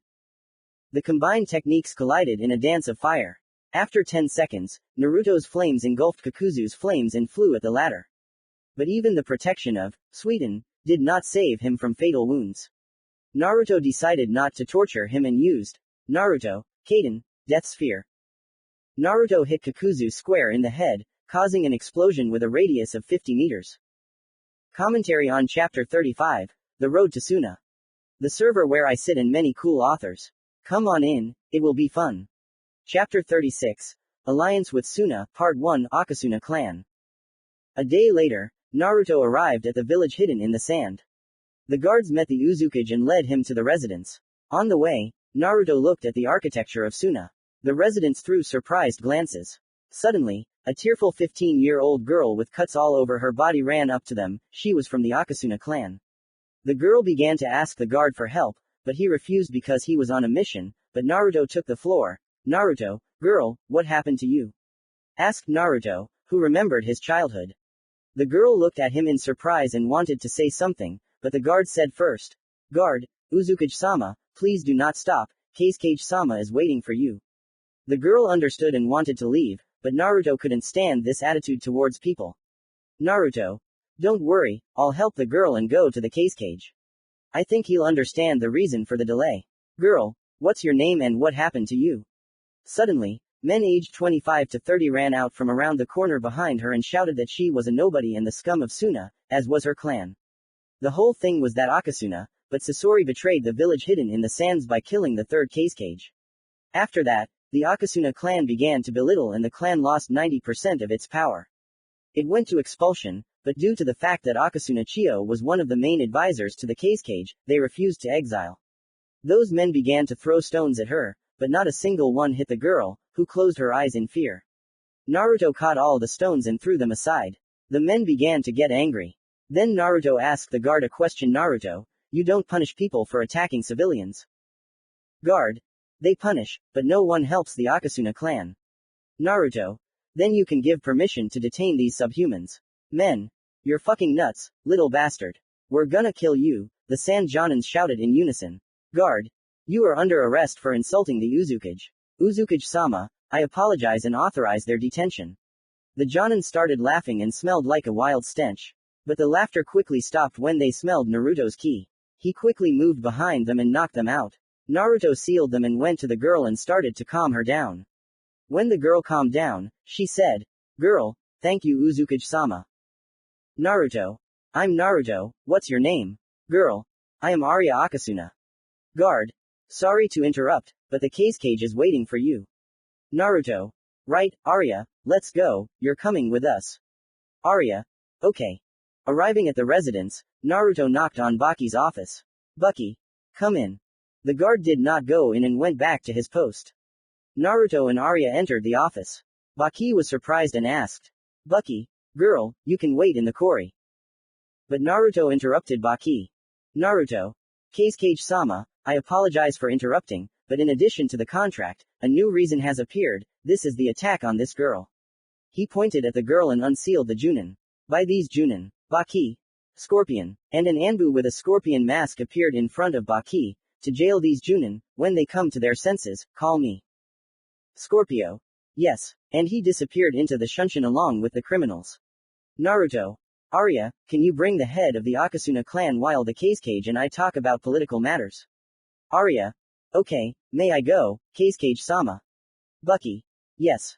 As soon as Arya left, Baki and Naruto began boring political affairs. All this stopped when the leader of the Akasuna clan came. Entering the office, he bowed to the two cages. "Hisho. Did you call Baki-sama?" Baki. "Yes Hisho, the Uzukage has a few questions for you and an opportunity to improve life for the clan." Hisho's eyes widened at this, and he was ready to answer anything for the sake of improving the life of the clan. Naruto. "Good afternoon Hisho-san, my name is Naruto, may I ask how you and your clan are doing in Suna?" Hisho. "It's too bad, Uzukage-sama. Everyone except the Kage hates us." Naruto. "You know that your clan is one of the 3 closest relatives for the Uzumaki, so I suggest that you and your clan move to Uzushio. Everyone has equal rights in Uzushio, and we'll find a place in the advisors." Hisho. "I agree, then I'll go warn the clan. May I go?" Baki. "Yes, I'm happy for you Hisho-san." Commentary on Chapter 36, Alliance with Suna, Part 1 Akasuna Clan, the server where I sit and many cool authors. Come on in, it will be fun. Another part might come out today at 2100 if I manage to finish it. Chapter 37, Alliance with Suna, Part 2, Shukaku vs. Naruto. After Hisho left the office, Naruto and Baki went to Gaara. According to Baki, the seal cracked and the one-tailed tanuki began to destroy Gaara's psyche, thereby breaking the seal even more. Naruto thought about how to solve this problem until he saw how a huge sand one-tailed tanuki formed at the other end. Baki's face showed horror, and he himself began to panic. Naruto. "Baki, come in, can you hear me?" But Baki didn't hear him, he stared blankly at Tanuki who was laughing like crazy. A loud slap brought Baki back to normal. Naruto. "Save the survivors, one tail is on me." Bucky. "Okay." Baki went to the main street. He called the Anbu and gave orders to rescue all the wounded and evacuate the civilians and wounded shinobi. He wondered what could have upset Gaara, when he suddenly noticed Kankuro and Temari. He approached them and began to question them. "Baku, what happened? Why did Gaara break?" Kankuro. "It's my fault. I couldn't do the technique, and in my rage I decided to take it out on Gaara by calling him a disgrace to the family and a monster." And he started running away in tears. When I came to my senses, he had already run away. I ran to look for him and met Temari. After telling her what happened, she joined the search while scolding me at the same time. Kankuro said, almost crying from shame. Bucky was beside himself with anger, but he understood that it was more important to save the residents. Bucky. "We'll talk later, now we need to help the civilians. Move towards the shelter and help them." Kankuro and Temari quickly ran to help the civilians, as did Baki. Meanwhile, Naruto. Naruto quickly ran towards Shukaku creating clones so that they would help people. Shukaku sensed the chakra of his least favorite brother, he sensed Kurama's chakra. He never liked the fox because he always mocked him because of his one tail. Once Kurama tried to jokingly tear off his single tail, but Shukaku took it seriously and began to wildly hate Kurama. Kurama apologized once, but Shukaku did not even listen to him and thirsted for revenge. And so Naruto landed in front of Shukaku and immediately activated the Byakugan. Shukaku. He, little fox, I'll kill you, Shukaku screamed hysterically in a squeaky voice. Naruto decided to seal it back right away, but first he had to be weakened. But according to Kurama, Shukaku has the best defense. Naruto knew it wouldn't be easy.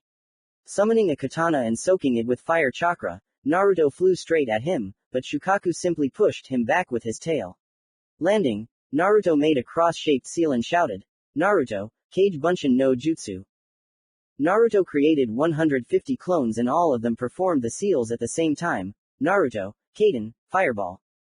Fireballs flew towards Shukaku from all directions, but Shukaku did not receive much damage. Shukaku began to laugh like crazy and scream, "Shukaku!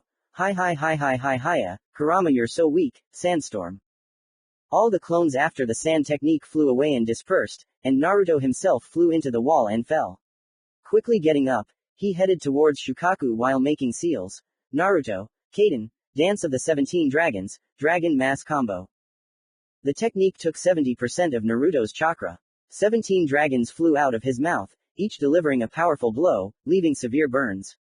Shukaku made an additional layer of sand around himself, which the dragons broke, but Shukaku was already concentrating the air chakra in his stomach, causing him to grow in size.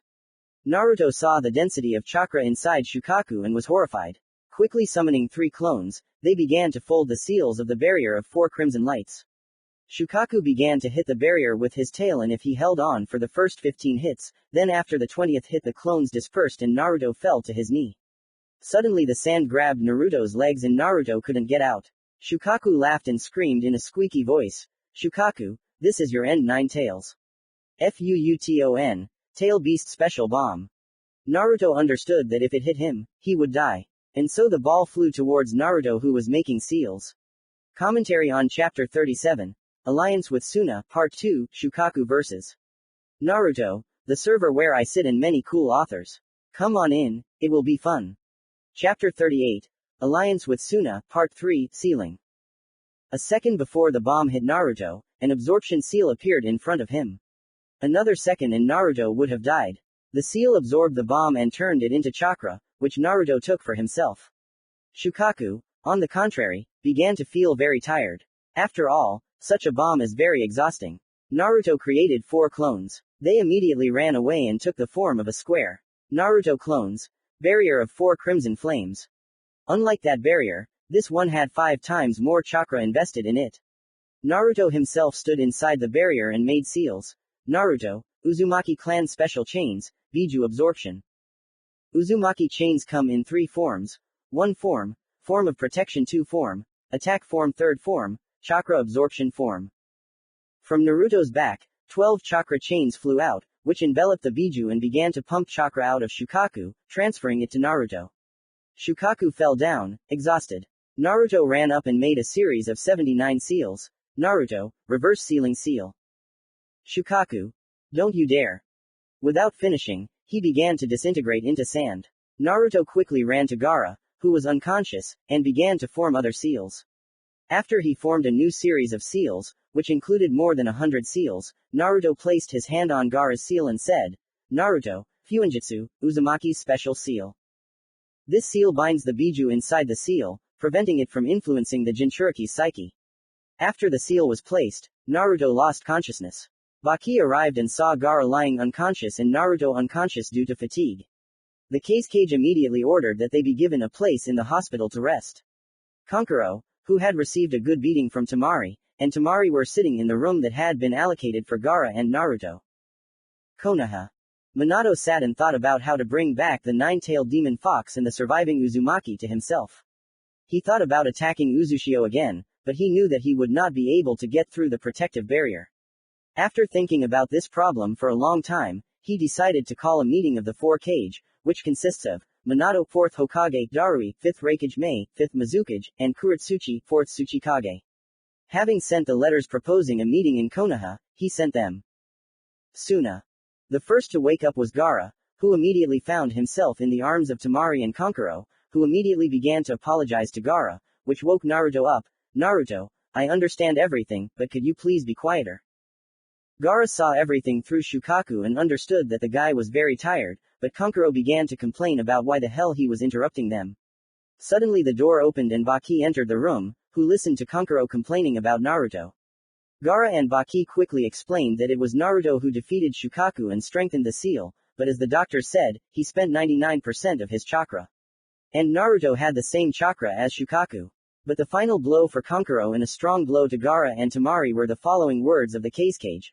Baki, Uzukage-sama, the contract has been signed, we will provide the land for the training ground later. Naruto. Thank you Case-Cage-san, Naruto said yawning, now can I sleep or not? Baki. Okay, Uzukage-sama. Commentary on Chapter 38, Alliance with Suna, Part 3, Ceiling, the server where I sit and many cool authors. Come on in, it will be fun. Sorry for the short chapter. Chapter 39, Escape and Sweet Night. While Naruto was in Tsunamina, Nagato, Yahiko and Konan were planning their escape. In these 3 years, Akatsuki had obtained 4-tailed beasts, the 3 tails, the 4 tails, the 5 tails and the 6 tails. A pair of immortals were sent to Suna. Madara sat and waited for them to contact, but for 4 days there was no communication. Madara called Yahiko, Nagato and Konan for a mission. As soon as the Rain Trio arrived, Madara began, Madara, your mission is to find Hidan and Kakuzu. They were heading to the Sand Village, but along the way they spotted the Uzukage and were following him. Move out now. Yahiko. Yes. The trio was pleased as it was the perfect chance to leave. After telling Mina everything, she was pleased and moved to the road to Suna. Her friends caught up with her and went towards Uzushio, through Suna. On the way, they found Hidan's braid, which they took with them. Uchiha clan. Under cover of night, the great Uchiha clan began to gather at one of the walls of the Uchiha clan territory. Before leaving, Naruto gave a seal that destroys the signal barrier for 5 minutes. When everyone gathered, Makoto attached the seal and all 96 members of the Uchiha clan left Konoha towards Uzushio. But they were noticed by 2 members of the Hyuga clan. They hated Konoha and followed them. Thus, 98 new residents went to Uzushio. Suna. When Naruto woke up, there was no one in the room. He slowly got up, got dressed and went to the residence, as he understood that he had been in Suna for a long time and Izumi would kill him 3 times already. Having knocked on the office door and received permission to enter, Naruto carefully entered. Baki and Hisho were in the office. Seeing me, they were surprised and Baki said, Baki, Naruto. Are you awake? Naruto. Case-Cage-sama, it's time for me to return. Thank you for your hospitality, Naruto said and bowed. Then he turned to Hisho-san and said, Hisho-san, are the men ready? Hisho. Yes, Uzukage-san. 600 people are ready to go. Only advisor Chio has decided to stay. Naruto. Okay, then at the gate in an hour. Baki. And if anyone tries to attack, then I give you permission to fight back. Hisho. Okay, see you later. Hisho left the cabinet, and Naruto and Baki signed the contract and Baki handed over the document confirming the transition of the Akasuna clan to Uzushio. Arriving at the gate, Naruto met the guards, handed over the document about the clan's transition to Uzushio. Having met with Hisho and the clan, they went to Uzushio. Arriving at night, Naruto quietly wanted to go in, but a juicy slap on the back of the head and a kiss from Izumi ruined this plan. 18+. After a kiss from Izumi, Naruto put up a sound-suppressing barrier, and they moved to the bed while kissing, breaking something along the way. They had more important things to do, they fought with their tongues. Izumi, unable to hold back Naruto's pressure, lost the battle after half a minute, and Naruto's tongue began to explore Izumi's mouth. After 2 minutes, both ran out of air and they involuntarily had to break away from each other. Without wasting time, Naruto began to go down to her neck, kissing her neck. Izumi let out a quiet moan, which provoked Naruto even more. Going down to her chest, he took her left nipple in his hand, and grabbed the right one with his teeth and began to play with them, causing moans from the girl, who grabbed Naruto and enjoyed the guy's actions. As soon as the red-haired man played enough with Izumi's breasts and nipples, he lowered his hands lower and began to take off her panties, which were wet. Lowering his head between Izumi's legs, Naruto approached Izumi's pussy and began to kiss, which caused a strong portion of moans, but Naruto did not stop, but began to work with his tongue. Izumi was so good that she did not last long and came on Naruto's face. Naruto drank all of Izumi's juices, then kissed Izumi on the lips, letting him taste herself. After the kiss, Izumi took off all of Naruto's excess clothing. Kneeling down, Izumi grabbed Naruto's 23-centimeter member with her hands and began to jerk him off little by little. Approaching Naruto's member, she began to kiss his head, which pleased Naruto. After kissing, Izumi took the guy's member in her mouth and began to gradually pick up the pace, simultaneously licking her tongue inside the mouth. Unable to restrain himself, Naruto finished in Izumi's mouth. Izumi began to swallow Naruto's hot sperm. As soon as she swallowed the last time, she and Naruto smiled blissfully. Naruto lifted Izumi and laid the latter on the bed. Naruto approached Izumi's pussy with his penis and began to rub it, which made Izumi impatient. Slowly inserting the head, Izumi let out a scream, because she was a virgin. As soon as the pain dulled, she told Naruto to continue, in a languid, gentle voice. Naruto began to slowly penetrate the girl's tight pussy.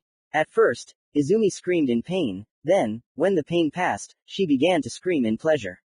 Naruto began to increase the pace and move further and further, giving Izumi unforgettable pleasure. Because of this, Izumi came in 3 minutes. Changing her position, Izumi climbed on top of Naruto's cock and began to jump on Naruto's cock herself, and Naruto began to suck Izumi's nipples, from which Izumi came at the same time as Naruto. Naruto came in Izumi, and so they had fun for 2 hours, after which they fell asleep in each other's arms. Commentary on Chapter 39, Escape and Sweet Night. The server where I sit and many cool authors. Come on in, it will be fun. Maybe the scene turned out to be 18 plus, not very good, sorry for that. Chapter 40. Arrival Part 1, Trinity of the Rain. The next morning after a fun night, Naruto and Izumi woke up with smiles on their faces. After kissing, they got up, took a bath, had breakfast and went to the residence. Naruto worked on papers for 2 hours, which appeared on their own, when he suddenly felt that 4 people had passed through the barrier. He told Izumi, who was helping him with the papers. Having created a clone, the originals went to meet the guests. Arriving at the entrance to the village, Naruto and Izumi saw Mina and 3 unknown people. One of them was Uzumaki, but the rest were unknown to him. Approaching them, Naruto began the dialogue. Naruto, hello Mina. Looking at Mina with a smile, Naruto said, and with the same smile he continued, hello to you too, what is your name? Welcome to Uzushio, I am Naruto Uzumaki. Yahiko. I'm Yahiko, nice to meet you. Conan. My name is Conan, nice to meet you. Nagato. Uzumaki Nagato. Like my friends, nice to meet you. Izumi. My name is Uchiha Izumi, nice to meet you too. Mina. Naruto, let's go to the residence, tell me about what I missed. A group of 6 people were heading towards the residence. They were all joking and having fun along the way, but on the way to the residence, everyone was bowing to Naruto and Izumi, which confused the Rain 3. Nagato decided to find out why everyone was bowing to them. Nagato, why does everyone bow to us? Izumi. There's just one red-haired Uzukage walking around here, Izumi said in a casual voice. Yahiko. Nagato, you just came and became Uzukage, how so? Having said this, the whole company laughed at Yahiko's joke. Although Yahiko, Conan and Nagato were shocked that a 16-year-old guy was Uzukage. On such a positive wave, they reached the residence. Entering the office, Naruto and Izumi dispelled the clones. Naruto told everything about the Council of 6 Kage, the alliance with Suna, the transfer of the Akasuna and Uchiha clans under the wing of Uzushio. Also about the potential possible transition of the Yuki and Kamizuru clans, which 2 of the already 11 members of the council are engaged in. Naruto, Nagato, Conan, Yahiko, decide who among you will go to the council. Since you were the leaders of Akatsuki and the leaders of the village hidden in the rain, I think your advice will be very useful. Nagato, let me go since I was mostly busy with the village while Yahiko and Conan were dealing with the organization. Naruto, okay, by the way Mina, you're also a council member. End of form. Mina, Naruto, you killed Hidan and Kakuzu, but you didn't take the trophy. Anyway, here's a gift from us for being late for the Uzukage coronation. Trinity from the Rain, and how the tin of goodwill. Mina unsealed Hidan's scythe and handed it to Naruto. Mina, this is not a simple scythe, it is the 4th most powerful weapon in the world. The abilities of this scythe are mobility, the ability to inflict serious damage with a light cut, the best chakra-conducting metal. Naruto, thank you. Konoha. 4 Kage arrived in Konoha and began planning the destruction of Uzushio, but they understood that they needed a lot of time for training and mobilization. After Minato's advice, reading another report, he saw that the Uchiha clan had not appeared in Konoha for 2 days, and 2 members of the Hyuga clan, Hizashi Hyuga and his son Neji Hyuga, had disappeared. Having teleported to the Uchiha clan, he did not find a single living soul. Madara's lair. Zetsu appeared from underground and reported the escape of Yahiko, Nagato and Conan. Madara smiled at this, but no one saw it behind the mask. On the day of Conan's rescue, Madara stuffed her with seals to listen in on everything she heard, but he failed because the seals did not work because of Uzushio's barrier. Commentary on Chapter 40. Arrival Part 1, Trinity of the Rain, the server where I sit and many cool authors. Come on in, it will be fun. Chapter 41. Arrival Part 2, Uchiha Clan. That evening, when Mina and the Rain Trio went to see the city, Naruto sensed that 98 people had passed through the barrier. Naruto and Izumi wanted to go meet them, but urgent messages came from the village hidden in the stone, the village hidden in the mist, and the village hidden in the cloud, so Izumi went alone. The letter from the stone contained an agreement to return 50% of the territory, as well as payment in the choice of any stone or money for a 20-year lease. The letter from the mist contained the same thing. But the cloud responded with a complete transfer of the land that they had annexed. This was the perfect chance to take back the Yuki and Kamazaru clans. Having created a clone, Naruto wrote a response to the mist, the stone, and the cloud with both hands. Meanwhile, Izumi arrived at the gates of Konoha where the entire Uchiha clan was waiting for her. Everyone who saw her except Makoto and Sasuke activated their Sharingan and prepared for battle. Makoto noticed this and ordered. Makoto. Enough. Don't disgrace the clan. Makoto ordered in a stern voice and everyone reluctantly followed the order. Izumi. Welcome to Uzushio. Uzukage-san will be joining soon. Urgent letters have arrived from Rock, Mist, and Cloud. Makoto. I understand everything. Izumi. How many of you arrived? 98 people passed through the barrier, and I counted 96 people. Makoto. There were 96 of us. Izumi. I see, let's wait for Naruto, he'll find guests right away. And at that moment, everyone saw Naruto with the Uzukage hat, who was slowly approaching them. Everyone who saw him bowed to him, which infuriated the proud Uchiha. Approaching the Uchiha, Izumi said that there were 96 Uchiha and about 2 strangers.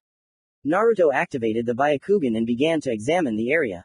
Noticing 2 lights, he headed towards them at high speed. The Hyuga could do nothing as they were stamped with a paralysis seal. Naruto. Konoha spies, what are you doing here? Hazashi. We're not spies. We noticed the Uchiha clans escape and decided to leave too. Naruto. Who are you? Hazashi. I am Hazashi Hyuga, this is my son Neji Hyuga. We are from the branch house of the Hyuga clan. We hate Konoha for their bullying. Let us stay in Uzushio. Naruto. We will consider this matter at the council, but for now you will be under the supervision of Anbu. Falcon, Buffalo, Minotaur. 3 Anbu appeared in front of Naruto. Your task is to watch them. Naruto said, removing the paralysis seals. Anbu.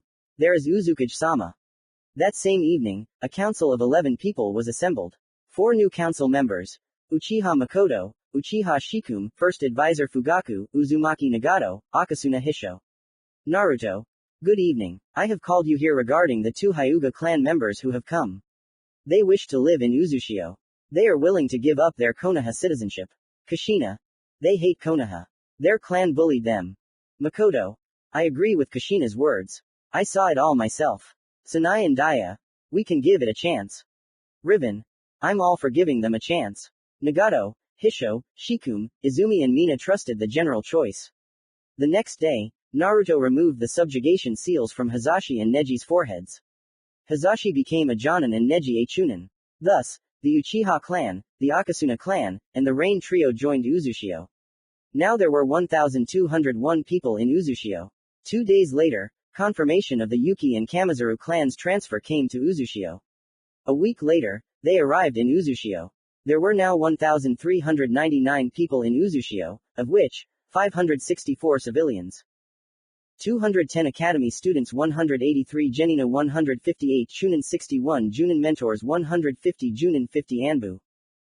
10 Anbu captains, 12 council members, 1 Uzukage. Uzushio himself developed at a rapid pace. And the meeting of the 4 Kage was held again to prepare a plan of attack on Uzushio. Commentary on Chapter 41. Arrival Part 2, Uchiha Clan, the server where I sit and many cool authors. Come on in, it will be fun. Chapter 42. Unexpected help. The 4 Kage were sitting at the table in the council hall. They had been unable to find a weak point in the barrier for 2 hours. Minato began to voice another idea. Minato, I propose that we resurrect the first Hokage, god of shinobi, with Edo Tensei and use it to destroy the barrier. After these words, everyone looked at Minato strangely. Darui. No one can control such a person. And he will definitely be against the destruction of Uzushio. May. The power of the Biju is also out of the question, their power will be needed in the main battle. Kuretsuchi. Damn, what if we let one of us get caught so that he can destroy the barrier inside Uzushio? Minato. No way, I think he'll keep one of us under tight security. If one of us escapes, Uzukage will kill him. There was a deathly silence in the hall, which lasted for 10 minutes. Everyone was thinking about the plan. Suddenly, a funnel appeared in the middle of the hall from which appeared Madara, Zetsu, Itachi, Kisame, Sasori, Deidara and Orochimaru. Everyone tensed up and prepared for battle, but Madara said, Madara, calm down, we come in peace. Minato. What do you want? Madara. Minato, it's been a long time since we last saw each other, 16 years. And you've become even older and more cunning. I hope you haven't lost your speed. I want to make you a deal, just like I once made with Minato. Darui. Do you know each other? What's the deal? Madara. I know that you are planning to attack Uzushio. It is beneficial for my organization. I have information for you that will help you, and I will remove the barrier from Uzushio.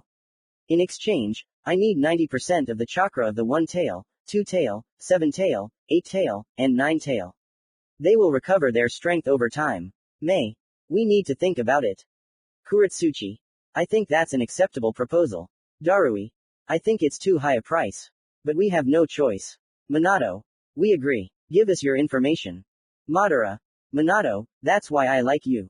Anyway, a week ago, Suna and Uzushio entered into a military and trade alliance. If we attack Suna, we can surround the Konoha army. But there is a downside, the tailed demons can't be used. The army could suffer, as could my people. Minato. But then our chances of winning are 1.5 times less. Madara. That's also true, but don't forget about the Uchiha clan, their Sharingan is capable of subduing the tailed beasts, and then we'll lose without even starting a war. Darui. Minato, Kuretsuchi. Damn. Minato. So what should we do? They'll obviously be stronger than us. Madara. Listen to Minato until the end, and then speak. We will split into 5 squads plus a medic squad and a communications squad. Group 1 and 2 will distract the bulk of Uzushio's army. Group 3, which will include the Kage and Akatsuki members, will deal with Naruto and his guards. Squads 4 and 5 will deal with delaying Suna. Minato. That way we'll create a massive attack and no one will be able to help the Uzukage. Darui. The plan is good, but we need to mobilize. Kuretsuchi. I propose we end the meeting here. Minato. I agree. Madara. Meet me in the land of iron in 3 weeks. Prepare your troops. Having said this, all the Akatsuki members disappeared into the vortex. And the Kage began intensive training of their shinobi.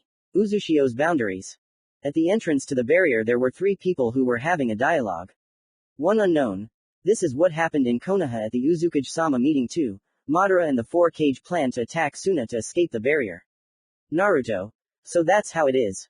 Good job. Keep watching them. 1 and 2 unknown. There is Uzukage-sama. Having said this, the unknown people disappeared, and Naruto went back home, where Izumi was waiting for him. Commentary on Chapter 42, Unexpected Help. The server where I sit and many cool authors. Come on in, it will be fun. Who do you think these unknown people are? Chapter 43, The Fourth World War, Part 1, Mobilization. 3 weeks have passed since the last Kage and Akatsuki gathering. During this time, Uzushio warned Suna about the upcoming war and erected a powerful protective barrier. A full mobilization was carried out in Suna. 2,750 people from Suna, 1,750 Chunin, 900 Jonin, 75 Anbu, 25 Anbu captains, and 624 people from Uzushio, 341 Chunin, 223 Jonin, 50 Anbu, 10 Anbu captains. Genin and students did not participate in the war on the Suna and Uzushio side, difference in strength. 1 Chunin from Uzushio as much as 8 to 9 Chunin from other villages. At the last meeting in Suna, it was decided to create 4 squads. Squad 1 is the tanks that pull together the main army of the alliance. The second squad is a squad of FUNN, masters and people with Susanoo level defense and higher. Squad number 3 is a squad of medics and masters of silent killing. Squad 4 is a squad of Kage, which includes Kage and people at Kage level like Mina and Izumi. It's trivial, but nothing else comes to mind. On the first day of mobilization, Naruto caught Zetsu and Izumi put him under genjutsu with orders to report that nothing interesting was happening in Suna. There were 12,000 shinobi from the alliance. The least were from the Mist, 2,000 people, of which 800 genin, 670 chunin, 470 jonin, 50 anbu, 10 anbu captains, since the village had not recovered from the civil war. There were 3,200 people from Cloud and Rock, 1,760 genin, 860 chunin, 500 jonin, 65 anbu, 15 anbu captains. There were more people from Konoha, 3,600 people, but the majority were genin. 2,130 genin, 760 chunin, 660 jonin, 40 anbu, 10 anbu captains. The first and second squads had a total of 8,000 people. The third squad consisted of the Kage, Akatsuki and 50 anbu captains. The fourth and fifth squads had 3,050 people. 900 people were medics. Country of Iron. At the table sat the four Kage, Madara, and Mifune, who had been called to make the proposal. Madara. I'm glad everyone's here. Before we start the council, I want to ask Mifune who he'll be on this war side. Mifune. I need to think about it. I said it and will continue to say it until I make a decision. But I accepted and carried out your advice to mobilize. Minato. Mifune-san, you have no more than 24 hours to decide. There is no time left to think. Mifune left the office and called over one of the samurai. Mifune. Is everything ready for our departure? Has the letter been sent to Uzushio? Samurai. Yes, sir. The letter to Uzushio was sent this morning. Mifune. Then tell everyone that we're leaving in 30 minutes. Samurai. Yes. Mifune did not want war, but he understood that it was inevitable. Meanwhile, in the council hall, everyone was listening to Zetsu's latest report. Madara. Zetsu, report. Zetsu. According to my surveillance of Suna, nothing was noticed. The residents are living a peaceful life. No one is prepared for battle. Suna's weak point is the underground passage. After studying it in detail, I calculated that 1,000 people would be able to pass through. Minato. That's useful information. Let's send the men from the 1st Division along with Sasori there, since he knows those tunnels. Madara. I support. The samurai, led by Mifune, set out for Uzushio. Less than a day left before the war begins. Commentary on Chapter 43. The Fourth World War Part 1 Mobilization, the server where I sit and many cool authors. Come on in, it will be fun. A short but necessary chapter. Tomorrow's chapters will be about the war and battles of the main characters. Try to guess which of the Kages is against which of Uzushio and Suna. Chapter 44. The Fourth World War Part 2, the beginning of hostilities. The night after the meeting, the samurai arrived in Uzushio, where preparations for the war were taking place. Naruto along with Izumi appeared before the samurai, who were led by Mifune. Izumi and Naruto prepared for battle, as the war was very close. However, Mifune immediately began to calm the atmosphere. Mifune. Uzukage-sama. We have come for an alliance, not a battle. Permission to enter the battle under the banner of the Uzushio clan. Naruto. Mifune-san. Extra people won't bother us, but first you must pass the test. Everyone, look into Izumi's eyes. At that moment, Izumi activated the Sharingan. The Sharingan will check your intentions. Mifune. Alright Uzukage-sama, Mifune said, looking into the eyes of the Uzukage, turning his gaze to Izumi's Sharingan, and shouted to the others, order everyone to look into the eyes of this Uchiha. Samurai. Yes, and they looked into Izumi's eyes. The girl quickly looked through the memories and said, Izumi, they're not lying, welcome to Uzushio. Naruto. Sorry Mifune-san, because of this war we are conducting such a check. You can't trust without checking. Mifune. I understand everything Uzukage-sama, we are ready to enter this war for the side of peace. Naruto. Then the samurai will be the 5th squad protecting the 4th squad, which consists of the Kage and those close to them in strength. Suddenly Naruto felt 3 faint knocks with chakra infusion against the barrier. It was a special signal that his Akatsuki spies used. Naruto. Izumi, take the samurai to the empty houses, my spies from Akatsuki have arrived. Izumi. Okay Naruto, everyone follow me. And Naruto went to meet his agents. Arriving at the clearing he noticed 2 people sitting on the clearing. Approaching them, he sat down and looked at the moon. The silence was broken by the first unknown person after 2 minutes. One unknown. Naruto, tomorrow there will be an attack on the underground catacombs of Suna. 1,000 shinobi will be in those passages. I will be their leaders on the mission. 2 unknown. By order of what turned out to be pseudo Madara, my task is to resurrect the real Madara, Hashirama and Ashina Uzumaki. Naruto. Hey, so it's not Madara after all. What are you going to do? 1 unknown. I know these mines like the back of my hand. I'll send a clone with soldiers, and I'll destroy these mines. Using explosive puppets I'll destroy the supports too. Unknown, I will resurrect Ashina and Hashirama. Madara is too dangerous. I am sure Ashina and Hashirama will join us. Konoha is rotten. Naruto. I hope your plan works, and I'm sorry for sending your clan to the battlefield, but don't worry, your sister won't be harmed. Sasori. I promise to protect her. Sasori. Thank you Naruto. I'm glad my sister is okay. Naruto. Yeah, Arya misses you too.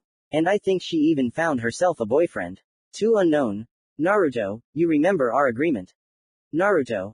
Of course I remember him. Orochimaru, those were tough negotiations.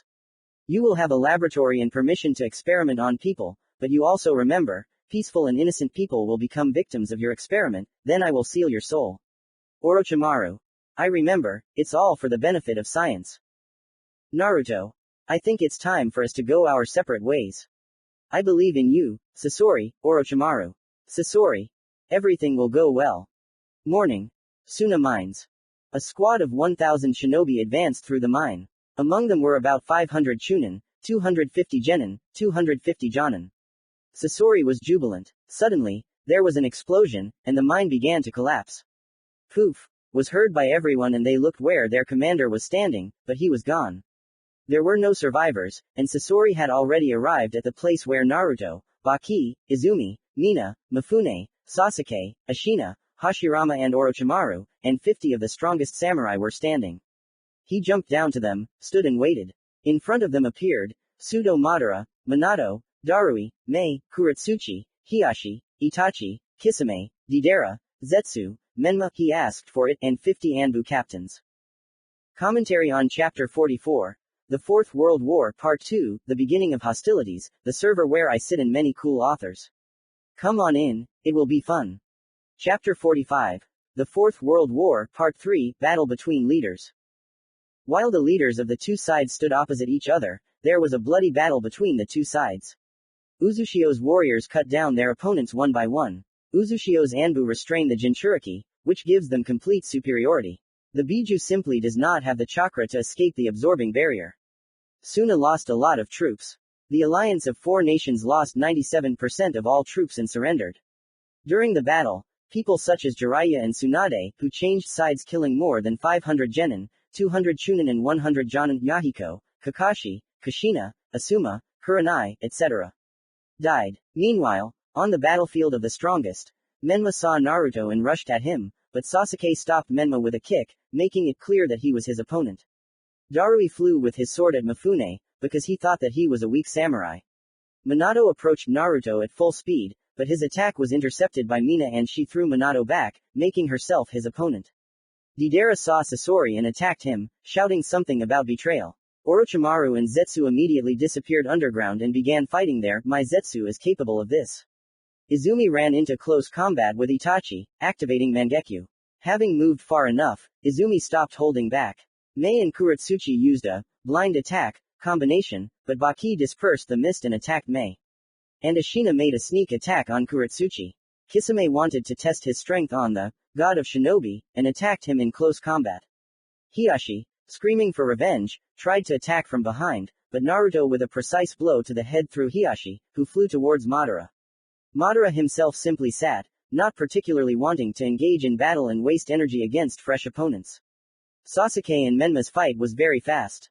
Sasuke activated the 3-volume Sharingan and put Menma in Genjutsu.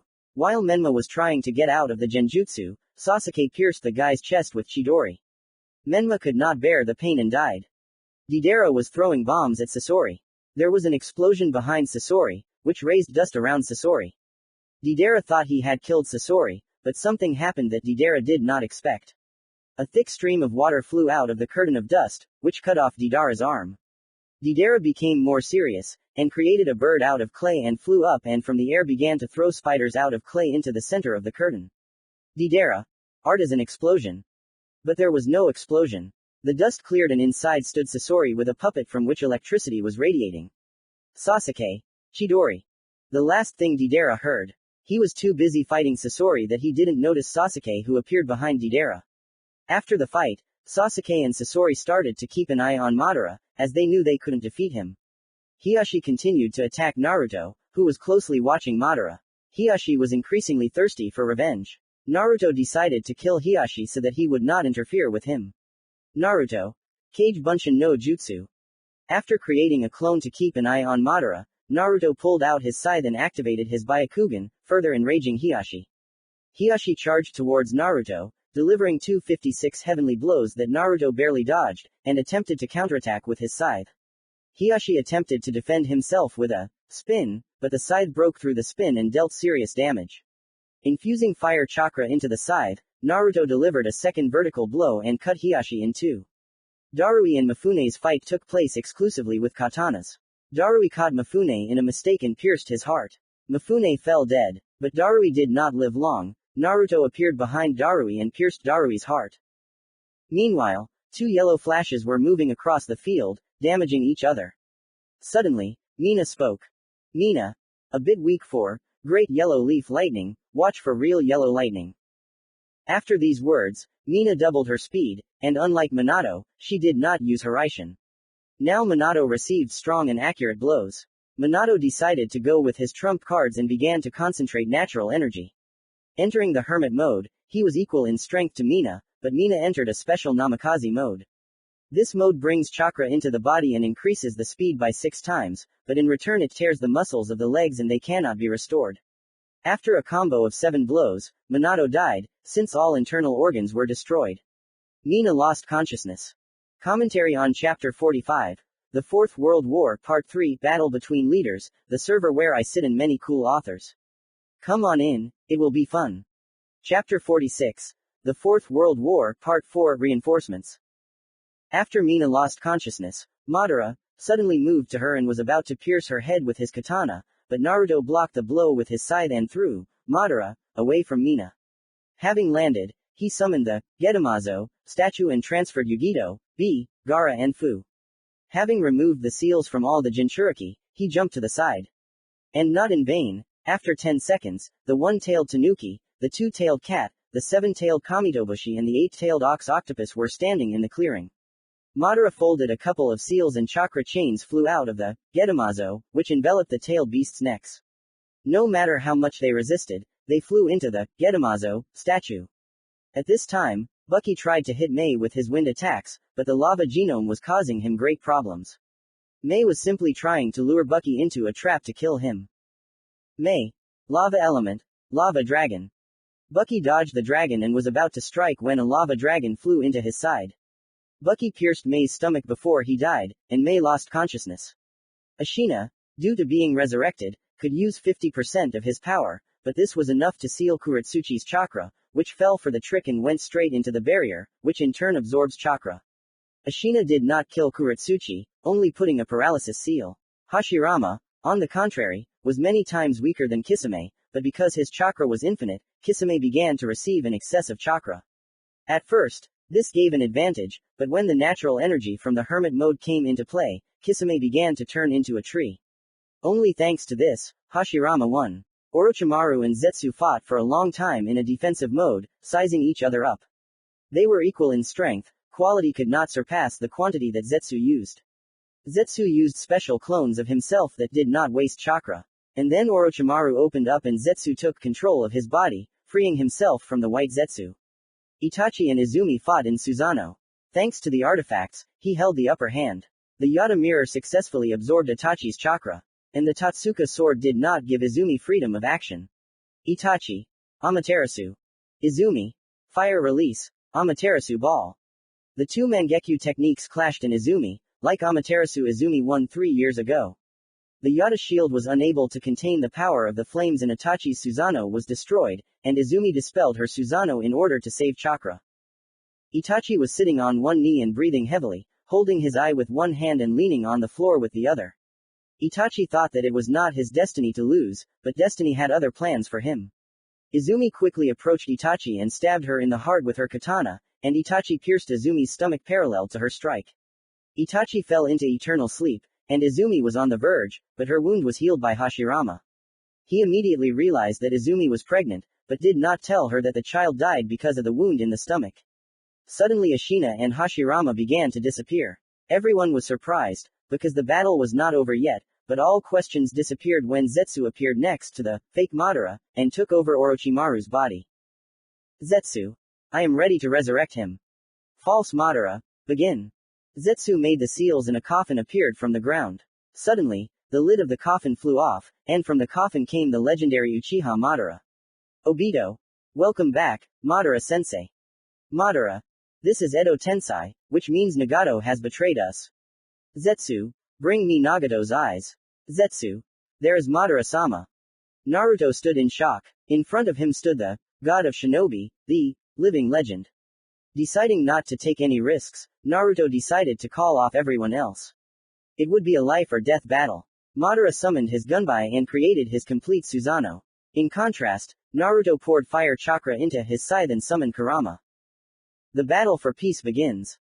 Commentary on Chapter 46. The Fourth World War Part 4 Reinforcements, the server where I sit and many cool authors. Come on in, it will be fun. Chapter 47. The Final Battle Part 1 10 Tails. After Naruto summoned Kurama, Obito laughed loudly and shouted, Obito, and here you are, 9 Tails. Having folded the seals, a chain flew out of the Getamazo, but it fell into a spatial hole and appeared behind Madara's Susanoo, piercing it from behind, but not touching Madara. And Naruto moved Izumi away from the battlefield and put up a powerful barrier. Meanwhile, Zetsu created a clone and sent it underground, under Nagato's feet, and the original appeared in front of Nagato and attacked him, forcing him to use Shinra Tensei. After Nagato used it, a clone of Zetsu appeared from underground and tried to rip out Nagato's eyes, but Konan pushed him away, thereby exposing herself to the blow. The Zetsu clone ripped out Konan's eye, and she lost consciousness from pain shock. Nagato, thinking that she was dead, began to furiously attack Zetsu, who had no choice but to run away towards Madara and Obito, which he successfully did. Nagato, who ran up, used Bansho Tensei on Zetsu, but they made a switch with Obito and the subsequent Shinra Tensei did not help Nagato, since Obito became intangible, and then ripped out his right eye and pierced Nagato's chest. Before he could jump back, he received a powerful blow to the head from Naruto, from which he flew about 50 meters. Looking at Nagato, Naruto remembered himself as a child. Nagato, like Naruto, was missing his right eye. With the last of his strength, Nagato said, Nagato, this is my end. Cough. Naruto, transplant my eye into yourself. Cough I want to see the world. Cough. Without wars through it. Nagato said nothing more, and his heart stopped beating. Naruto caught Nagato's falling body, laid him down carefully, clenched his fists and said quietly, Naruto, Nagato, I promise. This eye will see a world without wars. Taking out Nagato's Rinnegan and taking out his eye, Naruto inserted Nagato's Rinnegan into himself. Suddenly, Naruto heard Kurama scream, Kurama, Naruto. Turning around, he saw an explosion and Kurama flying away. A moment earlier, Madara tried to put Kurama in Genjutsu, but he couldn't do it because he had Naruto's chakra in him. Kurama began to dominate Madara and, throwing the latter back, began to form the tailed beast bomb. When the bomb was formed, the fox launched it straight at Madara, who put away his Susanoo and smiled mysteriously, which the fox didn't like, and for good reason. As soon as the bomb approached, Madara put out his gunbai and said, Madara, Uchiha Reflection. Thanks to his infinite chakra, Madara managed to reflect the bomb straight at Fox. Fox realized that things were bad and shouted, Kurama, Naruto. An explosion and Kurama flew away, unconscious. The chain of Getamazo rushed after Kurama. Naruto flew along the way at full speed, folding the seals of the spatial hole, but Madara got tired of Naruto's interference and appeared in front of him, raising his gunbai to strike. Naruto had to summon a scythe and parry Madara's attacks while Kurama was being sealed into a statue. As soon as Kurama was sealed, Madara jumped back and Obito, who had been getting used to the Rinnegan all this time, used Obito, Geto Rinne Tensei no Jutsu.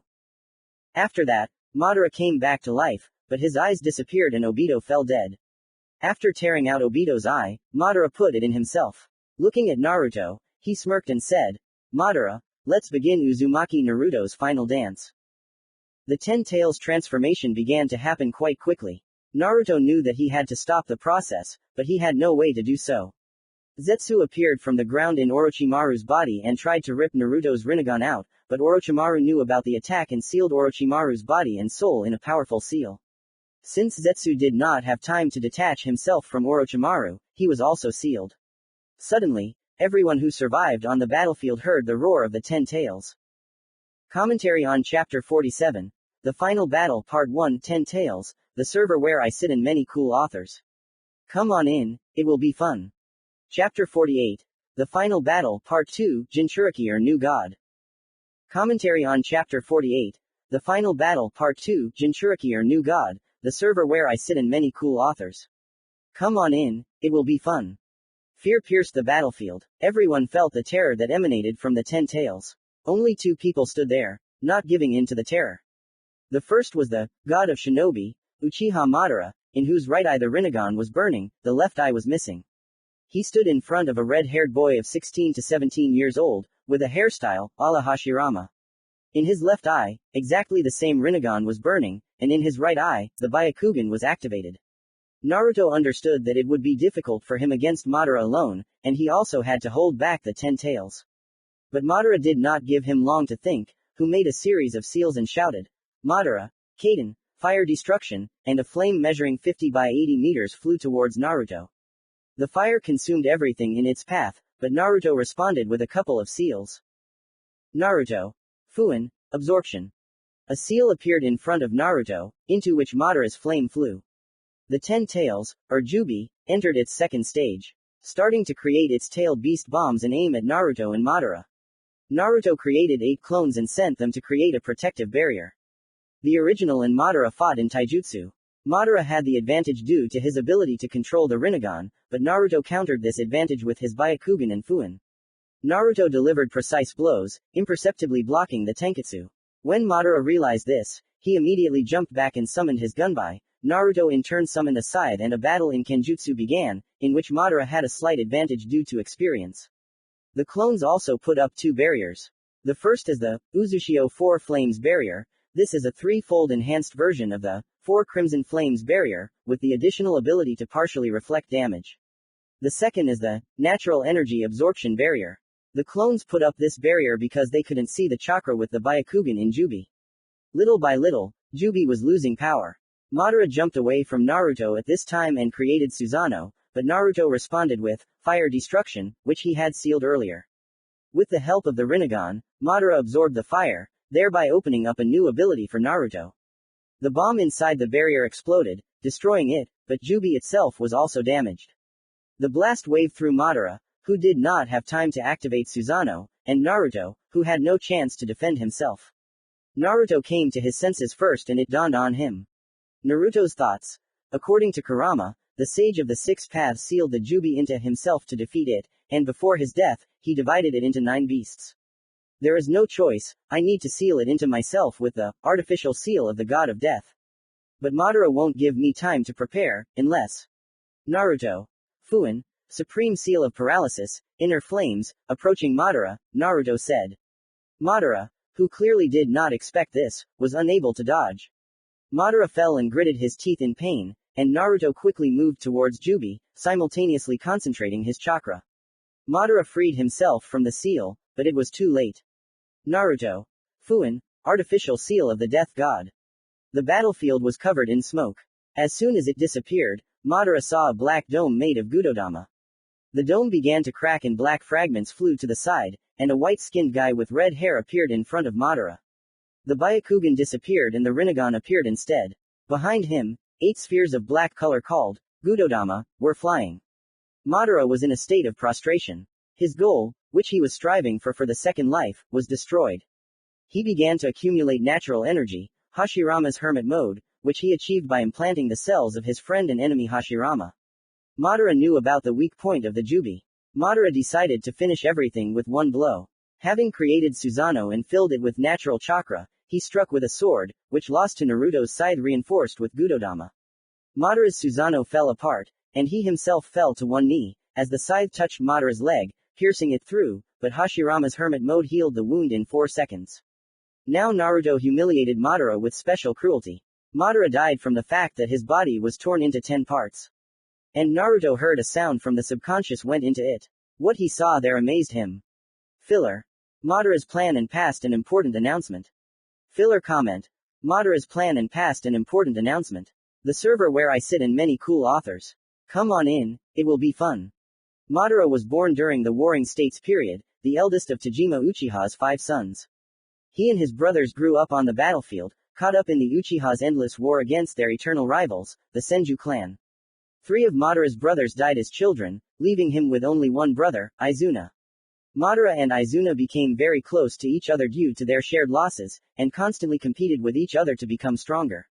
Due to this, the young Madara, who also possessed extremely powerful chakra from birth, was already capable of killing adult Senju in battle, earning himself a reputation as a genius. During his rare downtime, Madara one day met a boy named Hashirama, who was his age. The two quickly became friends and developed a friendly rivalry with each other, not only in terms of playing pancakes, but also in terms of training. Hashirama was a shinobi who had lost his brothers to war, just like Madara. Together, they shared dreams of peace.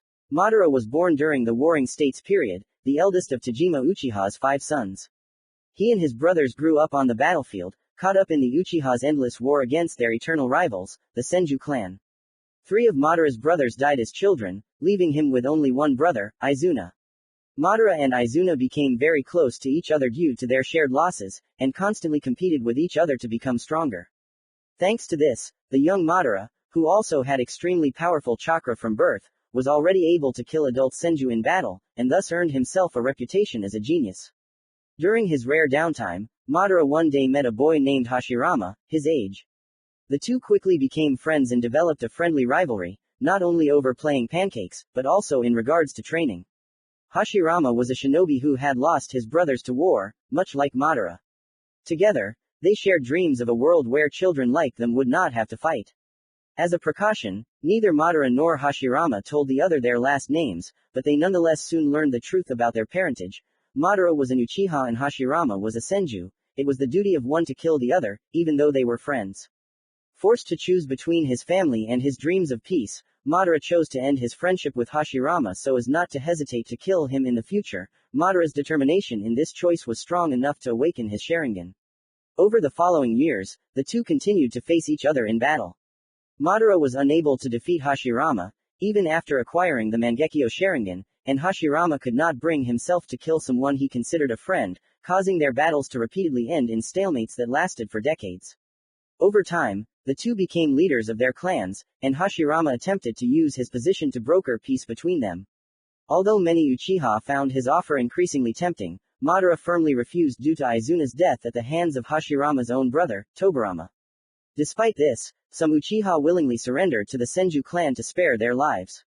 Madara soon transplanted Izuna's eyes into himself to gain the eternal Mangekyo Sharingan and restore his deteriorating eyesight. With his newfound power, he launched another final attack on the Senju and was eventually defeated. Rather than kill Madara to end the era of war, Hashirama offered to kill himself if it would stop the bloodshed. Madara was touched by Hashirama's gesture and finally agreed to make peace. Over the years, Madara had perfected his plans for peace on Earth, in what he called the Eye of the Moon plan. But with his own lifespan waning, Madara realized that he could not complete all of his plans in the time he had left to live. Thus, he transplanted his Rinnegan into a boy, Nagato, without his knowledge, 45, with the intention that he would one day use the eyes to bring Madara back to life. However, in order for Nagato to do so, Madara would need an agent to act on his behalf and guide Nagato towards this ultimate goal. Madara bided his time, connecting to the demonic statue to sustain his life, until a suitable person could be found. 46. He began keeping a close eye on Konoha, searching for a suitable pawn to take his place. During the Third Shinobi World War, Madara found a gravely injured Obito Uchiha. He used Hashirama's cells to replace Obito's body parts that could not be repaired and placed the forbidden individual cursed mark on Obito's heart as a precaution in case Obito turned against him. Afterwards, Madara began working on a mission to corrupt Obito. He arranged for Rin Nohara, the girl Obito loved, to be kidnapped by a Kurigakure shinobi and sealed into her body by the Three Tails. He manipulated events so that Rin would die at the hands of Obito's friend, Kakashi Hatake, before Obito's eyes. 47. Driven to desperation, Obito volunteered his services to Madara. Madara briefed Obito on the history of the Sage of the Six Paths and the 10 Tails, the details of the Eye of the Moon plan, and taught him the various techniques he would need to move forward. As his final act, he left behind Black Zetsu, whom he considered an embodiment of his will, to provide Obito with additional support in pursuit of their goal. Madara then severed his connection with the demonic statue and, with his dying breath, entrusted Obito with his own name, Madara Uchiha. Chapter 49. The Finale. In Naruto's subconscious, an old man was levitating with Rinnegan in his eyes and Gudodama's levitating behind him.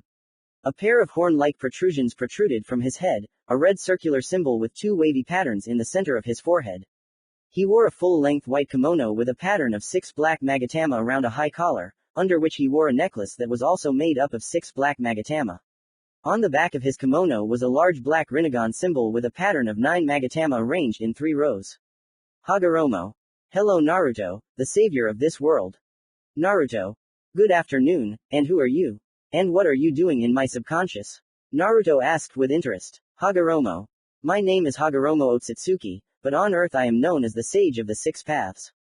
Naruto. Sage of the 6 Paths. The progenitor of ninjutsu, but what are you doing here? Hagoromo. You are mistaken, I created and preach ninshu. Ninshu is a religion that was supposed to give people a deeper understanding of themselves and others, and led humanity to an era of peace and prosperity. Unfortunately, ninshu eventually became known as ninjutsu, which is more suited for battle and war. Why am I here? Because you sealed the 10 tails, you activated the chakra that I sealed back when I was the 10 tails Jinchuriki. I am here to separate it back, but I cannot do it on my own. Your job is to extract the chakra of any of my creations. Naruto. I have a chakra connection with Kurama. But we need to distract Jubi. Hagoromo. I'll hold him off. While Hagoromo distracted the Jubi, Naruto approached and began to drain Kurama's chakra. The Jubi began to resist, but Hagoromo created a 7-star sword that forced the Jubi to dodge it. After 20 seconds, Kurama was pulled out of the Jubi. The Jubi turned into Gedamazo, with one eye closed. Having unsealed all the Biju, they talked to Hagoromo, who before disappearing named Naruto his successor, which all the Biju agreed with, except for Shukaku, due to resentment for losing. Waking up in the real world, he summoned all the tailed beasts, and lost consciousness due to chakra depletion. Thus ended the 4th Shinobi World War. Naruto came to his senses and opened his eyes to see a white ceiling. He smelled the medicine and realized he was in a hospital. He lifted his head and saw Izumi sleeping next to him. Not wanting to wake Izumi, he lay back down. 2 hours later, Izumi woke up and saw Naruto looking at her, hugged him and kissed him passionately. A minute later, they were brazenly interrupted by a doctor who quickly apologized, but then began to scold him for his shameful behavior in the hospital.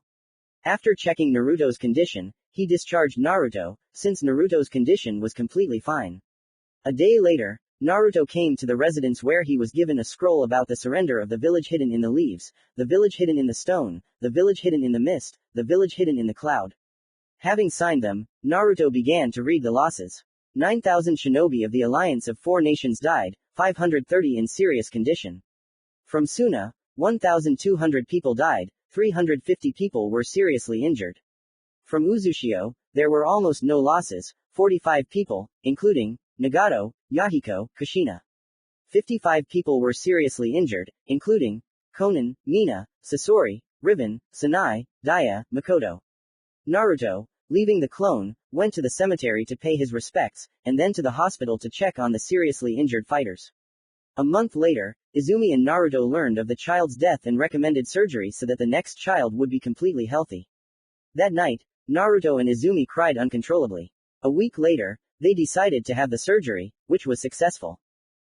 2 months later, Naruto and Izumi got married, and 9 months later, a son named Ashina was born.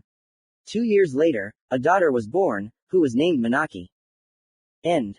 Commentary on Chapter 49, The End. The server where I sit and many cool authors. Come on in, it will be fun.